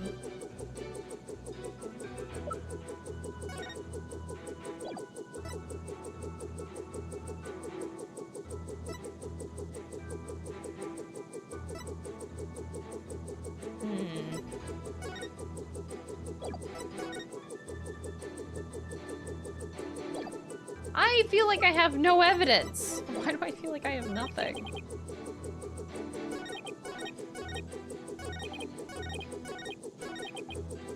Papa met with someone. I didn't have eyes, as I'd already mounted my siege. I did hear him arguing.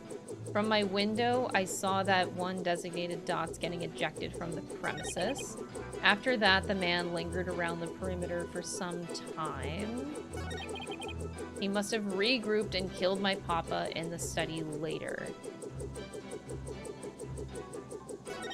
I think it's either one of the last two statements.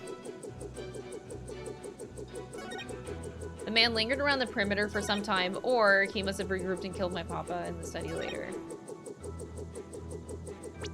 But I feel like I have no evidence. This is from eons ago. You have, like, poor eyesight. You have moss. We didn't even get to this shit.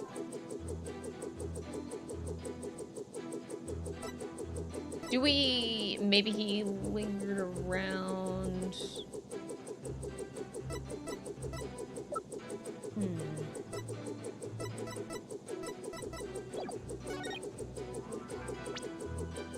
I really have nothing. Objection! Really? Oh, God. I have nothing. I'm looking, but what am I supposed to see? Oh, as your boss and mentor, here's a bit of advice. Never present evidence before you have a good grasp of the situation at hand. Damn, Phoenix Wright is definitely sure one to give advice like this, isn't he? Boy! Phoenix Wright. Alright. There's only one window, though. They would have seen each other, no? Seems wild to me.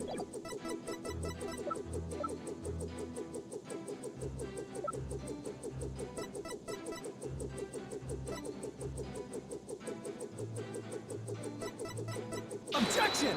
I'm just throwing out bullshit right now. Oh boy. I know, right? Phoenix is the one saying that. That's the kicker.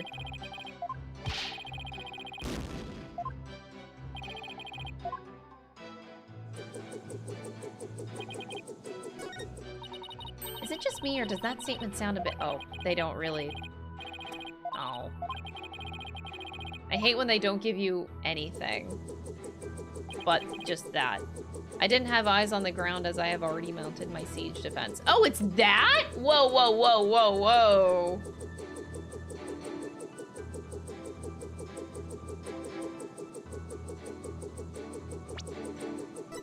Are you talking about your own helicopter? Objection! Oh my god.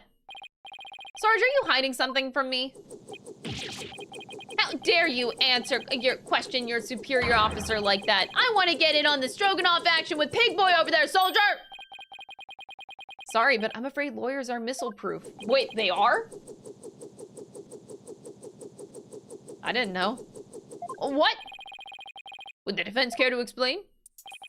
It's simple, Your Honor. Just as he is able to see what is happening in court right now, Sarge was able to see what was happening in the study then. With his cherished drone, of course. Oh, now that you mention it. And to think the answers were right before our eyes this whole time. Sarge, you were perfectly capable of patrolling the study that night, so you must have seen something. Oh, God. I'm hit. Oh, he's leaking. Oh, no. What is this strange new weaponry you're using against me? Courtroom warriors don't use guns or missiles because evidence is our weapon of choice. And the... evidence is our weapon of choice, and I'm having flashbacks to me watching, like, Phoenix Wright in that fighting game you guys showed me yesterday. Actually using evidence as weapons in the fighting game. And the evidence has exposed your bald-faced lie. My truth bomb, Sarge, has stripped your defenses bare. A truth bomb? No! Mayday, mayday, I'm going down! Oh no. He's dead. Oh my, are you all right? Evidence, never have I seen such fearsome ordnance. Tell it to us straight, Sarge. After all, you want to help your father, don't you? Papa. Yes, you want to find out who killed him, don't you? So please, tell us what you saw that night. It's not what you think. I didn't see anything, I swear. You sure? You seem awfully stressed for someone who didn't see anything. Oh God.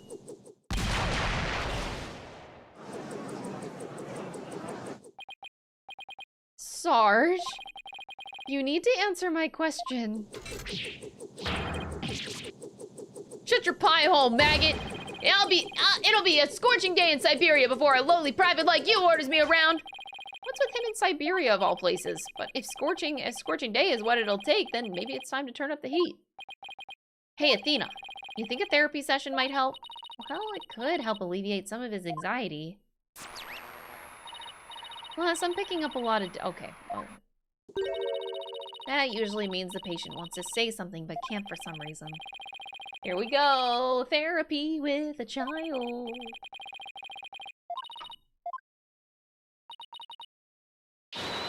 I believe I can be of help here. It'll help the witness with his anxiety, maybe even enough to testify. And by all means, please bring the poor child out into the light of day. Oh, but I assume this will be all right with you, Mr. Wright? Why not? It's not like we all haven't been through this before. What are you butting in for, lady? There isn't a place on the battlefield for you. I beg to differ, Sarge. This G.I. Jane's always ready for a fight in the courtroom. And wait until you see what I've got in my arsenal. Analytical psychology. With it, I'm going to blow a big old hole in the armor that you've built around your heart. Poor kid. First evidence, now analytical psychology. Where are these WMDs coming from? Oh, well, if it's a battle you want, bring it on! You may have started this war, but I'm gonna end it! Corpse woman, Sykes! You got it, Sarge. Time to seek out the agony buried deep in your heart. Here we go.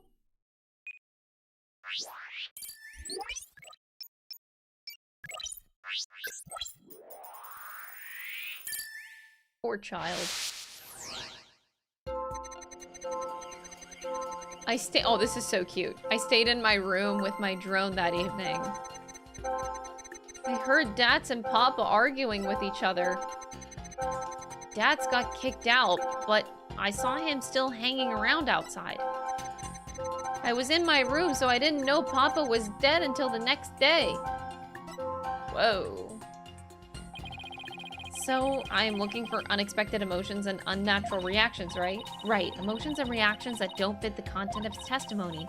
When you find one, make sure you point it out to me. Also, remember not to view his emotional reactions in isolation. Sometimes it's important to see how they change from one statement to the next. Okay, I'll give it a try. So, he's just always depressed, which, mood. And then he goes from still being sad to being shocked or surprised. And then his sadness grows further? He's really sad now. Wait a second. Wait, what? Both of them grow after that. The shock and sad go up. He's very distressed. And then for some reason the shock goes down? Okay, I'm gonna point out that. Got it! I don't know, it's weird. Never happy. Yeah, that's strange. You reacted with shock when you discovered your father's body, yet you weren't nearly as shocked than you were when you saw Mr. Rebel. Normally, you'd expect the death of one's father to be much more impactful. Enemy fire! Direct hit! That is strange. I wonder what it could mean. Well, we know he wasn't as affected by his father's death as he should have been, and I think I know why. Sarge, you weren't as shocked at seeing your father's body as seeing Mr. Rebel because... Wait, you weren't as shocked at seeing your father's body as you were seeing Mr. Rebel. Because...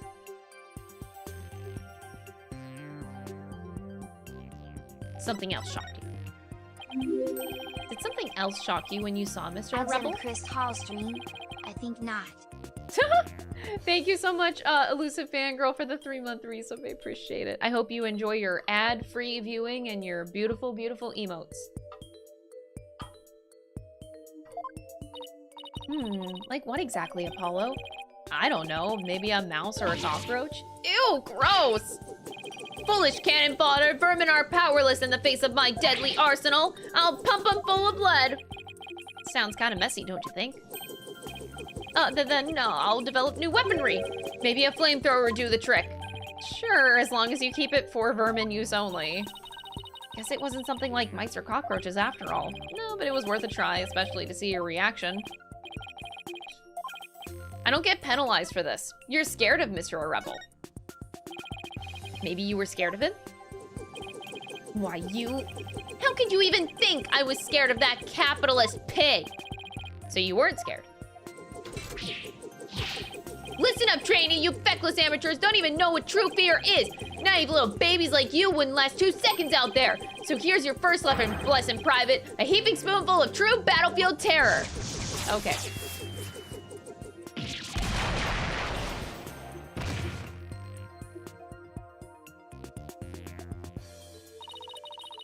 I think that means you were wrong, but there is no need to look so bitter about it, Apollo. That was some bitter medicine. Oh, the aftertaste of failure. Yeah, but I don't get penalized for it, so... Oh, no! Oh, wait! Fuck. I did the wrong one.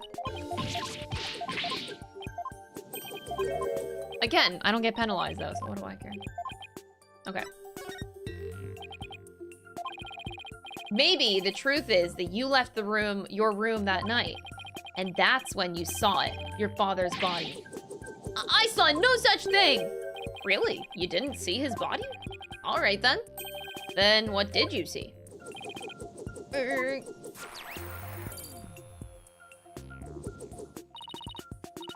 Look, Apollo, we've lost some noise. Just as I suspected, he really did see something. Sarge, please, tell us what you saw. But...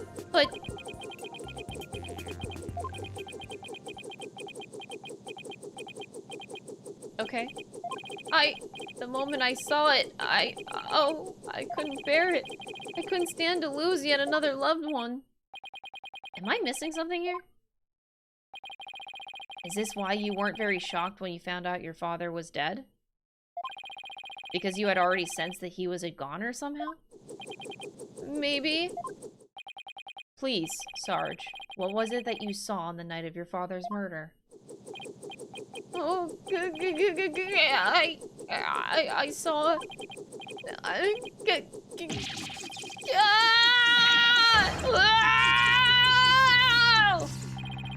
What's happening?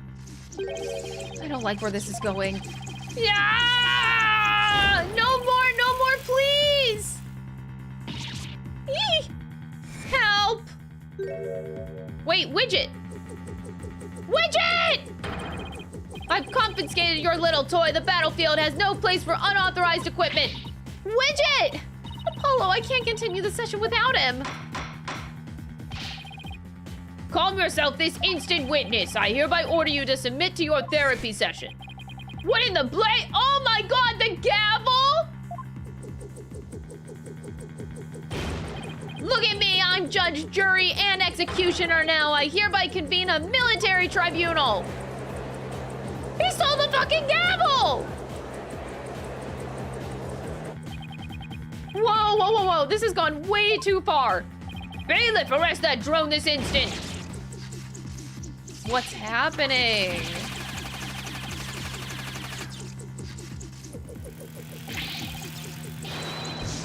Fire!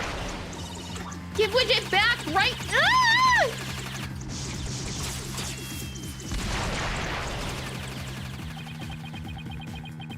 Ah! Oh my god.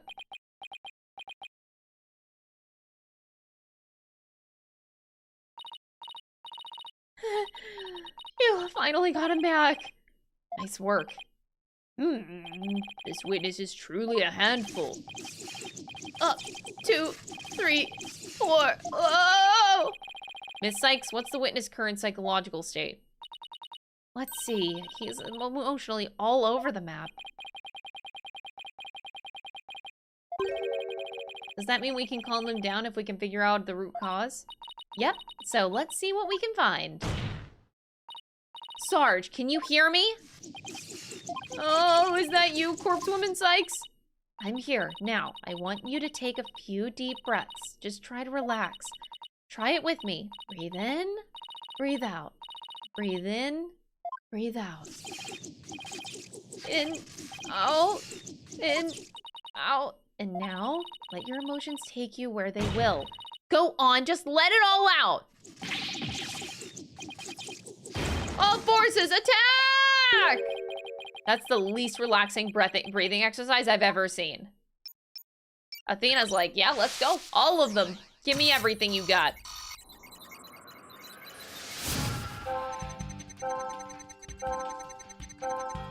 Dads was still hanging around after he got kicked out when I heard more fighting and I got worried about Papa. So I left my room, but suddenly I got dizzy and passed out.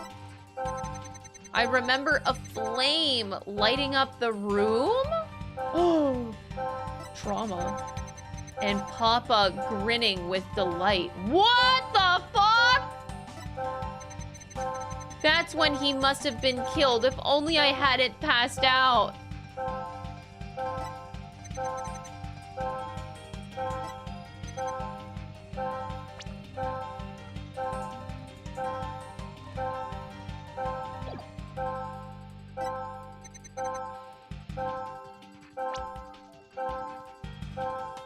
Got it! Flame your trauma. That's it. Sarge, you were overcome with shock and fear when you saw those flames, weren't you? Was I? Yes, just 6 months ago. You and your mother were caught up in an arsonist blaze, so it's no wonder you would be extremely scared of fire. Yes, that does make sense. And maybe, just maybe, your subconscious fear of fire was what caused you to withdraw from the world. What do you mean, corpse woman Sykes? In the outside world, you're bound to come across all sorts of fire. Candles, cigarettes, heck, even the grill at a diner. Even if it's not that often, just the idea that you might see them grew bigger and bigger until you couldn't shut it out. I think you might be onto something. Candles, cigarettes, just thinking about them sends a chill down my spine. Wow, the things I take for granted. Now I see, I was afraid of the fire. Strange, I didn't even realize it myself. After that fire, Sarge, can you tell me what it was burning? Just stay calm and maybe something will come to you. Oh, I'm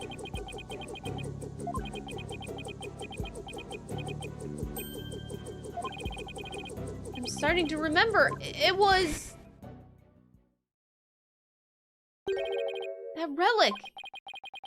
That relic Papa was studying. It was on fire. The orb was on fire. It's still kind of fuzzy, but yes, the orb was burning right in front of Papa. And there in the flames was Mama? Oh God.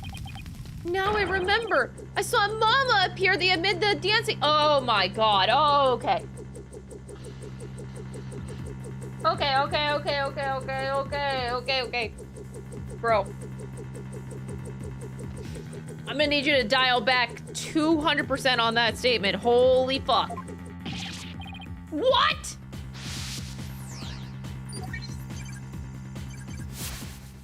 Oh, Jesus Christ. Oh, Jesus Christ. Oh, God. What the fuck?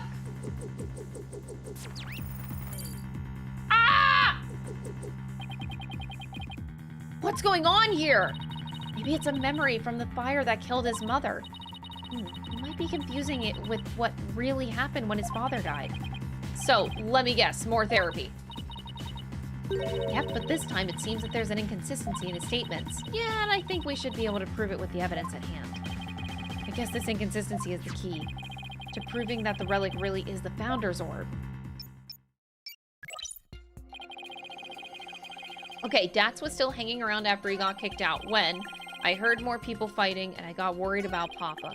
So I left the room, but suddenly I got dizzy and I passed out. I remember a flame lighting up the room and Papa grinning with delight. The relic was on fire and I saw Mama's face and oh my God. Holy shit. That's when Papa must have been killed. If only I hadn't passed out.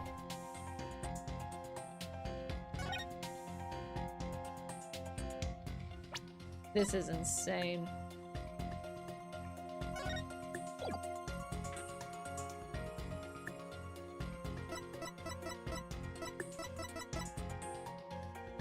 The doctor hid it in the ruins before his untimely death.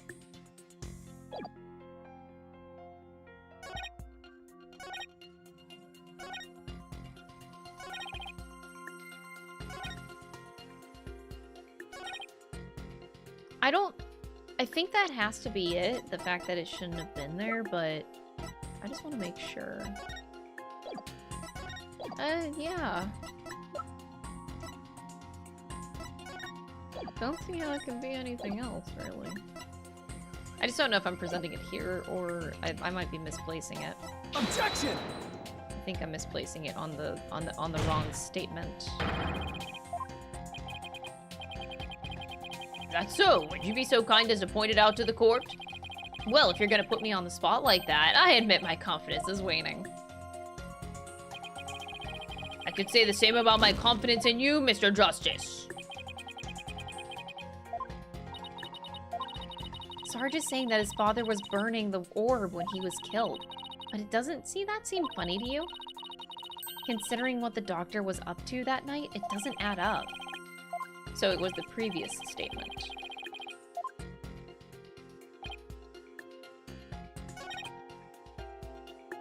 No, that can't be the previous statement.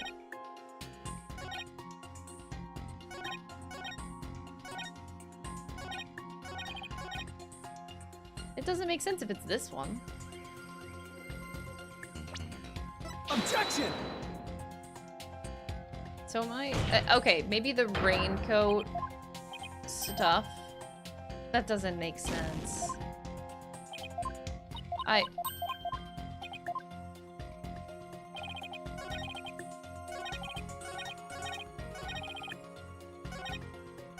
The relic was on fire, and I saw Mama's face. So...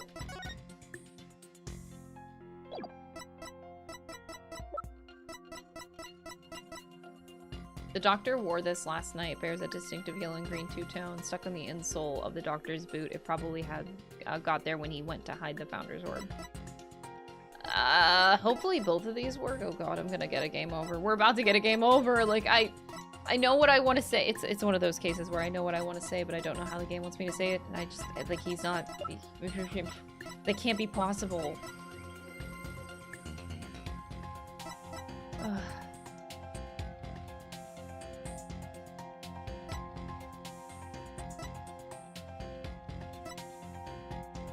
This one's more specific in the description, so it works in my favor.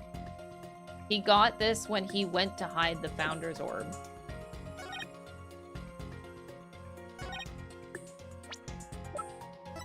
Objection! No, we're dead.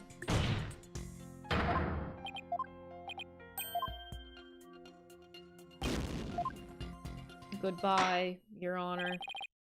Maybe the research notes? Trying to think of what evidence they would want me to say that with.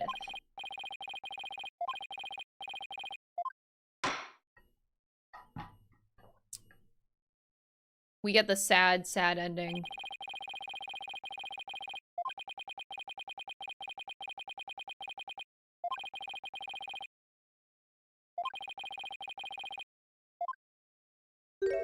Poor Phoenix. I think the fact that he looks sad in this moment means something.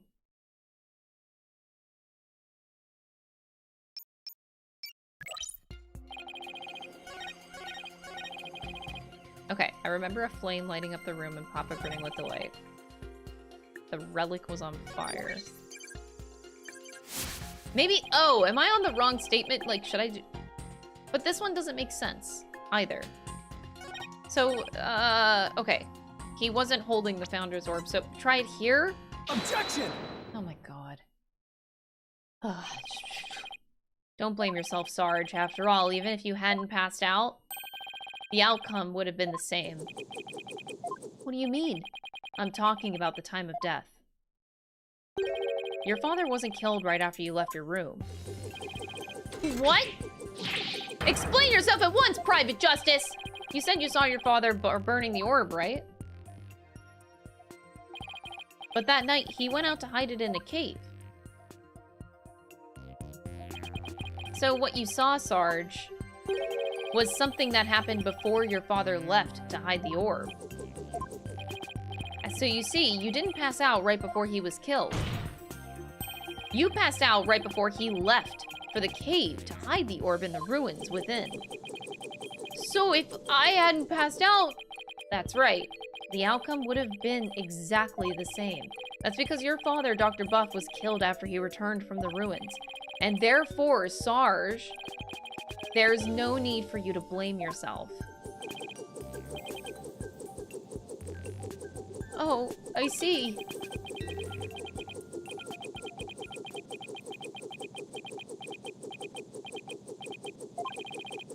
Private Justice, can you really say I bear no blame in this? Why do you ask? Because the truth is, if I hadn't engaged in my siege defense, Papa would still be alive. Oh, no! Papa wished nothing more than for me to lead a happy and healthy life. That's why he quit his job and moved us out away from the big city. Oh! But even then, I didn't have the courage to set foot into the outside world. And in the end, I failed to make Papa's wishes come true. Be right back, crying in the club. What the fuck?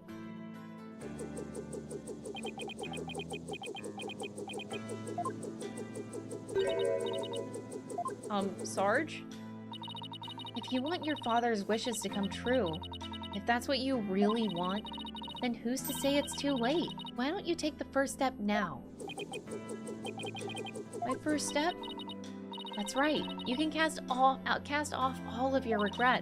You can stop standing still and start moving forward. You have the power within you. I know from experience. I know what it's like to feel like you do. But only you can decide to take that first step.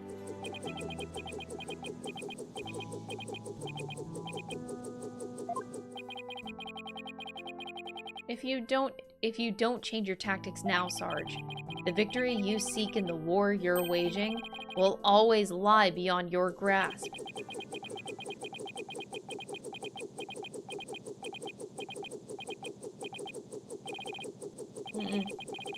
I think I understand now. I've made up my mind. As of this moment, I will suspend my siege defense indefinitely. Oh?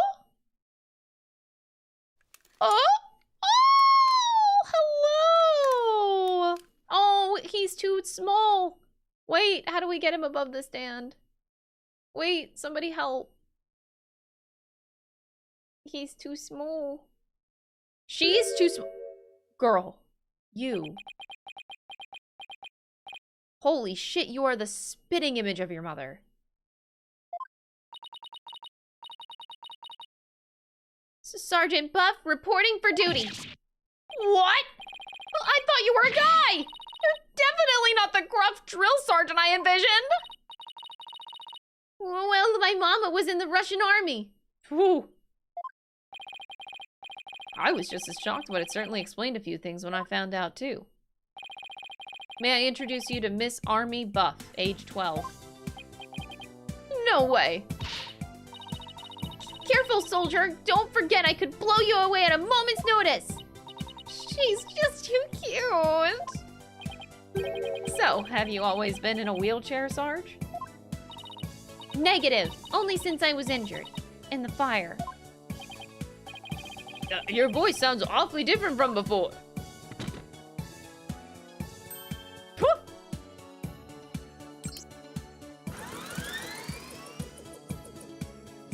Oh my god, she's so cute. My drone features a voice modulation device. It's just one of my army's many technological marvels. Well, you fooled me. I thought some 20-something military fanatic was at the controls. If it's all the same to you, troops, I'd like to continue my testimony. I just remembered something. It's as crisp and clear as a trumpet at roll call.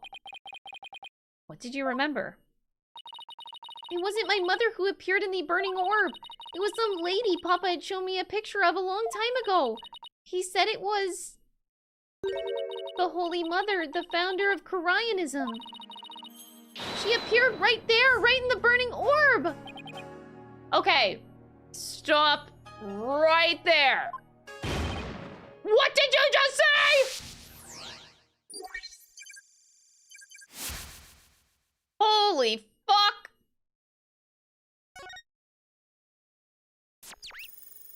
Well, now we know it's the Founder's Orb. There we go. The Holy Mother of Kuraianism was in the burning orb? What does that even mean? I have a bad feeling about this. This means that Phoenix Wright lost. Could it be? Could this explain what Sarge means by the Holy Mother appearing in the burning orb? Take that! Dr. Buff's research notes? What do they have to do with this? Look at this. The burning orb, the appearance of the founder. This part points to both. Take that! There's a legend about the orb involving a mysterious riddle, and this song, in turn, is said to contain the key to solving it. If the legend is true, then I believe the answer lies in this part of the song. Offer thy prayers as fervent as fire, only then shall the Holy Mother return. Well, anyone else see where I'm going with this? It's the Founder's Orb. Prayers as fervent... you're supposed to set the orb on fire.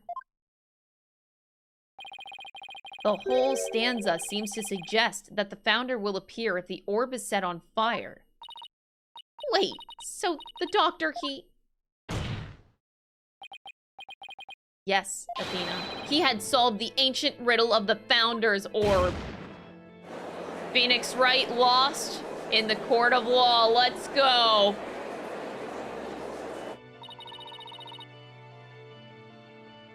Papa was a great psycharchaeologist, so I believe in him.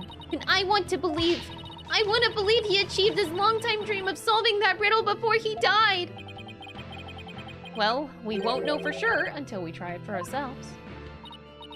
Yes, do it, Private Justice, please. I want to see what Papa was searching for with my own eyes. The plaintiff must object to this. Objection! Oh! The plaintiff will stand down and be quiet. Woo! Objection! Oh, shit! Woo! You don't have the right to set a precious relic like that on fire. Oh, but I do. All I needed was Sarge's permission, since we still don't know if this treasure is the Founder's Orb or the Crystal of Ami Faye. Any ownership rights the Doctor had now belong to his daughter. Ooh! Therefore, you have absolutely no right to stop us. Got him, Phoenix Wright. Very well, Mr. Justice. Never thought I'd be saying this, but you may burn the evidence. All right, here we go. Spicy in this courtroom. Oh my god, so 3D, so 3D, so 3D.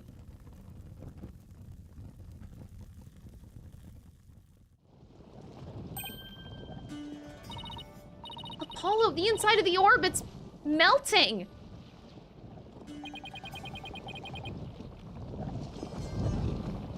That is so creepy.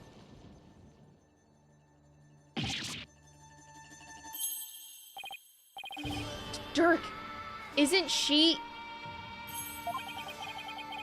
Her garb leaves no room for doubt. It's the Founder herself. Face and all. I don't understand. The greatest of taboos in Kuraianism is the depiction of the Founder's face. Yet here it is. Hidden within this orb. Wow. That's pretty cool. Sorry, Mr. Wright, but as you can see, the issue is crystal clear. This figure is the Holy Mother, founder of Kurainism, and based on that, this must be none other than the Founder's Orb. What are you objecting to? Be that as it may, Mr. Rebel still may have killed the Doctor. If so, it would render the orb transfer agreement null and void. Don't play dumb, Mr. Wright. The truth of the matter has already been proven. Dr. Buff wasn't killed right after Sarge saw Mr. Rebel. It happened after the Doctor came back from hiding the orb. And you've got no proof that Mr. Rebel was still around at the time. Phoenix Wright going down. Your claim that the Defiant Dragons were behind the crime doesn't hold water. And that means that the orb transfer agreement is still perfectly valid. Admit it, Mr. Wright. I just burned your whole case to the ground. Oh. No! Oh god. Phoenix is fucking dead. Phoenix is cooked. I won? I actually won? Mr. Wright, would you care to respond? Respond? I don't think so. Wait, did we just win? Did we actually just beat the turnabout here, Terror? You're amazing, Apollo! Don't just stand there, right? Do something. Well, I don't think there's any digging out of this hole. Mr. Attition Wimperson, I think it's time for your concession speech. I have proven beyond a shadow of a doubt that this is the Founder's Orb. The facts don't lie, but you obviously do. How's that for a campaign slogan? Why, you contemptuous peasant. I think this is a good time to wrap up this trial. If both parties have no further objections, I will render my verdict. No objections here, Your Honor. No. Hold it. Who said hold it? Oh. You can't do this. The crystal is mine. I'll lose the election if I lose that crystal. I'm sorry, but there's really nothing more I can do. You haven't forgotten about our little chat, have you? Oh god, he was blackmail.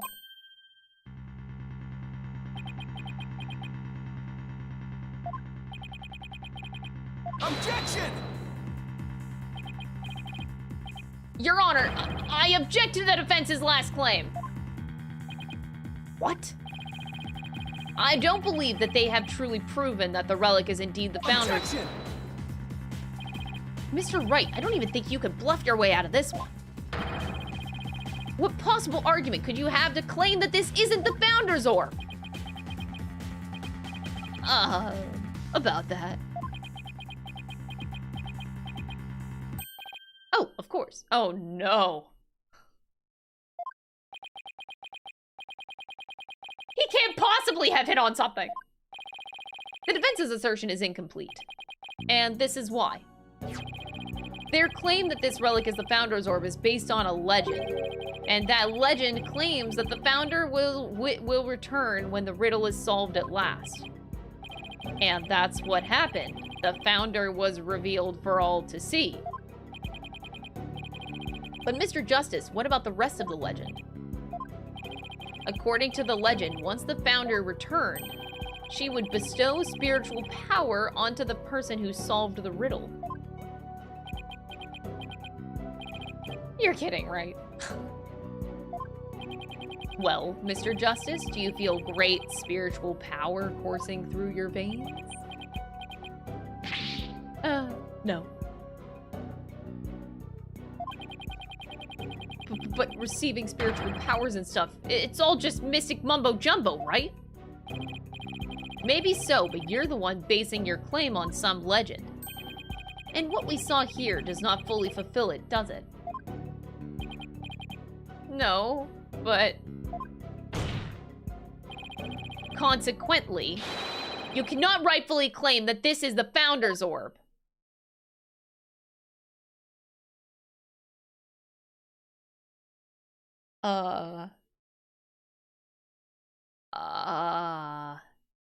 Judge, give us a W. What's gotten into him? Why is Mr. Wright doing this? Blackmail, baby. It would appear that Mr. Wright has lost a few of his marbles. That couldn't be further from the truth, Your Honor. In any case, I believe this is a good time for a recess. Both sides will have 20 minutes to prepare. I ask that all arguments be ready by then. And Mr. Wright, do you do well to wash up and find your missing marbles by then, too? Yeah, we just gotta get those marbles. What is happening?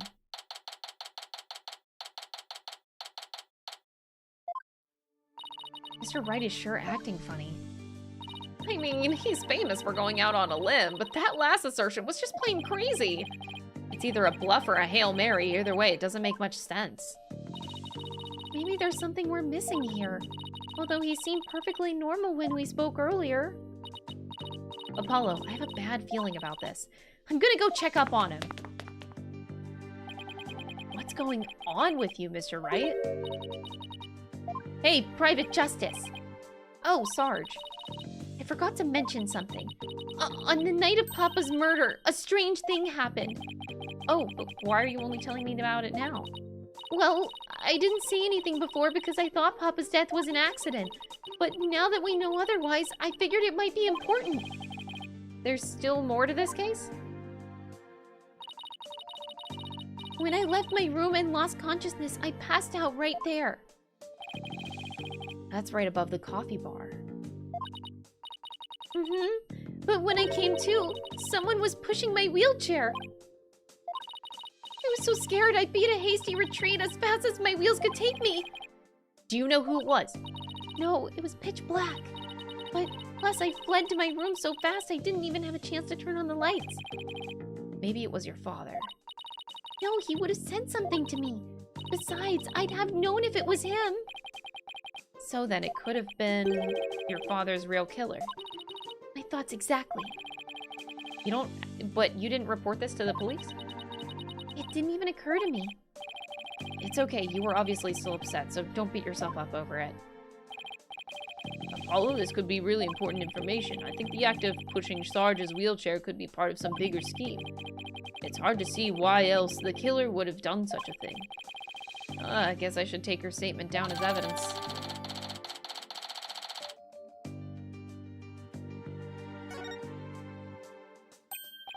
Welcome back, Athena. What's with the long face? How'd it go with Mr. Wright? What should I... Athena? Sorry, he zoned out there for a sec. The recess is almost over, so let's go! What was that all about?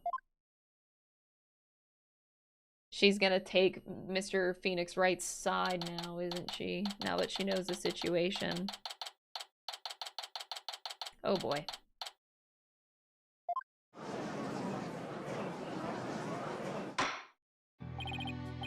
Court is once again back in session. Now, Mr. Wright, about that last objection you raised.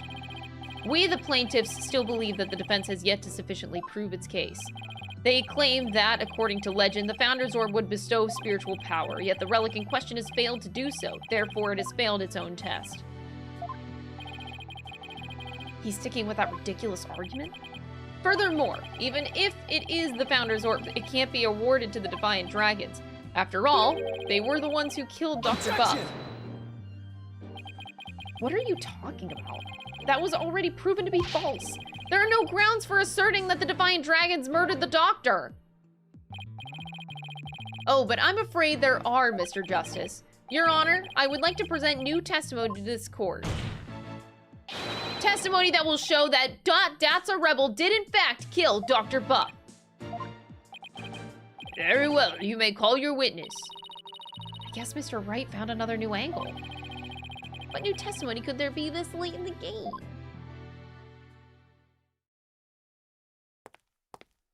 Oh my god. Please kill me. Fellow citizens, it is I, politician, the once and future representative of the people. She's not him again. My client divulged new information to me during the recess. He remembered something he saw, you see. Something crucial to this case.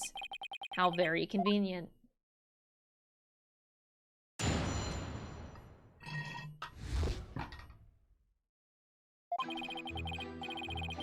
It was around 11 at night, and I was out on the mobile meet and greet around the village. That's when I saw Dr. Buff being murdered from outside his study window. Woo. Woo. Mike, thank you so much for the 6-month resub. Appreciate it. Mr. Rebel snuck up from behind and struck him on the head. His weapon of choice? A suitcase. What? A big, strong man like him could easily swing a heavy suitcase into someone's head. Wow. You saw the murder as it happened? And you're just telling us now because... I saved the best for last. It's a tactic known to all the politician greets. The murder weapon was a complete mystery, but my client's eyewitness account has finally brought it into light. According to the autopsy report, Dr. Buff was struck in the head by the corner of some object. I suppose that could very well be the corner of this suitcase. Eyewitness testimony isn't the same as hard evidence. Oh, I wouldn't worry about that if I were you. What's that supposed to mean? We have physical evidence too. A luminol test revealed. Really? No. You...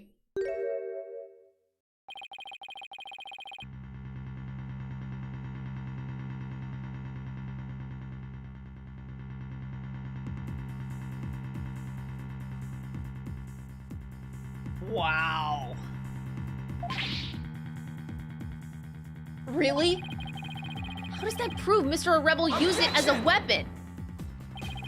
You should know the answer to that, Mr. Justice. Since you know as well as I that the suitcase is covered in his fingerprints. I forgot we dusted it right in front of Emma.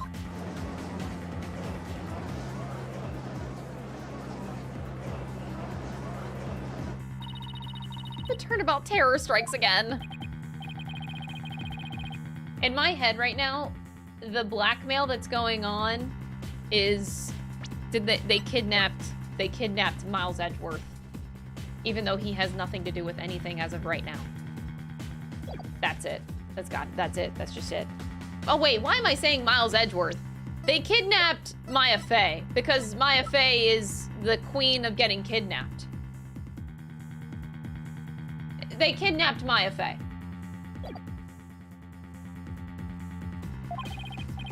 Nevertheless, you may proceed with your examination, Mr. Wright. But where is Edgeworth? Yeah, that's why I first mentioned Miles Edgeworth, because they said that they saw him in Kurain. Like, that was weird. He was just there, and then all of a sudden, we never saw him.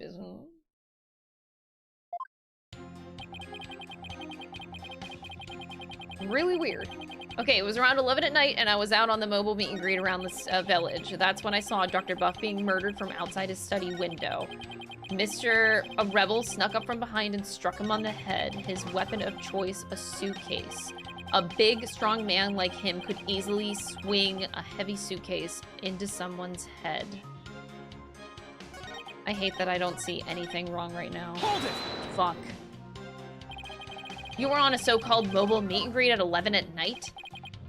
That's right, it's the perfect time because everyone is at home. You should have seen how the villagers' eyes teared up when they heard what I had to say. With tears of frustration, no doubt. You weren't riding around in your pelican? That's right, some village idiot reported me to the police. I've been banned from using it after dark. No wonder, what with all the noise he makes. So, what exactly did you see then? Hold it! Sounds like you witnessed something rather shocking. Indeed, I didn't even believe it at first. I mean a vicious murder in Kurain. There haven't been many murders there, I take it. If I'm elected, I promise you that such a terrible tragedy will never happen again. A vote for me is a vote to banish murder forever from our beloved Kurain village. Yeah, good luck with that.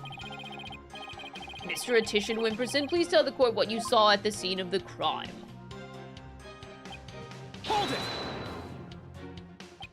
He snuck up from behind? So you're saying that the doctor never even realized Mr. Rebel was there?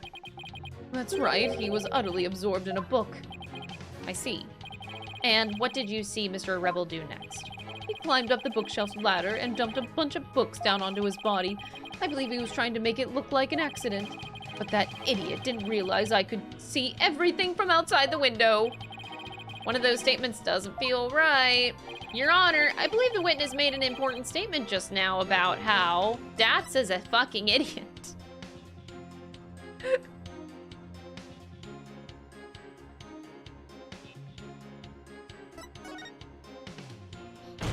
I should have said it. I should have said it, but I can't. The doctor was reading a book at the time of the murder. That's vital testimony. Very well, the witness will please add that statement to his testimony. The doctor was standing in front of the bookshelves, absorbed in a book. I actually don't know if that's the right one. It just sounded the most correct. Oh, that is actually so creepy. Stop.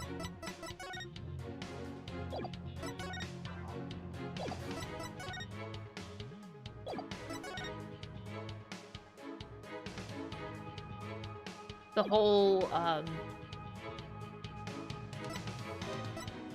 feel like that's gotta be it. Because the ladder, I think that's a dead end if I do that at least. Ah, shit, I didn't mean to go back twice.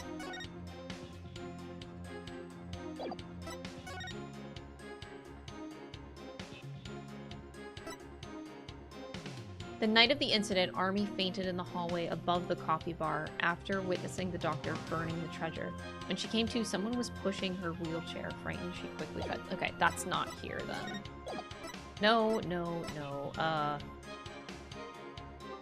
Oh, the fact that he can't read without his glasses and they were not on his face at the scene of the crime, right? Oh, yeah. He can't be reading without his glasses. Objection!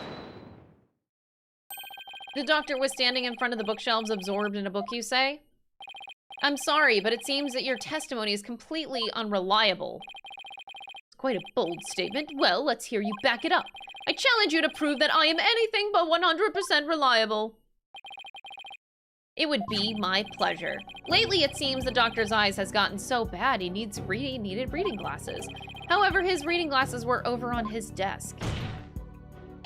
So you see, there's no way he could have been reading in front of the bookshelves. I'm sorry, Mr. Etition, but I'm gonna have to ask you to explain this discrepancy to the voting public. You what? I'll explain it, you lowly cur. I simply made a mistake, you see.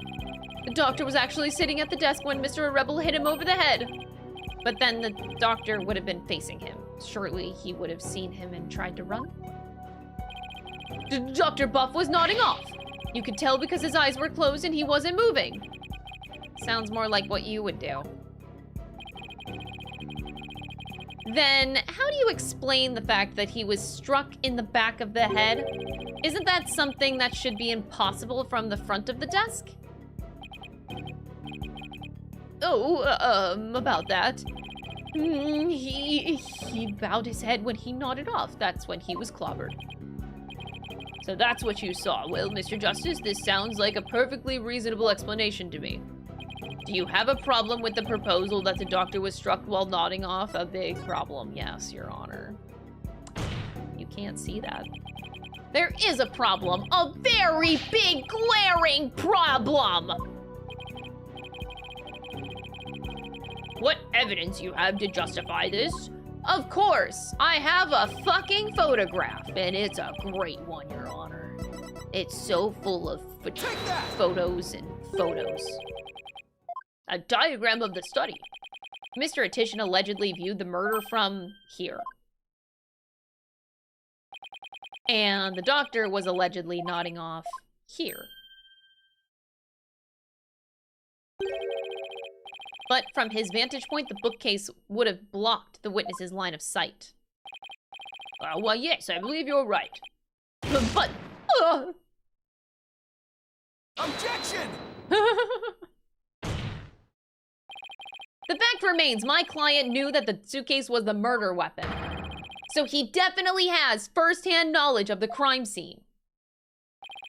I'm afraid I have to agree with you there, Mr. Wright. But then we have to ask ourselves, from what vantage point did he see the murder? What are you insinuating, Mr. Justice? From what vantage point could Mr. Etienne Wimperson have seen the dozing doctor? Once we determine that, I believe we'll finally see the truth behind this incident.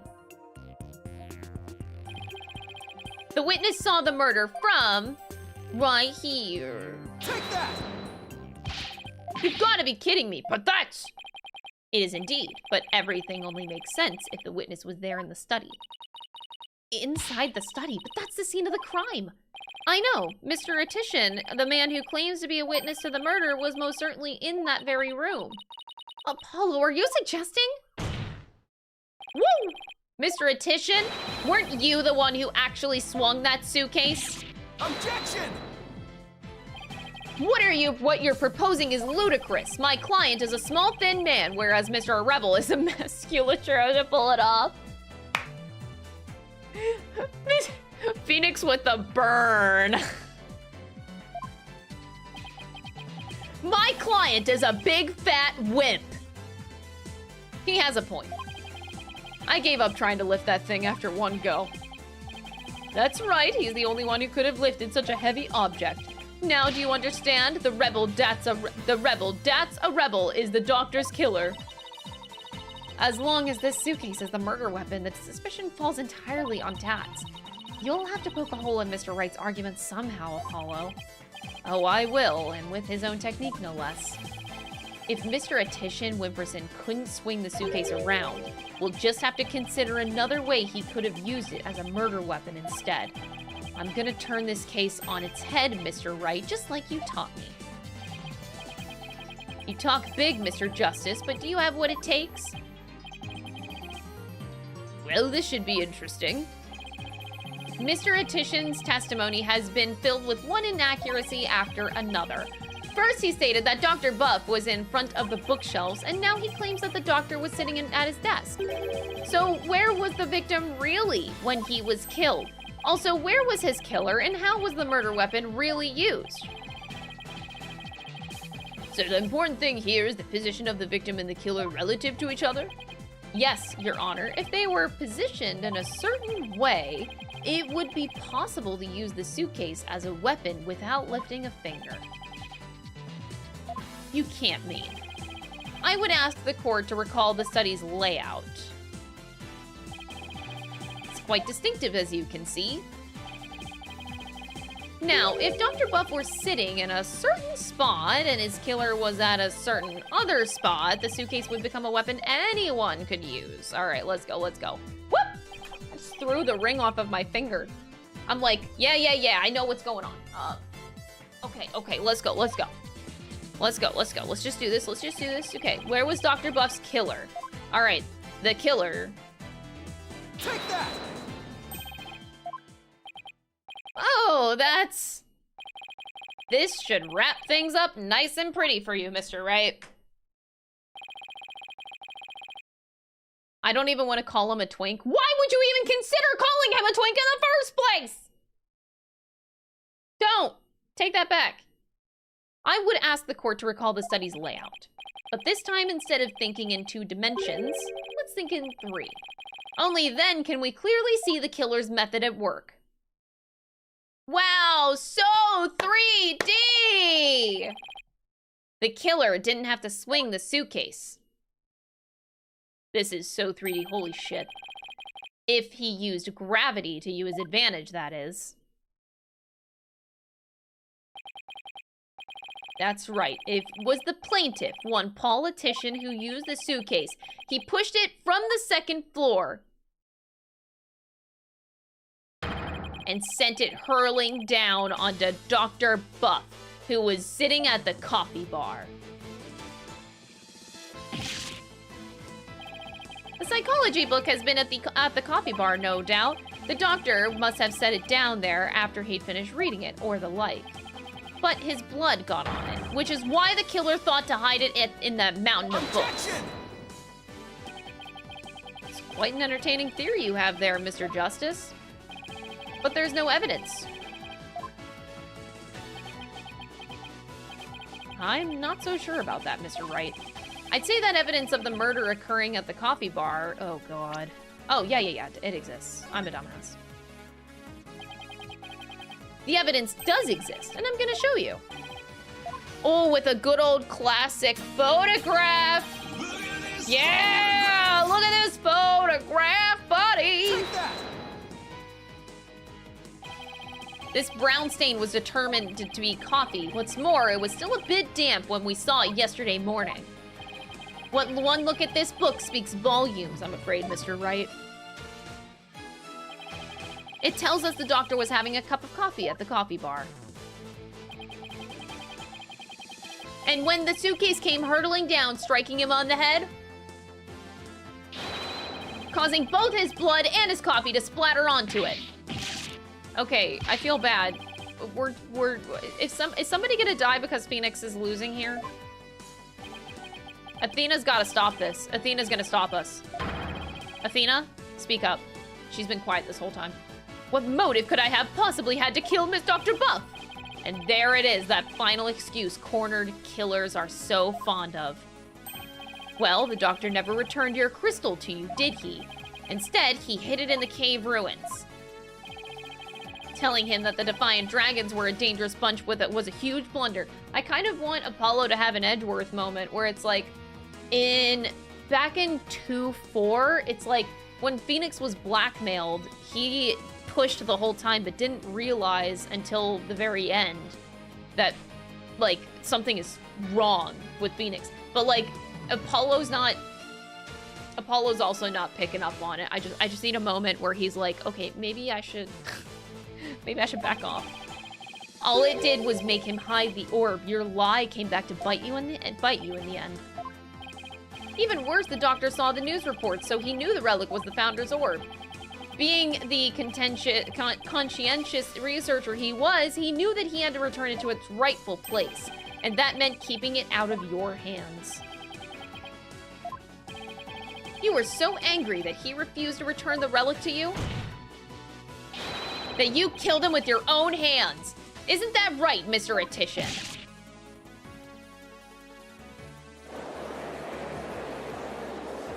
Phoenix is dead. Hold it! Phoenix. Apollo! Please don't accuse my client of murder.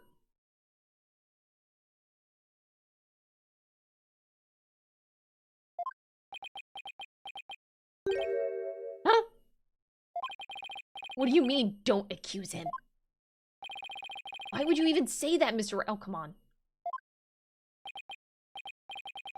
Just use a couple brain cells, Apollo Justice. What I meant was, he's a promising politician with a bright future ahead of him. It's in our nation's best interest to avoid burdening him with the taint of a scandal. Say what?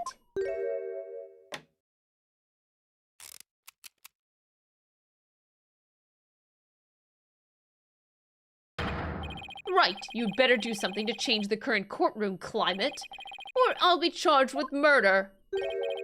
And you know what will happen to... Oh no. Oh no, Maya Faye's kidnapped again. Oh no. Oh no, it's gotta be Maya Faye kidnapped again! Dude. Okay, Miles Edgeworth has seen this again. He has seen this happen once before. He's gonna storm in the courtroom and be like, bitch, I got him. Like, police got him, confiscate, we got Maya Faye, she's fine. And then Miles Edgeworth is just gonna save the day because he knows. Right? Right, yes. Yeah. What's he talking about? Well, I can ponder that later. For now, Mr. Wright, you can't possibly believe that Mr. Rebel is the killer. Are you really gonna send an innocent man to prison? I thought you were better than that. Death, taxes, Maya being kidnapped. God damn it. Well, Mr. Wright, answer me.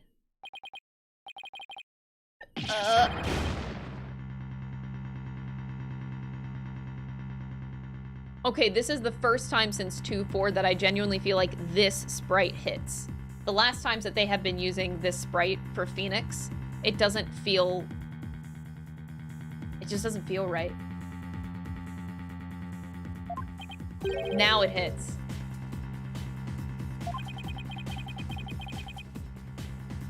What in the world's going on here? If you won't say anything, then... Alan gifting a sub to Jargon for the bomb-and-ass first comment. Hell yeah. Welcome to the stream. Apollo, wait! Not you too, Athena. It's just... I wasn't sure whether I should say anything, but...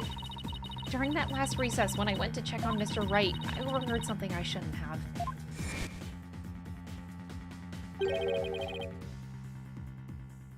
It's always Maya.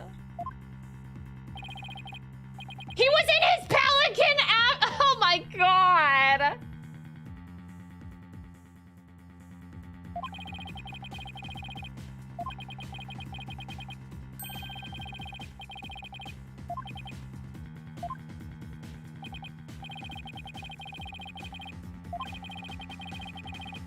Get my hands on that relic. I must deliver it to my benefactor at all costs.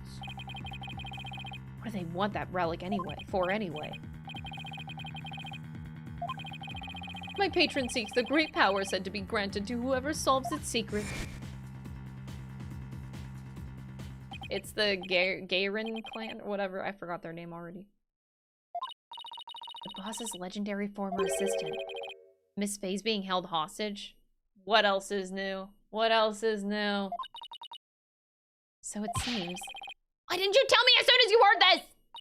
Sorry, it's just Mr. Wright spotted me before I could slip away and made me promise not to tell you. He said it would make things more difficult if you found out. As if things weren't already hard enough. So that's why Mr. Wright was acting so strange. He's dealt with this so many times. Oh my god. Poor Phoenix Wright. This is his fucking life. I had no idea. This must have been excruciating for him. Think, Justice. There's gotta be something you can do. Mr. Justice, about that last statement of yours. I believe you were in the middle of accusing the plaintiff of murdering Dr. Buff. Would you care to continue? I'm sorry, Apollo. I'm really, really sorry. What's gotten into you two? If I accuse that slime bag, I put Miss Faye's life in jeopardy. It seems you finally caught on. I'm far too important to be accused of murder. After all, our nation's future rests squarely on my shoulders. Either I give up or... Oh no. If the game has me decide, I'm quitting. Once I present the crystal to my patron, my victory is assured. Then one day I'll become president and then king. I'll have every politician at my command. Now retract your accusation. Oh, don't make me do it. Don't make me do it. Don't. The defense would like to retract. Objection! That was a deep objection. That sounded like Manfred von Karma almost. That was Dhurke? It sounded like Manfred von Karma. Holy shit. Apollo? Dhurke? I don't know what's going on here, but a lawyer should never look the way you do right now, with defeat and resignation written all over your face.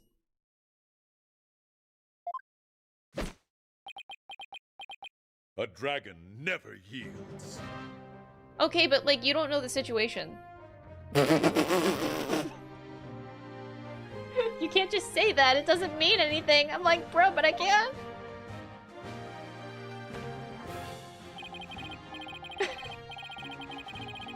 Even when wounded, a dragon bites down hard and never lets go till its dying breath. It glares, it roars, and it latches its jaws firmly onto its prey till the bitter end. That's what lawyers do to get the truth. Dhurke, dragon never yields? He's right. It's all over if I give up now.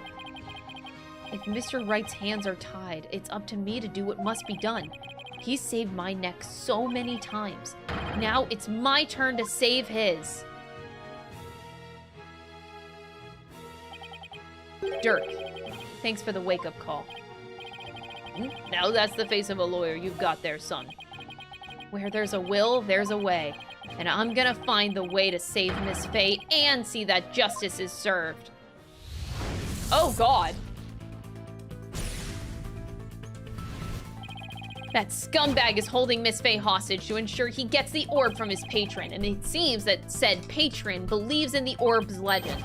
Thing is, the founder did appear when the orb was exposed to fire, just as the legend says. If the legend is true, then we've already solved the riddle. No.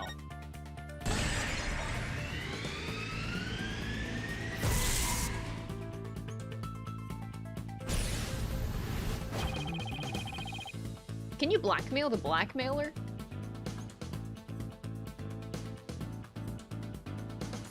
Huh. The legend says that the founder will bestow great spiritual power when she returns. But if that's true, it means that we haven't solved the whole riddle yet. How can that be? Are we missing something? Wait, maybe the part about the founder returning should be taken literally. How would it be possible for a dead person to return to the living? Cloning. Time travel. I love these options. Oh, I know. Cloning technology.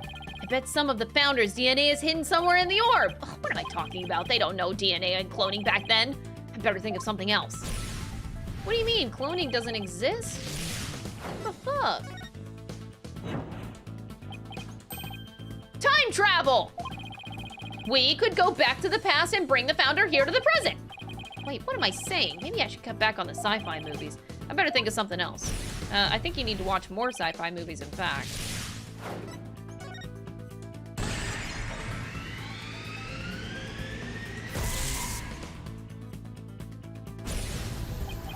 This is actually crazy, though. There is a way for the dead to return. Spirit channeling. And now we have a name and a face. Of course, you'd have to know what the founder looks like first. But the orb has revealed her face to us, so what if it's a sign that we should channel her?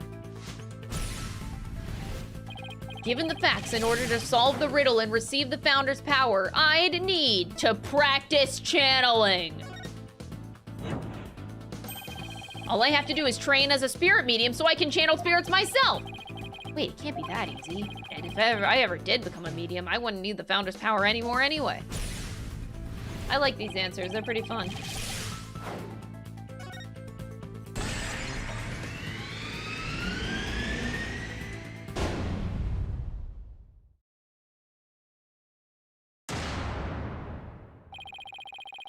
The ability of a medium to channel spirits is the final key to unlocking the orb's secret.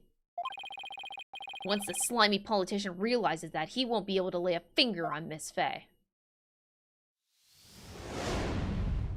I guess.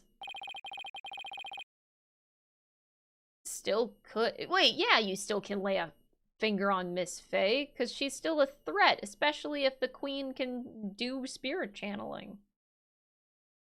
But I don't think she can, so that would, yeah. Everything's gonna be okay, Mr. Wright, because Mr. Politician can't afford to harm a hair on Miss Faye's head. Huh? Mr. Attition, it seems you've chosen the wrong person to take hostage. What do you mean? You should have taken Miles Edgeworth hostage, you bimbo fucking idiot. Your patron sings to solve the orb's riddle, and thereby receive great spiritual power. However, only Maya Faye can truly give them what they really want. What do you mean, only Maya Faye? Think about what the return of the founder really means. We should have considered it more literally. After all, the orb was made in the kingdom of Kurain, the birthplace of spirit mediums. I think I see now. You need to know what the deceased looks like in order to channel them.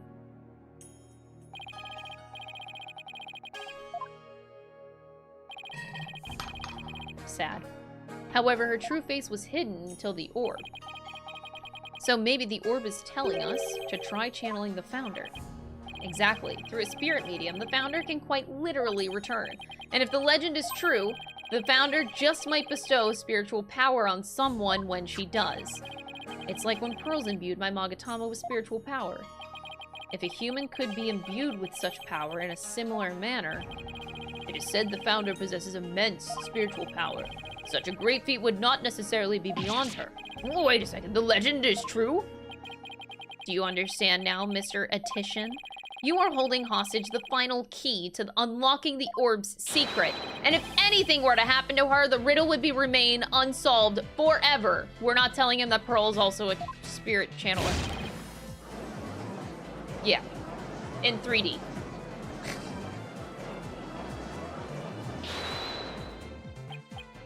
There's always Pearl Faye! Oh, he does know about her. I could simply ask her to help. If she wants money, I have plenty to offer. She's not the kind of person to be tempted by material gain. And she certainly wouldn't help you if anything were to happen to her cousin. Or maybe you'd like to go ask the Queen of Kurain to channel the Founder for you. He could, but he'd probably get executed for requesting such a thing. It's over. Now confess you killed Dr. Buff. Damn, okay, that was hot, Apollo. It was supposed to end. It wasn't supposed to end this way. Mr. Attition, are you admitting to committing the crime? You're my lawyer, right? Do something! It's true that I'm your lawyer, and as such, it's my job to defend you. However, defending my client isn't the only duty a lawyer has. There's something else that's equally as important. And that is finding the truth. Mr. Attition, you have sought to twist the truth in the dirtiest of ways. I was complicit in your hostage-taking, but in a way, I was being held hostage too. Even so, there's still hope for me to make things right, and I owe it all to you, Apollo. Damn! Man, if only Apollo had this moment a whole 2 games sooner. Damn shame. I can't allow a murderer to walk away scot-free. Therefore, Mr. Attition, I must resign as your attorney. Ayo! Does this mean I am under arrest? No!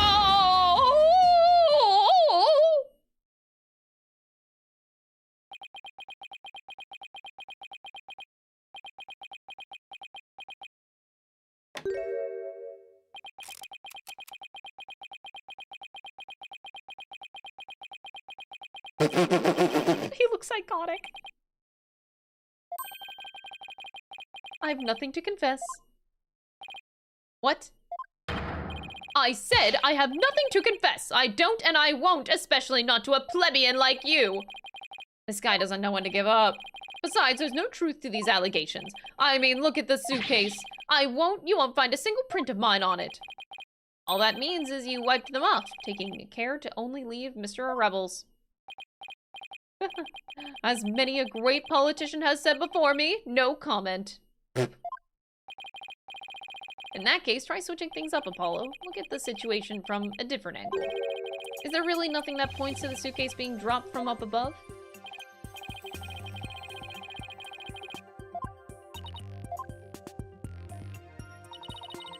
If the killer pushed the suitcase from the second floor hallway over the coffee bar, that would place him right around here. Thoughts of something, Apollo? I believe this piece of evidence to be connected to the dropping of the suitcase.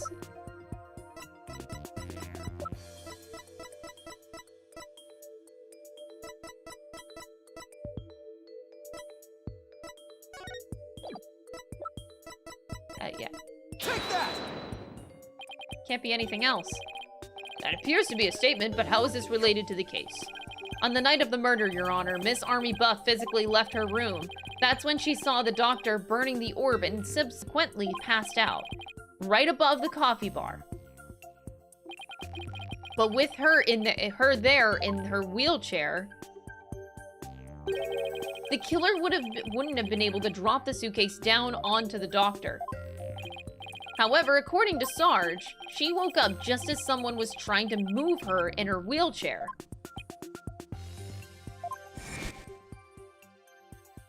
This just happened, come on. The statement also says the same thing, you don't need that. She must have been in the killer's way and had to be moved. Isn't that right, Mr. Attition? And if the killer had pushed the wheelchair with his bare hands, we may yet find the conclusive evidence that we need.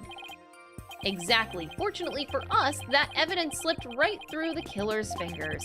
If only he'd been able to hold on to it just a little tighter. But now he's neither able to discard nor alter it. Honestly, that piece of evidence wasn't even supposed to be here in this courtroom today. And yet, it looks like sometimes some things do get better. But this wasn't supposed to happen. No? Well, too bad, because the evidence that sped away from you that night has come back to haunt you, right here at this very trial. Your Honor, the defense's final piece of evidence is... Phoenix Wright! Take that! Apollo? Yes, Mr. Wright? I think he's saying that that doesn't jive with anything you've said so far. No flavor text. Damn. What did the killer have to move in order to... Oh my god, stop. Stop. I was just looking for flavor text. Get out! Can I say Miles Edgeworth and are you gonna give me flavor text? It was Athena Sykes. Take that! Thank you for the 10 Polish currency. I appreciate it, PJ. Apollo? Okay, it's the same. There's no flavor text. This game's dead to me. God damn it.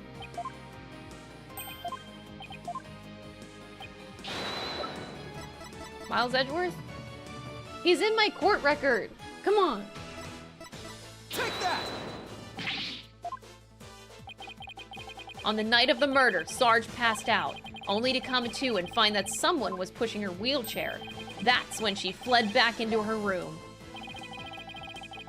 She didn't physically see a single soul after that. Oh me, oh my.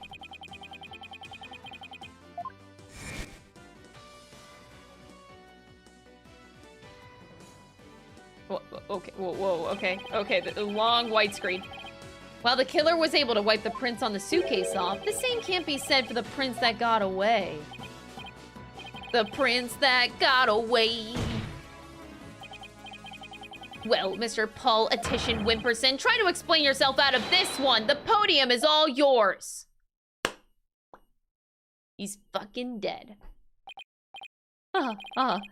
Politician, savior of Kurain. I'm not a crook. My political career can't end like this. I'm destined for great things. Something's wrong. This isn't real. It's a dream. No, a nightmare. Oh!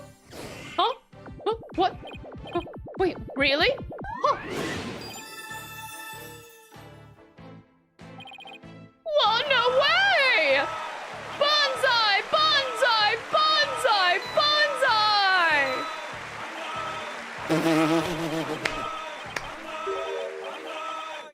No, please! Wait, don't go! No! Please! Grandpa!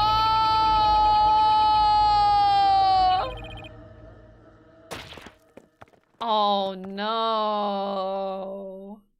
That's a pretty funny one.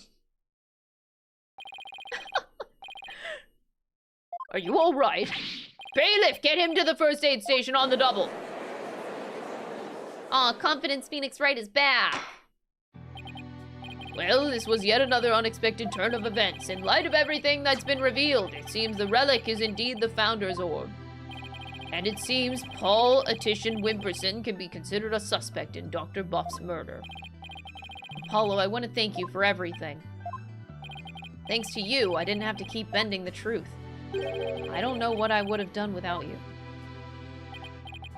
Don't mention it. You were amazing today, Apollo!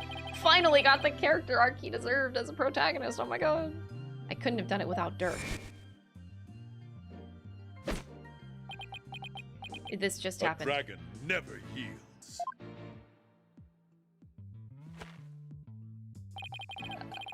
Okay. This game really knows how to ruin a moment. Okay. Okay. Okay. A dragon never yields. Every lawyer should take that to heart. As it seems both sides have no further objections, would Dhurke Sadmati please take the stand? This court awards the orb to the Defiant Dragons per the stated transfer agreement. Woo! We're not accusing anyone of a not guilty verdict because this is a civil trial and this is really, really weird. I didn't get my not guilty. Wait, not Should the kingdom of Kurain claim ownership, the matter may have to be deliberated in court all over again. I just hope, or shall I say pray, that I'm not the judge presiding over that one. Indeed, a trial like that might spark an international incident. Oh boy, that's not foreshadowing at all. Not in the slightest. Still, there are bigger and more momentous things astir in the air. The revolution. Dhurke's really serious about this. This court is adjourned! Yay! We did it! Yeah, it's weird not hearing not guilty. Really weird. Nice work, son. We've finally broken through the last obstacle on the road to revolution. Revolution, it just doesn't seem real. Yes, well, you think you actually defeated the Fighting Phoenix. All I can say is that that's my boy! Mr. Wright did have his hands tied. Who knows if I'd have won if he'd been able to fight me head on. I see it more like you saved Mr. Wright. Saved him? Yeah, remember what he said? He didn't have to bend the truth anymore, and it was all thanks to you. See? You don't need a flashback. You can just do this. I don't know about that. Still, I guess it is kind of nice to be appreciated. Mr. Dhurke? Now that the Holy Mother's face has been revealed, are you going to have a spirit medium try channeling her? I, for one, would love to see the return of the legendary founder. Now he can bend Miles Edgeworth instead.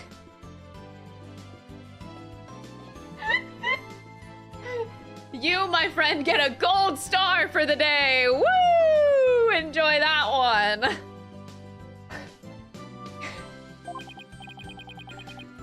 Yeah, just think about it, being able to speak to someone right out of the history books. Unfortunately, it's not that easy.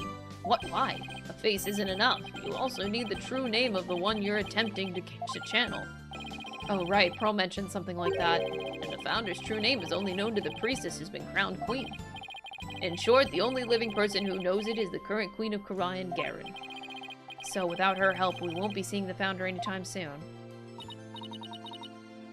That's no fun. That's a problem. We don't like the queen. So Dhurke, what will you do now? First, I'll start by tracing the route by which the orb came into Dr. Buff's hands.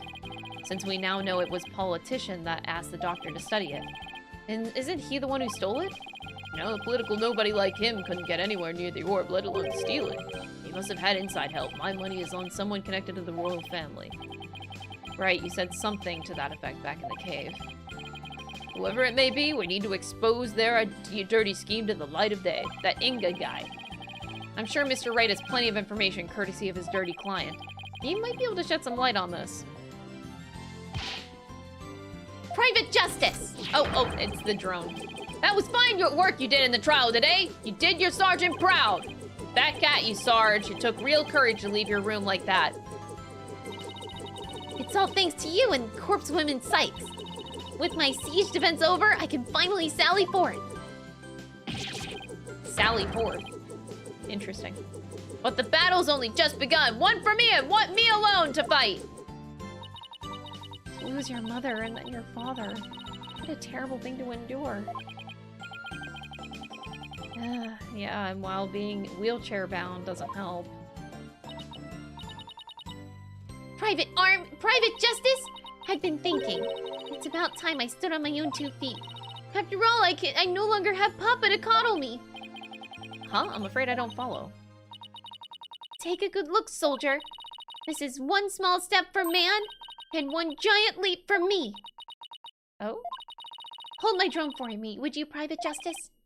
Yes, sir. What is she up to? She's gonna walk?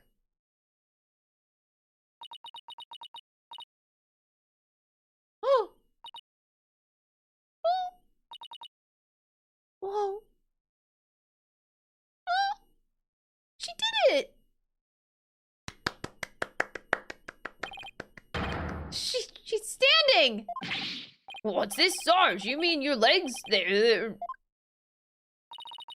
Doctor told me I was ready to walk again months ago. But if I admitted I could walk, I knew that I'd have to leave the house. So I faked it. Makes sense, but... I keep pretending I couldn't walk. But I know Papa is watching over me now, and I'd hate to disappoint him. So from this day forth, I'm going to march forward on my own 2 feet.